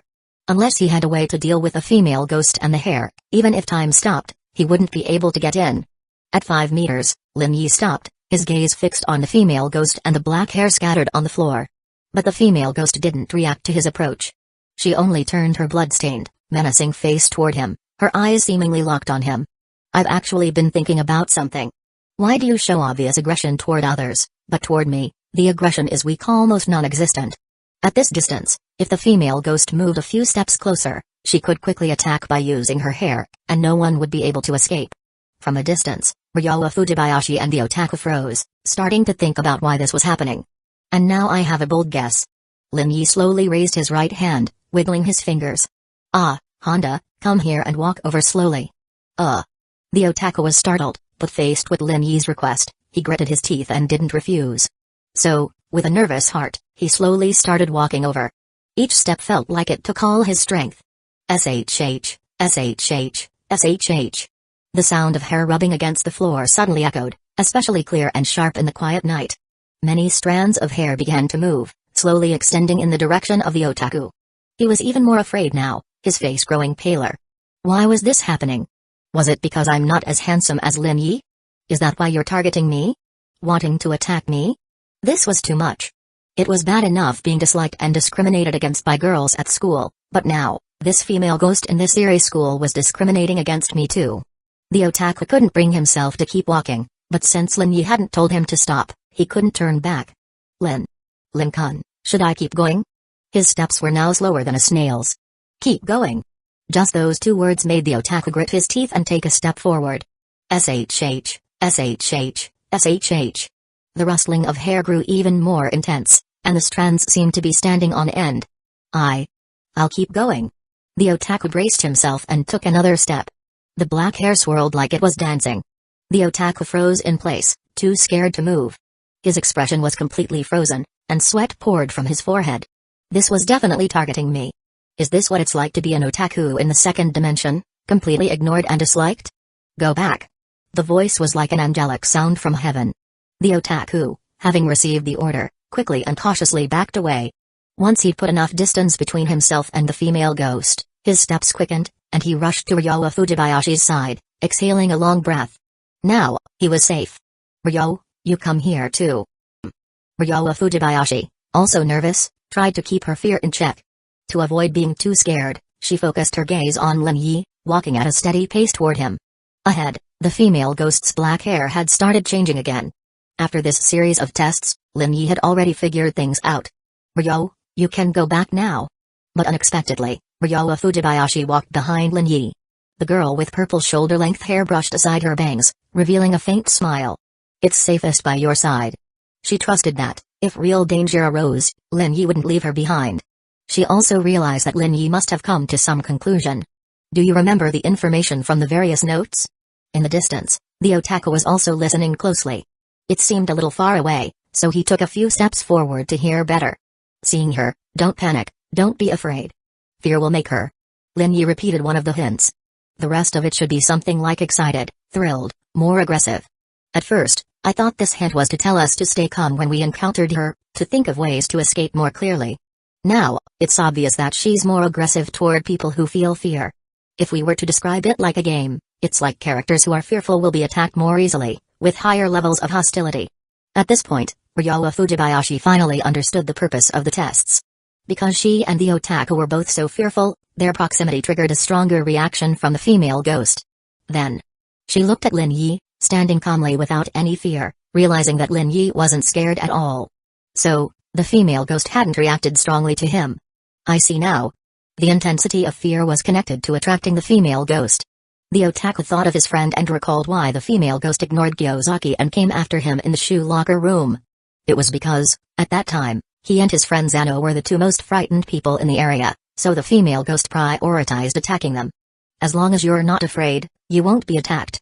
As long as your fear is lighter than others, you won't be targeted first. This also explained why the more people there were, the more likely the female ghost was to attack. Now they understood the rules of self-preservation, but what should they do next? The head was in the president's office, and they couldn't get in. Ryo Fujibayashi looked at Lin Yi's profile, unable to stop herself from thinking. I have a way to distract the female ghost. I'll help. Ryo Fujibayashi didn't hesitate at all. Ryo, with you as a teammate, I'm truly relieved. I just want to do my part. I can't let Lin-kun do everything alone. That wouldn't be right. You are truly a good girl, really. Whoever marries you in the future will definitely be happy. Ryo Fujibayashi immediately blushed. The timid girl had already shown courage in the eerie school building, but at her core, she remained an introverted and timid girl. Alright, you should leave here. Before trying to lure her away, I plan to try another method first. Maybe it will work. Ryo Fujibayashi didn't leave right away. Your fear will affect her. I need you and Honda to stay farther away. No, just go to the nearest staff office. I understand. Since Lin Yi said so, Ryo Fujibayashi had no reason to stay any longer. She had stayed with the intention of helping Lin Yi, and now, leaving would help him, so she naturally wouldn't stay here any longer. After meeting up with the otaku, Ryo Fujibayashi spoke to him. Lin-kun asked us to go to the staff office. Okay, Lin-kun, let's go. After receiving Lin Yi's signal, the otaku and Ryo Fujibayashi headed to the staff office on the 3rd floor. Meanwhile, on the 4th floor, Lin Yi, confronting the female ghost, quickly noticed that the ghost's hair had retracted significantly, until it was back under her feet. However, the hair that had been entangled at the door of the president's office hadn't decreased at all, it was still densely packed, blocking any entry with no gaps. Destruction was impossible. He had already tried. This black hair was harder than steel. Lin Yi had considered using fire, but he understood that the rules of this instance and the use water to deal with burning entities were completely different. He looked at the female ghost's face and could clearly feel that the malice had diminished, replaced by a hint of coldness. Yes, coldness. It was like the aloof temperament of the tall, unattainable flower at the beginning of a movie, or the proud aura in the portrait in the art classroom. My name is Lin Yi. I am just a visitor passing through this school. I know a lot about you, although it's incomplete, and many key pieces of information are missing, but I want to help you. The female ghost in his line of sight stood still, motionless, with no response. For a moment, Lin Yi almost thought his guess was wrong. This female ghost could communicate. Fear attracts the female ghost, and it also affects her rationality. Could it be that he was also afraid of her? Is that why the ghost was still unresponsive? Or perhaps, she didn't want to communicate? Lin Yi rubbed his chin and suddenly noticed the problem. Sorry, I'm a bit far from you. 5 meters was definitely not a normal distance for communication. He walked up, stepping onto the corridor that had been covered with hair. I want to help you. He gazed at the female ghost's face, now only half a meter away, but her eyes were as calm as still water. No response? What now? It seemed his words lacked persuasion. You have used the persuasion skill, level 1, I really want to help you. Still no response. Alright. Let's do it this way then. You spent 1000 game points to upgrade your persuasion skill. Persuasion skill is now level 2. 45 seconds remaining until skill cooldown ends. I can retrieve your lost head. No response. Wait, there was a reaction. The female ghost blinked. That was a reaction. But that reaction wasn't enough, he hadn't convinced her yet. You spent 3000 game points to upgrade your persuasion skill. Persuasion skill is now level 3, the cooldown ended. I can help you get revenge. She stared at Lin Yi. In that moment, her reaction was obvious. He guessed correctly. The female ghost wanted revenge. And the target of her vengeance was also within this school building. Many things became clearer. I can help you. I can even find a way for you to personally get revenge. There is no falsehood or deception in my words. Still. Not enough? Rustling. The female ghost's long black hair swirled and floated in front of Lin Yi. Soon, it wove into a unique black bracelet with intricate patterns.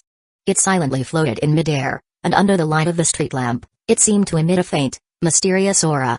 Lin Yi reached out to pick it up, and the information about the black bracelet appeared in his mind. Name, girl's bracelet, category, eerie object, quality, ability, cannot be used, usage condition, background, from a high school girl named apostrophe. Woven with her own long black hair. Note 1, wearing it will bring either a blessing or a curse. Note 2, if you break the agreement with her, the bracelet will transform into a cursed hair strand, binding you and consuming you to death. Note 3, if you fulfill the agreement, the bracelet will assist you. Special reminder, if you gain the recognition of the creator of this eerie object, the mental strain and eerie corruption caused by using this object will be greatly reduced. It turned out to be an eerie object. So this is how eerie objects are obtained. If the other eerie objects can only be acquired in a similar manner to the bracelet, their rarity is unimaginable. Ordinary people wouldn't dare face the female ghost directly like this. Even players from the eerie game cannot face the female ghost with a calm mind. His lack of fear towards the female ghost was based on his own strength. If it were someone else, there would be no chance at all. Lin Yi looked at the bracelet in his hand without hesitation and immediately put it on his left wrist. The next second, the bracelet tightened, adjusting to the perfect fit on his wrist. Can you trust me now? She still didn't respond, but the information her eyes conveyed answered Lin Yi's question. Now, may I enter? Lin Yi pointed at the president's office, but the female ghost seemed to have no intention of allowing him in.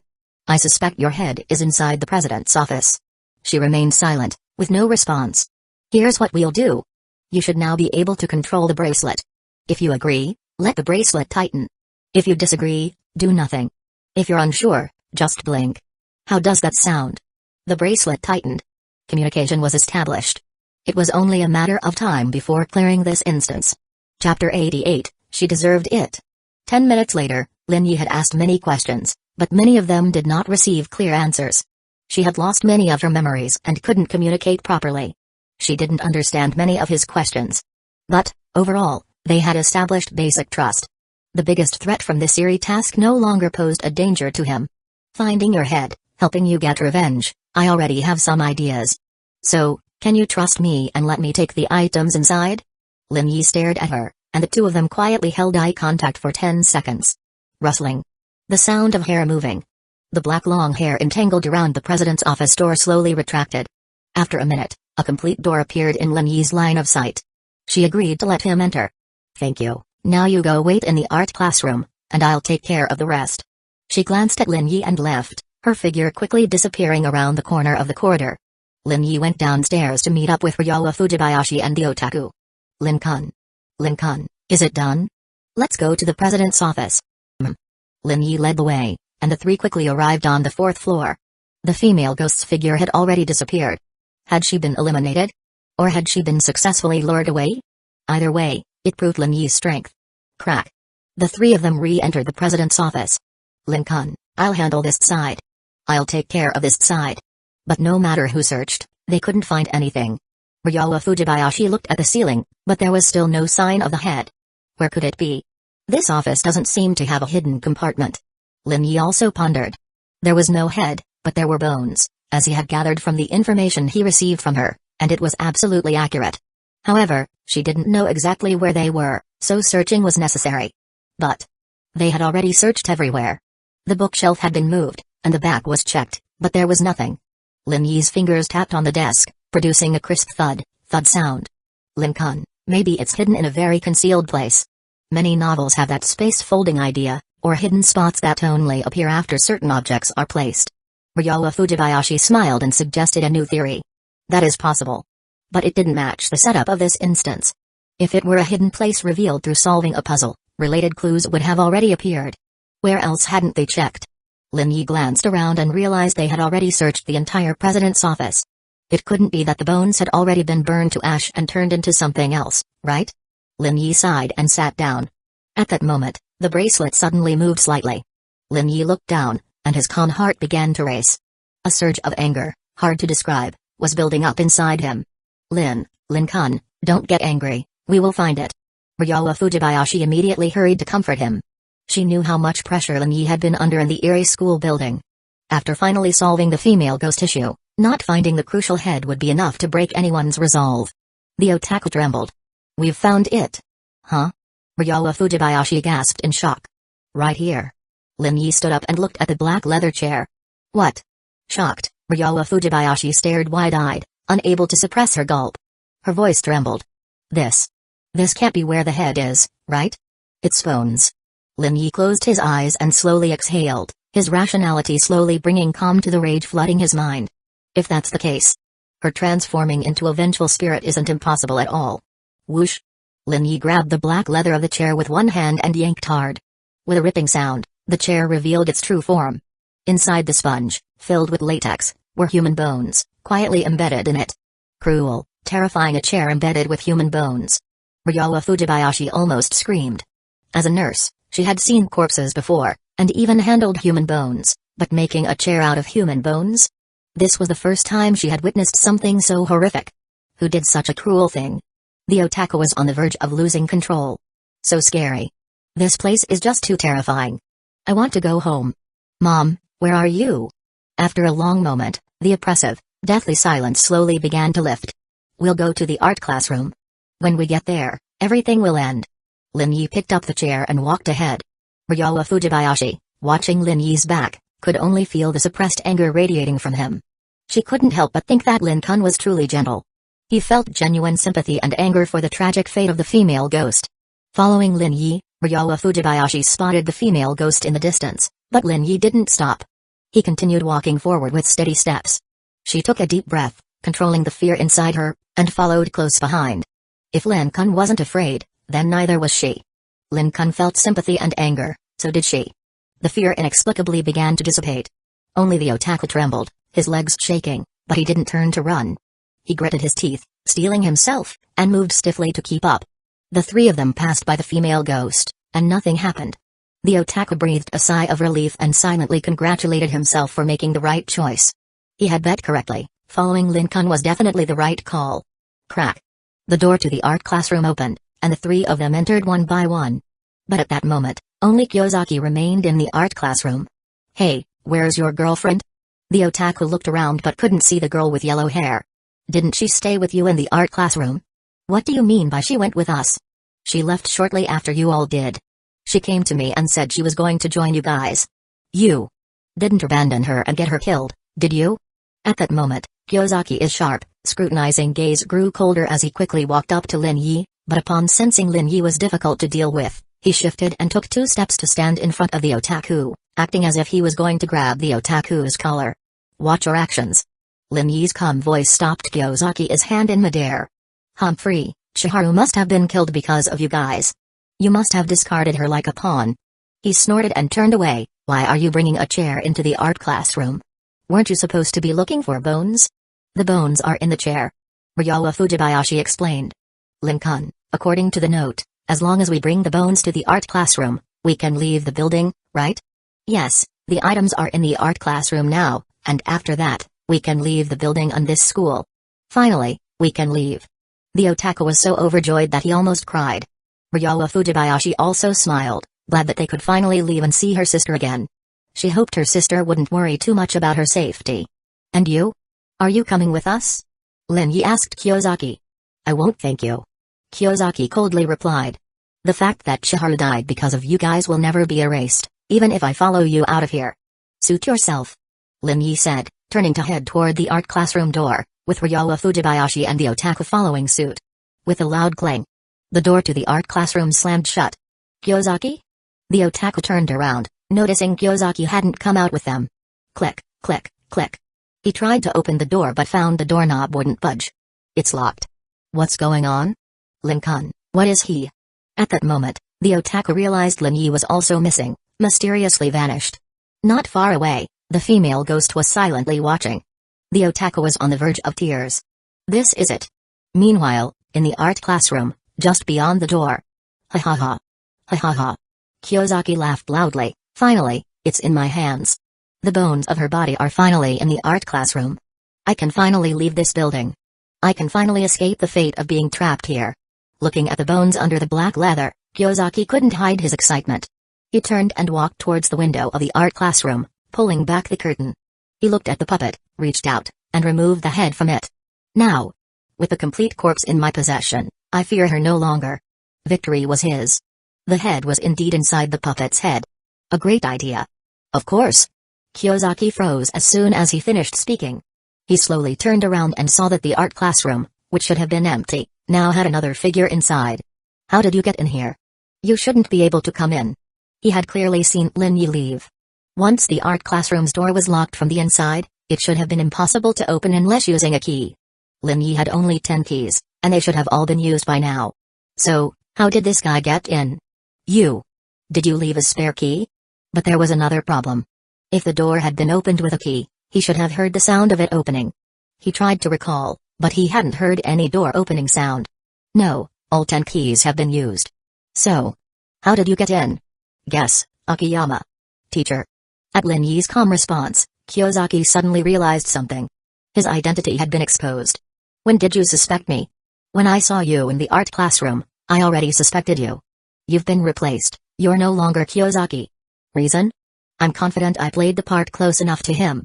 You and I are strangers. The only one who was close to me was Chiharu, but she didn't notice anything wrong with me. How could a stranger like you notice my problem? Your attitude was a bit off, but..." Lin Yi took out a piece of paper. "You said you came to the art classroom alone and hid. Is there a problem?" "What's the problem?" "You said, the black-haired female ghost hasn't come here yet. How did you know her last name was Kirishima?" "Of course, it was written on the note," Akiyama replied. "The note you got didn't mention Kirishima.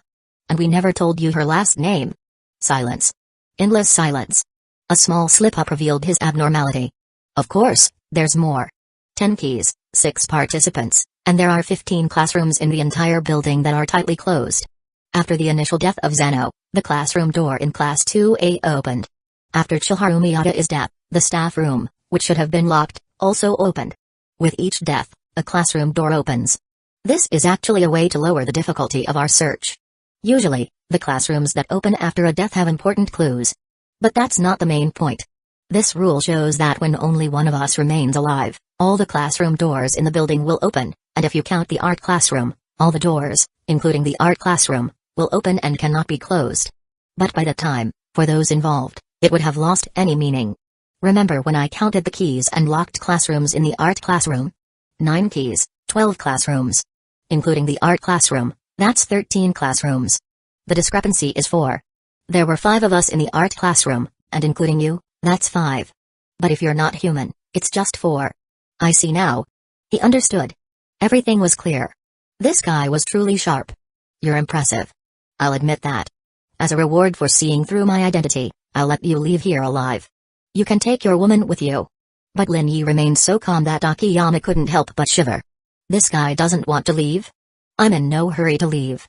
I have plenty of time now. What does this guy want to do? You. Aren't you worried about your girlfriend outside? She'll attack her. When she kills, she won't hold back at all. With your girlfriend's looks and figure, she'll definitely be tortured, disfigured, and dismembered, dying in pain and screams. Faintly, there was a hint of excitement in his words. She was killed by you, wasn't she? Her body's bones were made into a chair and sent to the principal's office, right in front of the school principal, Kirishima, her father. This was also the main reason why the principal committed suicide. That middle-aged man didn't die because of the school's terrifying events or the mutation, causing a mental breakdown. It was because he discovered the secret of the chair. You really are a piece of trash. A monster. Lin Yi immediately felt like a good person by comparison. He would never let this bastard die so easily. A simple death would actually be a reward for this scum. Akiyama, however, began to laugh loudly. Serves them right. The father and daughter deserved it. They had it coming. At that moment, he was filled with immense excitement. Until now, he still believed he had done nothing wrong. Chapter 89, Mission Complete, Human, Ghost, and Emotional Bond. Is it not enough to compare with a young girl being murdered, dismembered, her bones made into a chair, and sent to her father's office? Is that not excessive? But Lin Yi didn't speak, he waited instead. Do you know what that father and daughter did? The Akiyama possessing Kyozaki showed a cold smile. Even now, he was filled with resentment and anger. After I became the art teacher at the school, I worked diligently, doing my job well, fulfilling my duties as a teacher, and teaching art to the best of my ability. But 6 months after starting, rumors began to spread about me and Miyuki. A teacher-student romance. As expected, a teacher-student romance. This topic has always been a sensitive area. It might be more accepted in universities, but in high school, even in Japan, most people cannot accept a teacher-student romance. Me, in a relationship with Miyuki? Hahaha, what a joke. I admit she's beautiful. In the whole school, no girl is more beautiful than her. Of all the girls I've met in over 20 years, only a handful can be considered more beautiful than her. Thinking about her cold, graceful face, Akiyama couldn't help but admit that her frosty beauty, as the school's ice queen, deeply touched a man's soul. But I'm a teacher. I know my position and my role. I also have a beloved fiancé, and we've already set a marriage date. We're about to get married soon. How could I have a teacher-student romance with her? His eyes were filled with madness, memories of past joys and anger intertwined in his strong emotions, steadily rising. Lin Yi quietly observed, he had a guess about what would happen next. I thought ignoring the rumors would be enough. No one would believe such absurdities. But I misjudged people. The rumors only became more aggressive, circulating among the students, and even walking through the hallways, I could feel the sharp gazes and low whispers from students and colleagues. The suffocating feeling of being scrutinized. Even now, thinking back, Akiyama gritted his teeth, filled with anger. His hand tightly pressed against his chest. Even worse, during my class, a student directly confronted me. Do you understand that feeling? Do you know what it's like? Seeing that Lin Yi didn't answer, Akiyama actually laughed. That continued for days. I repeatedly told the students and teachers that it was all nonsense, that there was no truth to it, and asked them to stop gossiping. During that time, I thought she would step in. I thought these rumors had affected her to some extent. But she never spoke up. She continued to maintain her usual cold demeanor. Maybe, in her eyes, these rumors didn't matter. From what I think, since childhood, she probably has faced countless rumors and gossip. Beautiful girls are always the subject of gossip and scandal, she must be used to it. Unlike Akiyama, Miyuki completely ignored the gossip. She let the students talk, never caring, simply disregarding it. In terms of emotional resilience, Miyuki was on an entirely different level from Akiyama. My fiancé found out about it at some point. She questioned me, and I denied it. I said I didn't have a teacher-student relationship with Miyuki. At first, she believed me, but eventually, even she began to doubt me. The school publicly addressed the issue. The student council also started to guide the student body's opinions. The rumors began to die down, discussions among students decreased, and things began to return to normal. I thought it was all over, but do you want to know what happened next? Akiyama closed his eyes. He recalled that day. It was a rainy day when he was called to the principal's office. The school's principal, Kirishima Yuchi, her father, contacted me. He asked me to resign after the rumors died down. Resign? Why should I? Why should I resign when I did nothing wrong? Is it because the rumors are tied to me, affecting the school's reputation? Doesn't this also have something to do with his daughter? I'll resign if he can make his daughter drop out. If he can do that, I'll leave immediately. But Kirishima Yuchi knew that if I resigned then, the rumors would be confirmed, and the quiet rumors would start circulating again. So, he compromised and didn't make me resign.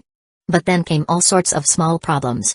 I don't know who's behind it. Maybe it's Kirishima Yuchi, maybe it's the principal's subordinates, or maybe someone else.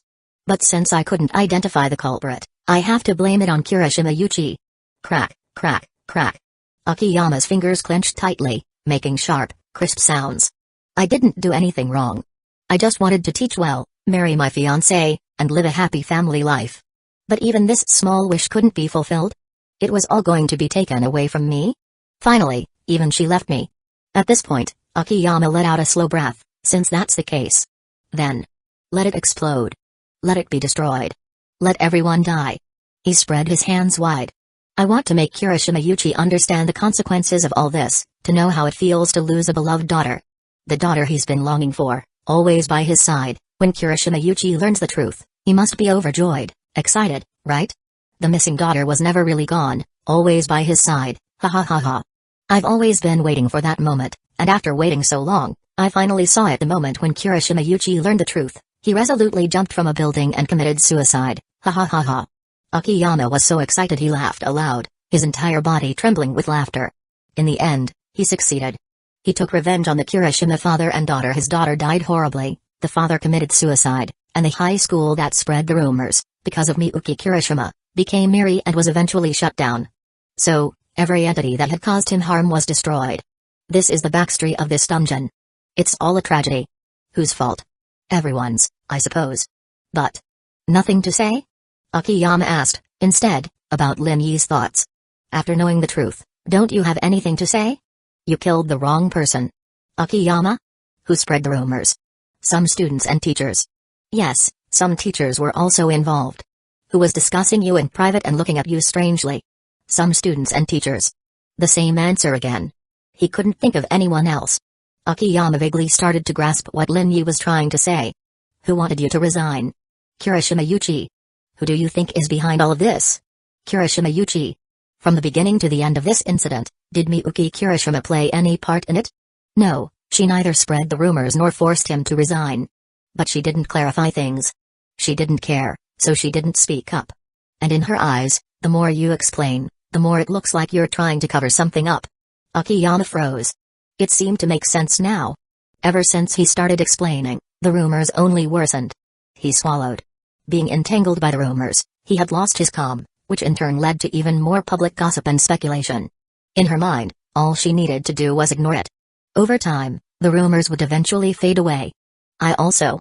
You didn't fully ignore it, did you? Akiyama fell silent.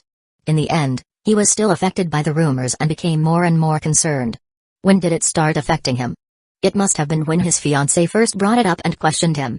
You could have killed Kirishima Yuchi, you could have killed the students who spread the rumors, and even if you killed them all, I wouldn't say a word about you killing the wrong person. But Miyuki Kirishima. You killed the wrong person. She was innocent. Akiyama fell into dead silence. He wanted to argue, to prove that he hadn't killed the wrong person. But. It seemed like he really had taken revenge on the wrong person. Her father. Yeah, you killed the girl I loved, so it's no problem for me to kill your fiancé, right? A rhetorical question silenced Akiyama once again. He really had made a mistake, hadn't he? The atmosphere in the art classroom was suffocatingly oppressive. Where is Chiharu Miyata? I strangled her to death. Why? Because of betrayal to her lover. It's such a pity she died.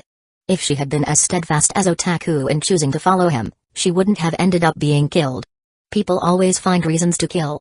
At this point, any words of condemnation would be meaningless. I'll give you two choices, Lin Yi said to Akiyama. First, come with me. As for what will happen to you, she will decide, but I think she will make you experience the pain you inflicted on her 1,000 times over. Even in death, despite her coldness and lack of emotional fluctuation towards the outside world, her form wandering eerily in the school building showed that she harbored emotions like hatred. She was definitely seeking revenge. What's the second choice? I'll knock you down, drag you out, and let her handle you. Akiyama laughed. Just you? Just me. Ah. Suddenly, Akiyama lunged forward, his face twisting into a pale, terrifying expression. Thud. But he quickly found himself receiving several heavy punches, his body flying sideways from the force. He had no idea how Lin Yi did it. With your current state, you can't deal with me. Perhaps Akiyama's strange condition made him unable to effectively handle Lin Yi, but now that Akiyama was possessing Kyosaki's body, his punches became effective. Do you think that by taking me to see her, you'll be spared? Do you think you'll successfully leave here alive? That's not your concern, Lin Yi said, his gaze steady. A few seconds passed before he slowly spoke again. You don't seem willing to admit it. After all, you're still afraid of dying, afraid of her revenge. Even knowing you were wrong, you won't admit it or accept it, and you certainly won't say the word apology. In some ways, there's not much difference between humans and ghosts. Lin Yi took a step forward, his footsteps echoing in Akiyama's heart. I can go with you, but you won't get the result you want. Akiyama slowly propped himself up with one hand and made his way towards the door of the art classroom, opening it and walking outside. The moment he stepped outside, he felt the cold, bone-chilling killing intent coming from the left side of the hallway. Lin Yi also stepped out of the classroom and casually closed the door behind him. Lin-kun. Ryowa Fujibayashi, standing on the right side of the hallway, spoke as soon as he saw Lin Yi. Don't come any closer. You two stay right there. He gestured for Akiyama and Otaku to stay where they were. Lin Yi spoke to Akiyama. Go. Akiyama moved, and the two of them walked 3 meters closer to Miyuki Kirishima. I see now. Akiyama suddenly understood. No wonder you weren't dealt with. You never felt fear. At this point, Miyuki Kirishima showed no sign of change, and this made Akiyama realize Lin Yi's situation. Only someone who doesn't feel fear could avoid being harmed by Miyuki Kirishima. Otherwise, Lin Yi would have been killed by Miyuki Kirishima long ago. Say whatever you want, Lin Yi said coldly. You didn't feel fear, so you weren't harmed by her, and I'm the same. She died at my hands, and I can still remember her screams before she died. Being what I am now, I can't feel fear because of her anymore, and she can't hurt me. Akiyama chuckled. She and I are stuck here, neither of us able to defeat the other. I can't leave this school building, while she guards the president's office, dealing with visitors who are fearful and have wandered in. You think that by walking out of the art classroom and entering her domain, she can take revenge on me, returning the pain she suffered in life 100-fold. That's impossible. This is reality. He was the killer, and maybe when he was human, he would have feared the eerie Miyuki Kirishima. But now, even though he was weak as a ghost, he had no fear in front of Miyuki Kirishima. Apologize, Lin Yi said. I told you already. But Akiyama's words were coldly cut off by Lin Yi. I want you to apologize. And in return, I guarantee you will experience Miyuki Kirishima's revenge and taste the bloody, cruel pain. Akiyama froze. Taste fear? Feel the revenge from Miyuki Kirishima? Ha ha ha, that's impossible. This can't be happening. If I don't do it, you can go back to the art classroom, take the complete skeleton, and leave here. I won't stop you. Lin Yi made a direct promise, which made Akiyama very happy. If Lin Yi really wanted to stop him, he wouldn't be able to leave. This guy was so strange that Akiyama had no idea how to deal with him. Alright. He immediately agreed. Akiyama looked at Miyuki Kirishima. Compared to his memories of her, the figure in front of him was now utterly grotesque, bloody, horrifying, and hideously ugly to the extreme. This was the result he had once desired. The ice-cold beauty had lost her unparalleled appearance, but now, there was a slight sense of regret. Miyuki, although I really don't want to accept this, I have indeed done something wrong. He made me realize that I took my revenge on the wrong person. I could kill your father, Kirishima Yuchi, or kill every student in the school who spread and promoted rumors. But you are innocent. Yet, I killed you, the one I should never have killed. I took my revenge on the wrong person. I'm sorry. Truly sorry. He deeply bowed. I don't expect you to forgive me. If you can take revenge on me, I would accept it willingly. Please, feel free to come at me. Perhaps this was just an act, but there was a trace of sincerity in it. Miyuki Kirishima quietly watched, showing no sign of movement. Akiyama straightened up and looked at Lin Yi. Reality is like this. She won't change because of my apology. He knew what Lin Yi was hoping for, that his apology would bring Miyuki Kirishima peace. But that was impossible. The only way to bring her peace was for her to personally take revenge on him. Beyond that, he couldn't think of any other way. But how could she take revenge on him? He wasn't afraid of Miyuki Kirishima. How could she ever exact revenge on him? Alright, according to our agreement, don't stop me from leaving the school. Akiyama urged. Wait. Lin Yi called out, stopping Akiyama. She's reacting. He raised his left hand, showing the bracelet on his wrist. It told me that she's reacting. Akiyama furrowed his brows. It must be the bracelet made from Miyuki Kirishima's hair. Oh. And then? Are you ready to taste the flavor of fear? Huh? Akiyama was confused. He saw Lin Yi take 2 steps back, creating more space. Then Lin Yi covered his forehead with his right hand. The next second, as he moved his hand away, Akiyama saw a glass bead, like a gem, on Lin Yi's forehead. What was that? He wondered, but deep down, an ominous feeling began to rise. Could it be? Ryo, turn around and cover your ears. Oh. Ryo Fujibayashi obediently turned around and immediately covered his ears, not hesitating for a second. At this moment, Akiyama felt an increasing sense of unease and even a faint hint of fear. This wasn't fear of Miyuki Kirishima, it was fear of Lin Yi. What was that thing? What was he trying to do? Fall into the fantasy of fear. Taste the flavor of something called fear. Ding. The black gem emitted an eerie black glow. Akiyama instinctively tried to escape, but it was too late. His eyes quickly became unfocused, and the next second, he screamed. Don't come near me. Don't come near me. Stop bothering me. Help. Let me go. It's all your fault, and your father's fault. You deserve it. Don't come after me. Akiyama collapsed to his knees, screaming and flailing his hands wildly, seemingly trying to escape and avoid it.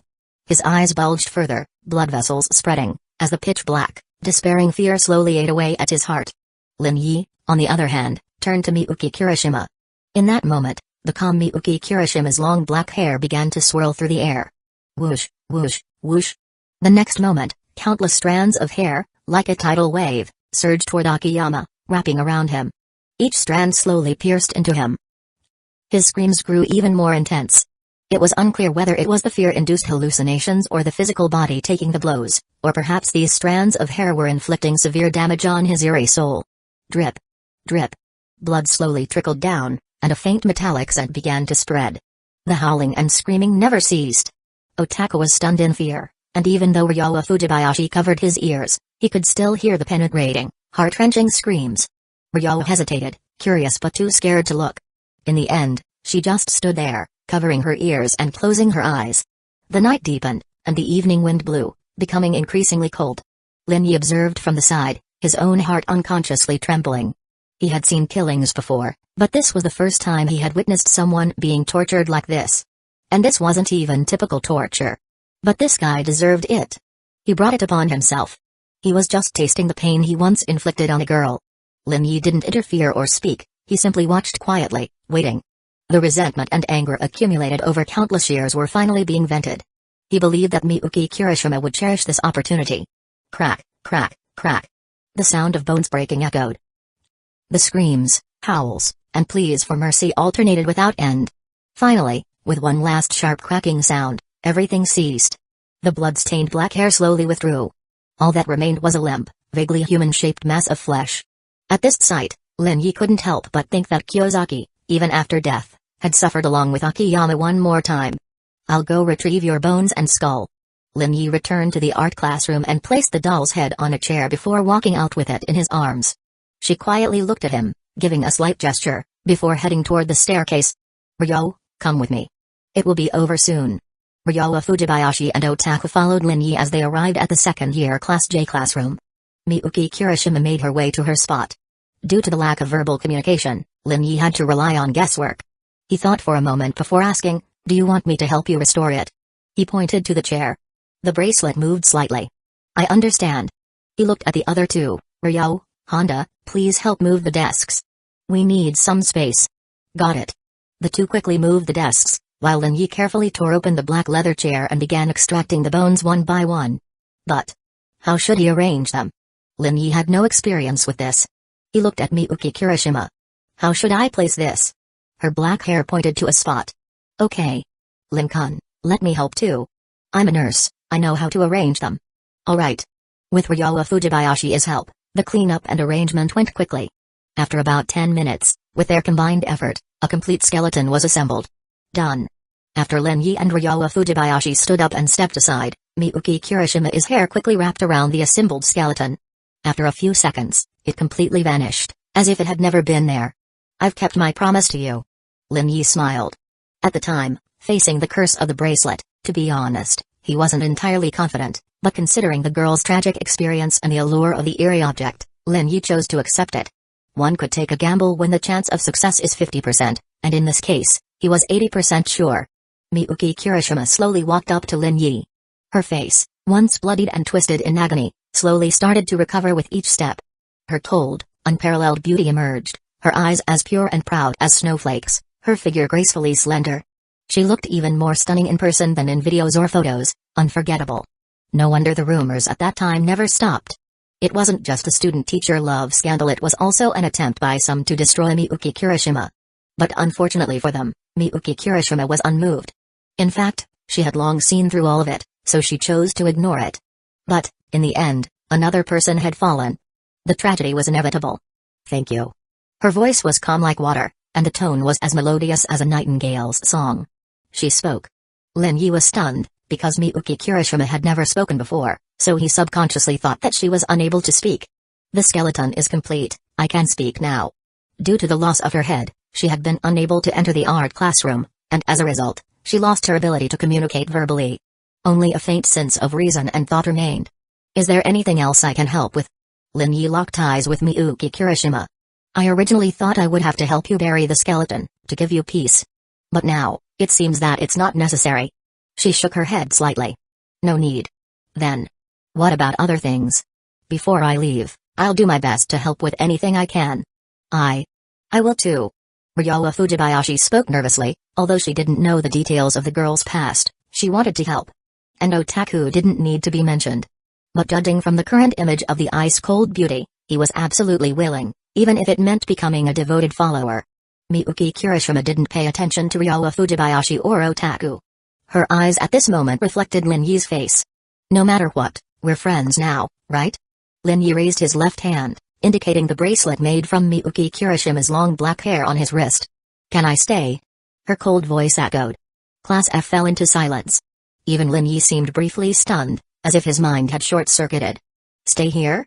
Ryowa Fujibayashi thought of something, her gaze moving back and forth, unable to suppress the shock inside. Otaku was envious. No wonder Lin Yi could deal with the weirdness so easily. He was so freaking jealous. He wanted to do the same. But thinking back to how Lin Yi had acted from start to finish, Otaku felt he couldn't possibly do it.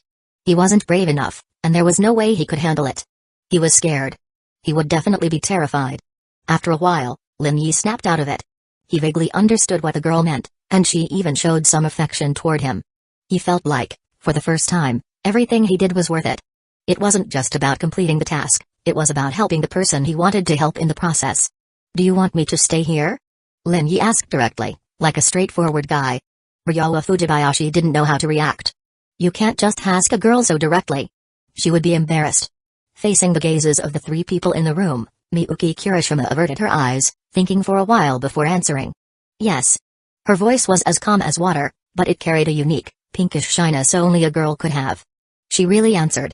Ryowa Fujibayashi stared at Lin Yi, nervous about what decision he would make. He probably wouldn't agree, right? If he agreed, she and Lin Yi would be worlds apart.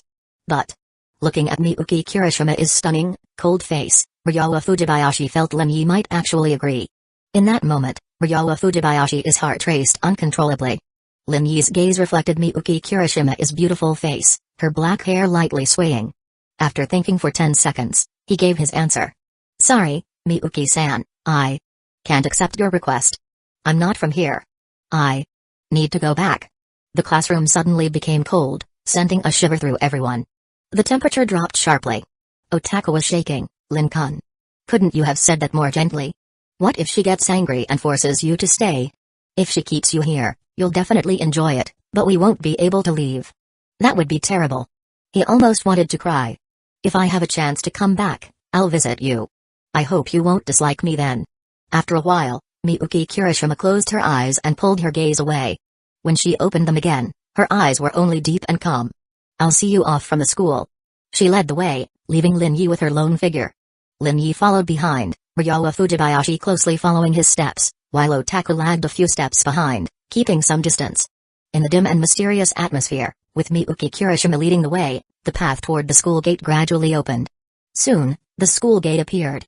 The large characters Kyoto Private Elite High School were clearly visible, surrounded by weeds and dust, silently narrating its decay. Goodbye, Miyuki Kirishima.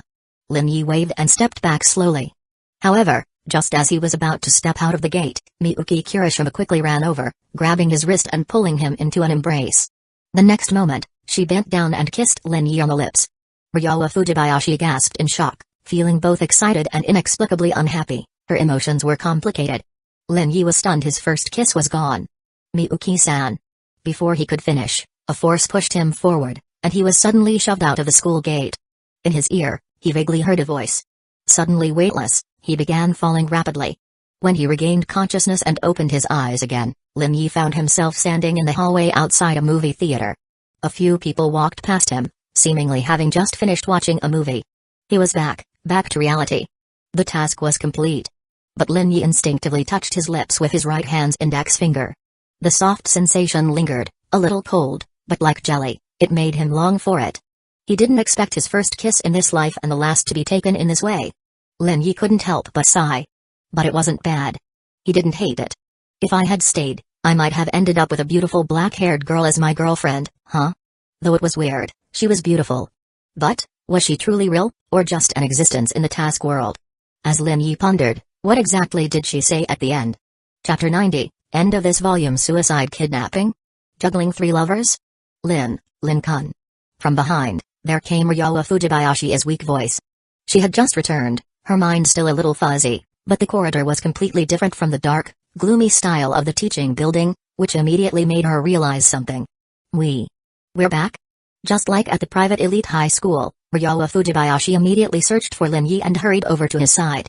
She felt safe next to Lin Yi. Yes, we're back, Ryowa-san. You can rest easy now, there won't be anything scary anymore. That's great, it's finally over. Ryowa Fujibayashi wiped her forehead and sighed with relief, her long tense nerves finally relaxing. Although by the end, she had realized that the eerie Miyuki Kirishima wouldn't harm them, she had still been afraid in those dangerous situations, worried that something new and terrifying might appear. But fortunately, no new oddities had emerged until the very end. Thank you. I owe it all to you. If it weren't for you, I don't think I would have made it out alive. Ryowa Fujibayashi was well aware of her own limitations. If she had to go through that again, her only possible outcome would have been death. Don't sell yourself short, Ryowa-san. You're one of the few girls I've met who actually has the courage and guts. No, not at all. I was really scared. Ryowa Fujibayashi felt embarrassed by what he said, her face turning red. I'm actually quite timid. I have trouble even talking to strangers.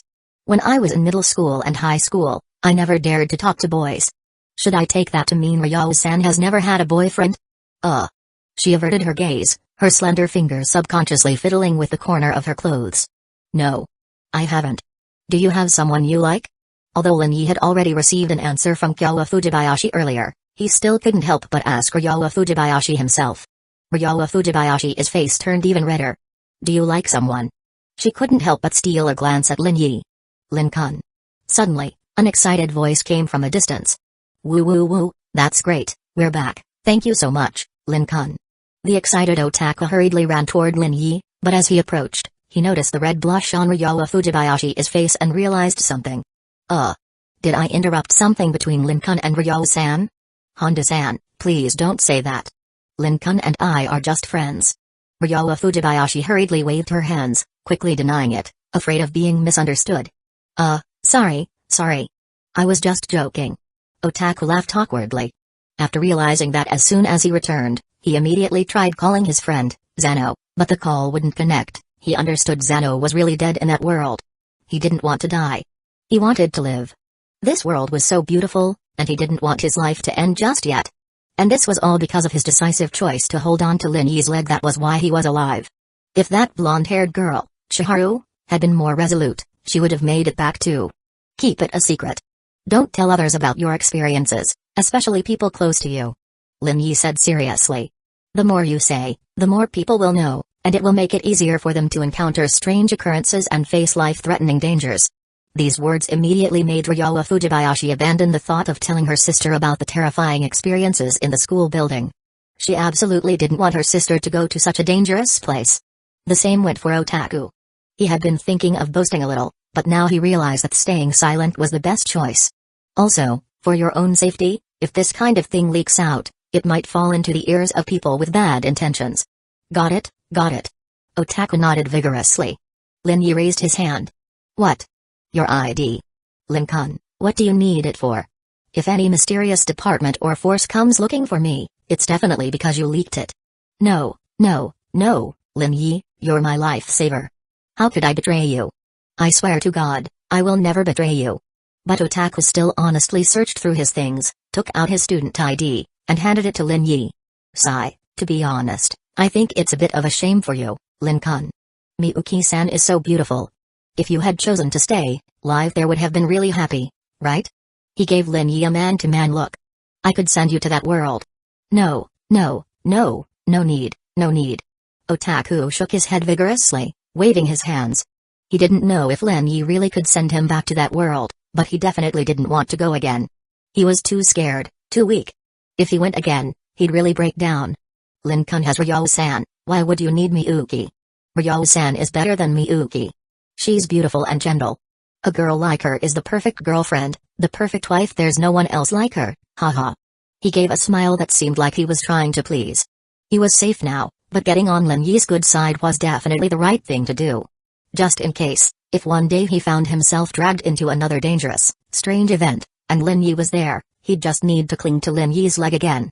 Honda-san, I've already said it. Lin-kun and I are just friends. We really don't have any romantic relationship. I'm sorry. Otaku apologized again, and his eyes suddenly brightened with an idea. Lin-kun, I don't have anything to give you as a thank you gift for saving my life, but I could introduce you to the most beautiful girl at our school. She's just as beautiful as Miyuki-san, a black-haired beauty. If you're interested, I'll do my best to persuade her. Men like beautiful girls, after all. Since Ryowa Fujibayashi and Lin Yi weren't in any romantic relationship, saying this shouldn't be a problem, right? Otaku had already thrown caution to the wind. Ryowa Fujibayashi, upon hearing this, fell silent, her gaze subconsciously falling on Lin Yi's side profile, her heartbeat slightly accelerating. Who? Don't tell me you mean Yukino Shida. A university student from Chiba. The first person Lin Yi thought of was Yukino Shida, who was attending Chiba University. Ah. Who? Yukino Shida. Wait, that's Chiba's famous family. I don't have those kinds of connections. I didn't attend college in Chiba. Otaku pointed to his student ID. I'm a second-year student at Renshin University. One of the second-year girls in the literature department is really pretty, and we guys have privately decided she's the school beauty of Renshin University. If you think she's okay, I'll get in touch with her once I'm back at school. A not-so-well-known university, but Lin Yi had a strange feeling like he had heard of it before. At this moment, Ryowa Fujibayashi silently prayed that Lin Yi wouldn't agree. He absolutely shouldn't agree. Her name? If I remember correctly, it should be Chizuru Ikino's. Chizuru Ikino's? No. It should be Chizuru Ikino's. Lin Yi suddenly remembered. Wasn't this the female protagonist from Rent a Girlfriend? Life really is full of surprises. Here comes another one. Lin-kun, look. Okay, I leave it to you. Lin Yi immediately agreed. What was there to refuse? Even if Otaku failed, he wouldn't suffer any loss. However, Lin Yi remembered that in the original story, Chizuru Ikino's had pigtails and big glasses in college, dressing herself up as a plain, rural girl who didn't attract much attention from the opposite sex. Could it be that in this world, even Chizuru Ikino's life had changed? Alright, leave it to me. Otaku patted his chest, signaling that he had it covered. This was an opportunity to build a better relationship with Lin Yi, and he would definitely make the most of it. But how should he approach this? He was feeling a little troubled, not sure where to start. Ryowa Fujibayashi, on the other hand, wasn't happy. Although she kept smiling, the smile lacked authenticity, giving the impression she was forcing it. At that moment, a commotion was heard outside. There's been an incident. Someone is trying to jump off the building outside the mall. What's going on? Is it a breakup? Curiosity led many people to follow the crowd outside. We should go check it out. When they reached the mall, looking up, they saw a man and a woman. As soon as Lin Yi saw their faces, his eyes narrowed. Ryowa Fujibayashi also recognized them. Lin-kun, they are. She had just tugged at her sleeve when a sudden scream pierced the air. They jumped. Thud, thud. Two heavy, dull thuds echoed as the bodies hit the ground. Lin Yi pushed through the crowd and approached the blood-soaked bodies. He used time stop to confirm the identities of the two. Kyozaki Kemp and Shiharu Miyata. They had died in the Erie school building, and now they had ended their lives in the same way in reality by committing suicide. Was this really a suicide? No, Lin Yi didn't believe it.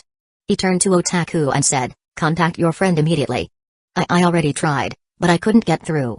Otaku's face was pale, and his hand that was holding the phone trembled uncontrollably. "Keep trying." Lin Yi wanted to confirm whether this was a coincidence or something inevitable. If he stopped the suicide, would it save them? And at what cost? Who would bear that cost? He wanted to figure this out. Still no luck. "I've tried contacting his father." 3 minutes later, Otaku shook his head. "Lin-kun, I still can't reach him. If you find him, or confirm his situation, message me." "Okay." But before he left, Otaku couldn't help but ask, "Lin-kun, what if we die there too? What will happen to us?" "I understand."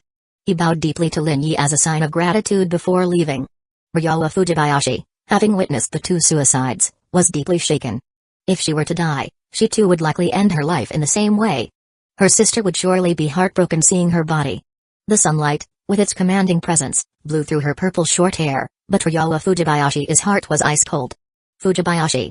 Fujibayashi." She snapped back to her senses after hearing her name called a few times. Sorry. She quickly lowered her head and apologized. "Treat me to some dessert." Are you really not willing to treat your lifesaver to dessert? Or do I need to treat Miss Ryowa to dessert instead?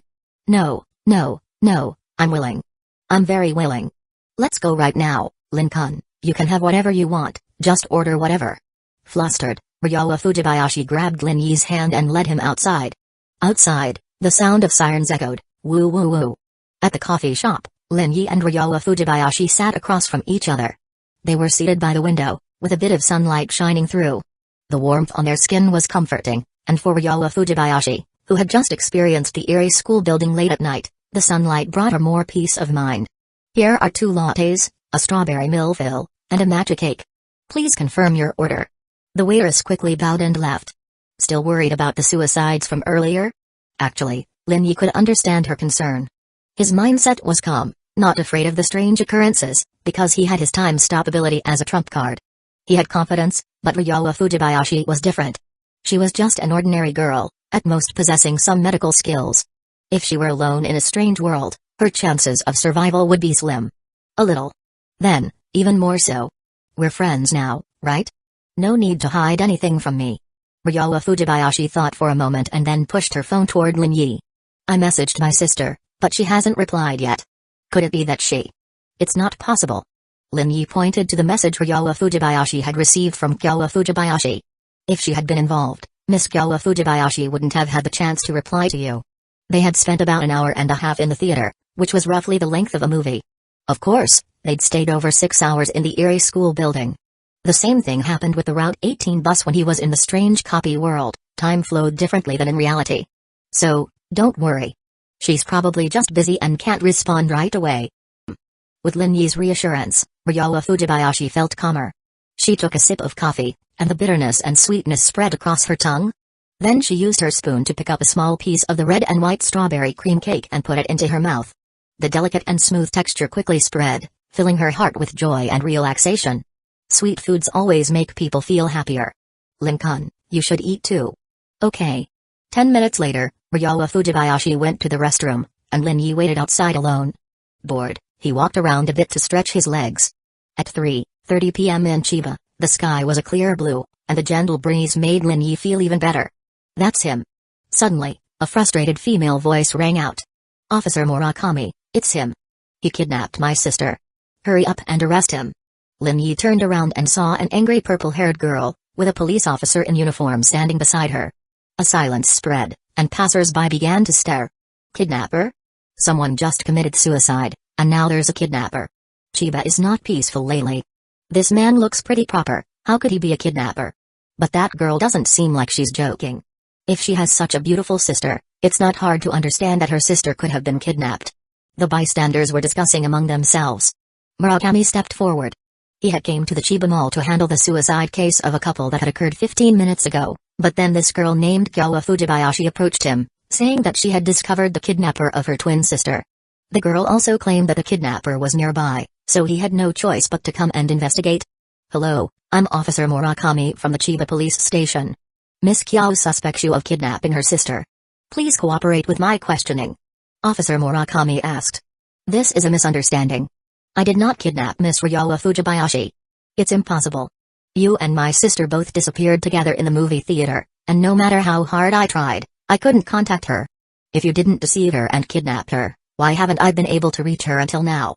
Kyowa Fujibayashi glared at Lin Yi, her aura intense, and she even looked like she might rush at him. Her sister was the most important person to her, a treasure she would never allow anyone to touch. For her sister, she could abandon everything. You can check your phone's messages. Kyowa Fujibayashi took out her phone, only to realize it had powered off. It's out of battery, it's off. Tell me, where is my sister? She disappeared with you, you must know where she is. Don't lie and tell me she's already gone home. Lin Yi could still understand the concern for her sister. But being accused of kidnapping, well, that felt just a bit special. She's right behind you. If you turn around, you'll see her. Huh? Sis. Ryowa Fujibayashi, who had taken a short walk outside the coffee shop, quickly walked toward them and then saw her sister, Kyowa Fujibayashi, talking to Lin Yi. Sis, thank goodness. I thought something happened to you. Ryowa Fujibayashi rushed into her sister's arms, tightly hugging her. Feeling the warmth of her sister's body and the familiar, pleasant scent, her heart melted. Ryo? But why was it her who was worried? She should have been the one worrying about Ryowa's safety. Ryo, where did you go earlier? Why did you suddenly disappear and not answer your phone? Ryowa Fujibayashi didn't have a good excuse ready, and now, being questioned by her sister, she was at a loss. She could only look at Lin Yi for help. We must have gone into the wrong cinema hall. The signal was bad there, so I couldn't get your messages. We were wondering why you hadn't shown up yet, Miss Kyo. Well, you could have come out and looked for me. Kyowa Fujibayashi instinctively didn't believe her. She couldn't accept this explanation. She had a feeling something had happened between Lin Yi and her sister. Sis, I fell asleep. The movie was a bit boring. Ryowa Fujibayashi explained in a low voice. Hearing this explanation, Kyowa Fujibayashi recalled the beginning of the movie. It really had been boring, and Ryo almost fell asleep too. But when her sister didn't show up, she started to worry and left the cinema to look for Ryo and Lin Yi. She even called the police. Fine. She huffed, deciding to properly question her sister once they got home. There were too many people around, especially with Lin Yi present. Her sister would never tell the truth in front of him, but once they got home, as an older sister, she would make her talk. Miss Kyo, since your sister is safe and this was just a misunderstanding, I'll leave now. Officer Murakami sighed, but since it was just a misunderstanding, it was a good thing. No one was hurt, no one was in danger. Sorry, Officer Murakami, I'm really sorry. Kyowa Fujibayashi kept apologizing. Next time you go out, please be careful. Miss Fujibayashi, you should keep in touch with your sister so she doesn't worry about you. You've caused some trouble. It's okay. Officer Murakami reassured her. You too, since the three of you are out together, don't separate. The one left alone is bound to overthink things and misunderstand. He smiled and turned to head back to the suicide scene of the couple, leaving a helpless Lin Yi and a slightly embarrassed Ryowa Fujibayashi behind. If I find out you've bullied my sister, you can rest assured, I won't kill you. Kyowa Fujibayashi said calmly, though her words were about killing. Sis, Lin-kun hasn't bullied me. Don't threaten him like that. It's not good. Calling him so familiarly, looks like something happened between you two in the hours I wasn't around. Kyowa Fujibayashi scrutinized both her sister and Lin Yi, her gaze flicking back and forth. Lin Yi stood still, showing no reaction. Kyowa Fujibayashi couldn't spot anything, but Ryowa Fujibayashi, being an open book, couldn't hide her nervousness. Under her sister's scrutinizing gaze, she immediately revealed a guilty expression. Hey! She stared at Lin Yi. Speak. If you tell me, I might consider letting you go. There's nothing going on. Ryo? Sis, really, there's nothing going on. Kyowa Fujibayashi realized that getting them to admit anything would be difficult. She was about to press further, but hearing whispers from the nearby bystanders, she decided to abandon that idea. I heard it's a love triangle. The man was dating the sister, but the sister found out and tried to stop it. No, it's the sister and the man are a couple, but the man wasn't honest and secretly met with the younger sister, and the older sister caught them. Though this sister is ruthless. She went straight to the police and called him a kidnapper. Deserved it, having such a beautiful girlfriend and still not being honest. If it were me, I'd pamper her and take care of her every day. Twin sisters, huh? I'd love that too. Who was this guy even in a relationship with? How could my sister and I possibly be involved in a love triangle with him?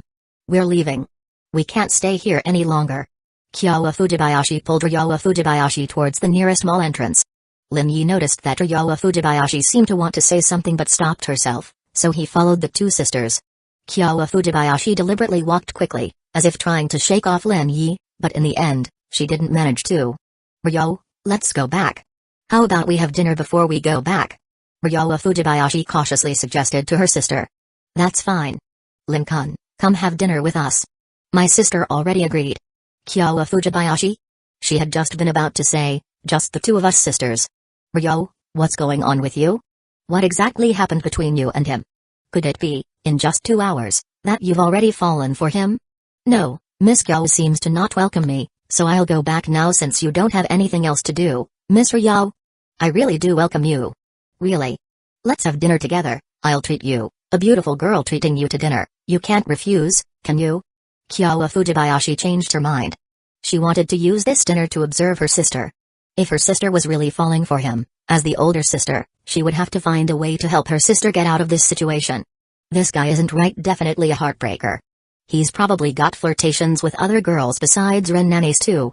If Ryowa falls for Lin Yi, it'll just be trouble for herself. Ryowa Fujibayashi's face was full of expectation. Lin Yi agreed. After wandering around the mall's food court, they finally chose a Chinese restaurant. Coincidentally, it was the same restaurant that Lin Yi had lunch at with Ren Nannies earlier that day. To add to the coincidence, the waiter even seated the three of them at the same table. Lin Yi sat at a seat on the outer side of the hallway, while the two sisters sat on a sofa seat by the wall. Kyowa Fujibayashi handed the menu to Lin Yi, but he passed it to Ryowa Fujibayashi instead. Miss Ryo, you can order. I don't have any dietary restrictions. Then I'll order. Ryowa Fujibayashi placed her order. Mapo tofu. Another coincidence. But the other 4 dishes were different: braised potatoes with beef brisket, stir-fried green beans, smashed cucumber, and roasted duck with sauce. The waiter, who was bringing the dishes, looked at Lin Yi a few times, feeling that he looked familiar. Wasn't he the guy who came for lunch earlier with a very beautiful girl with chestnut-colored long hair? Now he's here with twin sisters for dinner? This guy is playing with 3 boats at once. He couldn't help but marvel at the difference between people. He wanted to pursue a girl but had no chance at all, while this guy was dating 3 beautiful girls, 2 of whom were even twin sisters. So enviable. It's killing me. The fragrant food now didn't even seem appetizing anymore. After the dishes were served, the 3 of them began eating. Lin-kun, try this, it tastes really good. Kyowa Fujibayashi watched as her sister proactively picked food for Lin Yi, completely forgetting about her own older sister. If there wasn't something going on between them, she'd never believe it. Lin Yi gently kicked Ryowa Fujibayashi's calf, reminding her to be mindful of her actions. Although he knew it was too late, thinking back to how Kyowa Fujibayashi had never believed them from the start, he felt somewhat relieved. Whatever. What was there to be afraid of? He and Ryowa Fujibayashi were still innocent, nothing had happened. If Kyowa Fujibayashi didn't believe him, there was nothing he could do about it. He couldn't go on assuring her over and over, could he? Lin Yi didn't want to go through that troublesome and exhausting process. Ryowa Fujibayashi realized her behavior wasn't appropriate and, embarrassed, lowered her head and continued eating on her own. Humphrey. Kyowa Fujibayashi scoffed. The dinner lasted for over half an hour. Since they had eaten relatively early, it wasn't even 6 o'clock when they finished. At this time, Lin Yi decided to send the girls home before heading back. Ryowa Fujibayashi said it wasn't necessary, but Kyowa Fujibayashi replied, "Thank you, Lin-kun." Ryowa Fujibayashi had no choice but to accept. They took the train to the nearest station. After getting off, the 3 of them walked side by side toward the house rented by the Fujibayashi sisters. Unlike the sunny afternoon, the evening breeze blew, and the streetlights illuminated the concrete streets. Ryowa Fujibayashi couldn't help but occasionally recall the strange scenes at the school building. Tap, tap. The sound of their footsteps echoed in the quiet night street. At this hour, there weren't many pedestrians, and only the occasional cyclist passed by. Gradually, Kyowa Fujibayashi felt something was wrong. She noticed that her sister, who should have been walking beside her, was now walking closer to Lin Yi. She deliberately slowed her pace, silently watching. And in the end, she saw her sister directly hold Lin Yi's wrist. The two of them were walking closely together in the distance. At that moment, Kyowa Fujibayashi felt an indescribable sense of loneliness rush toward her, overwhelming her. Her sister was so naive just 2 hours and she had already fallen for this guy. If she gave her another night, she would probably end up giving him more than just her heart. What kind of sweet talk and strategies did this guy use to win her sister's favor? 10 minutes later, they arrived at their destination. Get some rest, I'll head back now. Lin-kun. Ryowa Fujibayashi hesitated and called out to Lin Yi. Get some good rest. A good sleep will solve everything. Suddenly, Kyowa Fujibayashi had a thought, and her expression changed slightly. Could it be that Ryowa wants Lin Yi to stay over at their house tonight? No way, no way. Has her sister fallen this deep already? Lin Yi, do you know how Miss Nanase is doing now? Has her situation improved at the hospital? Kyowa Fujibayashi interrupted her sister's thoughts with the question. I'll message her later to check. Let me know when you hear something. The two sisters had already exchanged contact details with Lin Yi. Okay. Lin Yi turned and left. His figure soon disappeared into the distance. As soon as they got home, Kyowa Fujibayashi didn't ask anything right away. Instead, she reminded her sister that it was time to wash up. After washing up, Kyowa Fujibayashi tidied up the room. She had decided to sleep in the same room with her sister tonight. But just as she was about to head to her sister's room, she heard a knock on her door. Ryo? Sis, can we sleep together tonight? At that moment, Ryowa Fujibayashi was wearing a pink nightgown and holding a soft pillow. Of course. The two sisters had not slept together for a long time. Soon, Kyowa Fujibayashi was embraced. Ryo? Sis, can I sleep holding you tonight? Please. Feeling that her sister was in an unusual state, Kyowa Fujibayashi agreed. Okay, but can you tell me what exactly happened between you and Lin Yi? Nothing happened. I don't know, you're lying, do I? Kyowa Fujibayashi turned over to face her sister, looking into her eyes. Ryo, I'm your older sister. You should trust me. I would never hurt you. I'll always protect you. She gently touched her sister's cheek, her words sincere. Ryowa Fujibayashi knew that her sister cared for her deeply.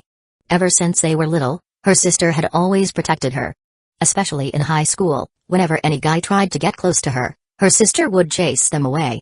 Although the method her sister used wasn't ideal, it was clear that she truly cared for and loved her. But this matter really couldn't be told to her sister. Absolutely not. Sis, there's really nothing going on. Ryo, if you don't believe me, I'll be really sad. Sis, please stop asking, I can't tell you, I really can't. This made Kyowa Fujibayashi's mood suddenly become heavy. It seemed that the situation was more serious than she had thought. Let me ask you one thing, did Lin Yi bully you? No. Ryowa Fujibayashi immediately answered. Lin-kun didn't bully me, he even protected me. So, sis, please don't be hostile to Lin-kun. He really is a good person. Ryowa Fujibayashi pursed her lips, thinking and rethinking. She felt her sister wasn't lying. It seemed that when they were at the cinema, her sister had been harassed by someone, and Lin Yi had protected her. But what was it that couldn't be said? Kyowa Fujibayashi couldn't understand. Since her sister didn't want to talk now, she decided not to press her any further. She would take it step by step, gradually. They were sisters, and her sister would eventually tell her. Afterward, Lin Yi returned to his apartment, washed up, and comfortably lay down on the bed. A week is almost over. Time flies. It had already been nearly a week since he arrived in this alternate world. Now, it was time to confirm the rewards from this quest. Week 2, X-Ray Vision Chapter 91, A New Week, New Superpowers. Lin Yi reflected on his first week in the two-dimensional world, which had been less than 7 days. He had certainly kept himself busy throughout the week. From the initial Koi no Kokoro Love Hotel to burning oddities. The 18 routes bus. And today's private elite high school teaching building. There had been 4 strange events in just 1 week. That's less than 2 days per event, which was certainly a high frequency. Although I don't know how often other game players encounter strange events, I can say this frequency is definitely not low. After his brief reflection, Lin Yi focused on his character panel. There was new information in the email section. You have successfully survived and returned to reality. The regular task in reality has been completed. Reward 1, 2,250 game points. Blessing points split is in effect. Reward 2, 200 experience points. Reward 3, 2 wide quality items. Due to your successful exploration of the background story behind the Kyoto Private Elite High School strange event, achieving 95% completion, and successfully helping Miyuki Kirishima get revenge. You have earned her gratitude. You have obtained the strange item movie ticket Kyoto Private Elite High School. Lin Yi clicked on confirm.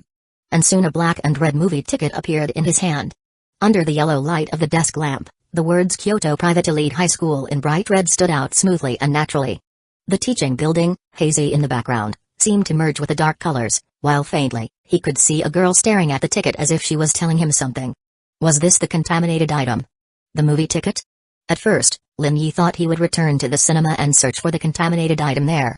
However, when he came back to reality, he found himself in the hallway, and the entrance to Cinema 4 had disappeared completely. This made Lin Yi abandon the idea of searching for the contaminated item. But unexpectedly, the item he was looking for arrived via email. That actually saved him some effort. Let's see what this movie ticket can do. Soon, the details of the movie ticket appeared in front of Lin Yi's vision. Name, movie ticket Kyoto Private Elite High School. Category, strange item. Quality, white. Ability, each week, it will automatically generate an additional movie ticket Kyoto Private Elite High School. Using this additional ticket, you can enter the inner world and appear within the range of Kyoto Private Elite High School. Each ticket lasts for 1 hour. After the time is up, you will return. Usage conditions, none. Usage method, hold the movie ticket and silently say enter Kyoto Private Elite High School. Note 1, please ensure safety when entering the inner world. Note 2, every time you enter the inner world, it is both a risk and a reward. Please handle it carefully and bear the consequences of your choices and decisions. Special reminder, it is an entrance ticket to the inner world, a rare and expensive item that many players would pay a fortune for. White quality is the lowest rank for strange items, but its functionality was quite powerful. And the final reminder highlighted its value. Some strange items, although of low quality, are extremely rare. Lin Yi pondered over the movie ticket's details. The key isn't just that I can go to the elite high school but that I can keep appearing in elite high school and explore the world outside the campus. Inner world. Could it be that the Koi no Kokoro Love Hotel and the 18 routes bus were actually occurring in this world called the inner world? They aren't independent, self-contained instances that don't interact with each other. Lin Yi's curiosity was piqued. That world was mysterious, unknown, filled with fantasy and anomalies. Lin Yi was eager to explore it, to discover more. As soon as I get my first additional movie ticket, I'll go check it out. He definitely planned to go, even if he didn't explore the world outside the campus. He wanted to visit Miyuki Kirishima at the elite high school. After all, she's the girl who stole my first kiss, and I promised her I'd visit if I ever got the chance. Lin Yi touched his lips, faintly recalling the softness that lingered there. Now that he had realized the existence of the inner world, he was even more determined to find the Koi no Kokoro Love Hotel. If I can go to the Koi no Kokoro Love Hotel, I can also meet Sazune Horikata again. He hadn't forgotten his promise to Sazune Horikata. As long as he had the chance, he would fulfill his promise, save her, and help her escape the life that felt like a prison. There's still a lot to do, one step at a time. Lin Yi stretched lazily, adjusted himself into a comfortable position, and then opened a mail for the random white quality items. Congratulations, you've received 150,000 yen, quality, white. Congratulations, you've received a beginner's disguise identity card X1, quality, white. Lin Yi immediately checked the details of the identity card. Name, beginner's disguise identity card, category, one-time use item, quality, white. Ability, after using this identity card, you will acquire a designated identity for 1 minute. The card will disappear after use. Usage conditions, none. Usage method, hold the card and silently say new designated identity. Note 1, you could easily become the president of the Atlantic Federation if you wish. Note 2, some players have tried to use it for certain inappropriate activities. Hopefully, you won't do the same. Lin Yi read in silence. If you don't want me to use it for inappropriate activities, don't keep hinting at it. This is clearly trying to tempt me into using it for that. 1 minute, what could I do in a minute? You're underestimating me. Do I really need to use this card for those things? Besides, using this card for that purpose would be a waste. Players who would use this identity card for such things are either desperate or have too many of them. However, even though it was a white quality item, Lin Yi felt that this disguise identity card was far more valuable than any other white quality item he had received so far. 150,000 yen? You can't even buy this card for 1.5 million yen. This card was clearly meant to be used in the strange game or the exploration of the inner world. Lin Yi placed the card and movie ticket together. At that moment, he suddenly noticed the wristband on his left hand, the strange item made from Miyuki Kirishima's black hair. Information. Soon, the details of the wristband appeared in Lin Yi's vision. Name, girl's wristband. Category, strange item. Quality, blue. Usage conditions, the user's mental power must be at least 20. Background, from a high school beauty named Miyuki Kirishima. The wristband is made from her own black hair. Ability 1, after wearing it, charm +1, mental power +1, ability 2, hair rope. It can transform into a rope, strong and durable, with high quality. One use lasts for 30 minutes, cool down time 24 hours. This ability is essential for home rest, romantic encounters, traveling, rock climbing, or even for kidnapping and murder. Lin Yi couldn't help but twitch his lips upon reading this. Ability 3, cross-dimensional summon. You will be able to summon Miyuki Kirishima to appear beside you. Duration, 5 minutes. Cool down, 24 hours. Note 1, she may not respond to your call. Note 2, please use ability 3 with caution. When you call her, her actions are controlled by her own will, and she will not obey your commands simply because you're the summoner.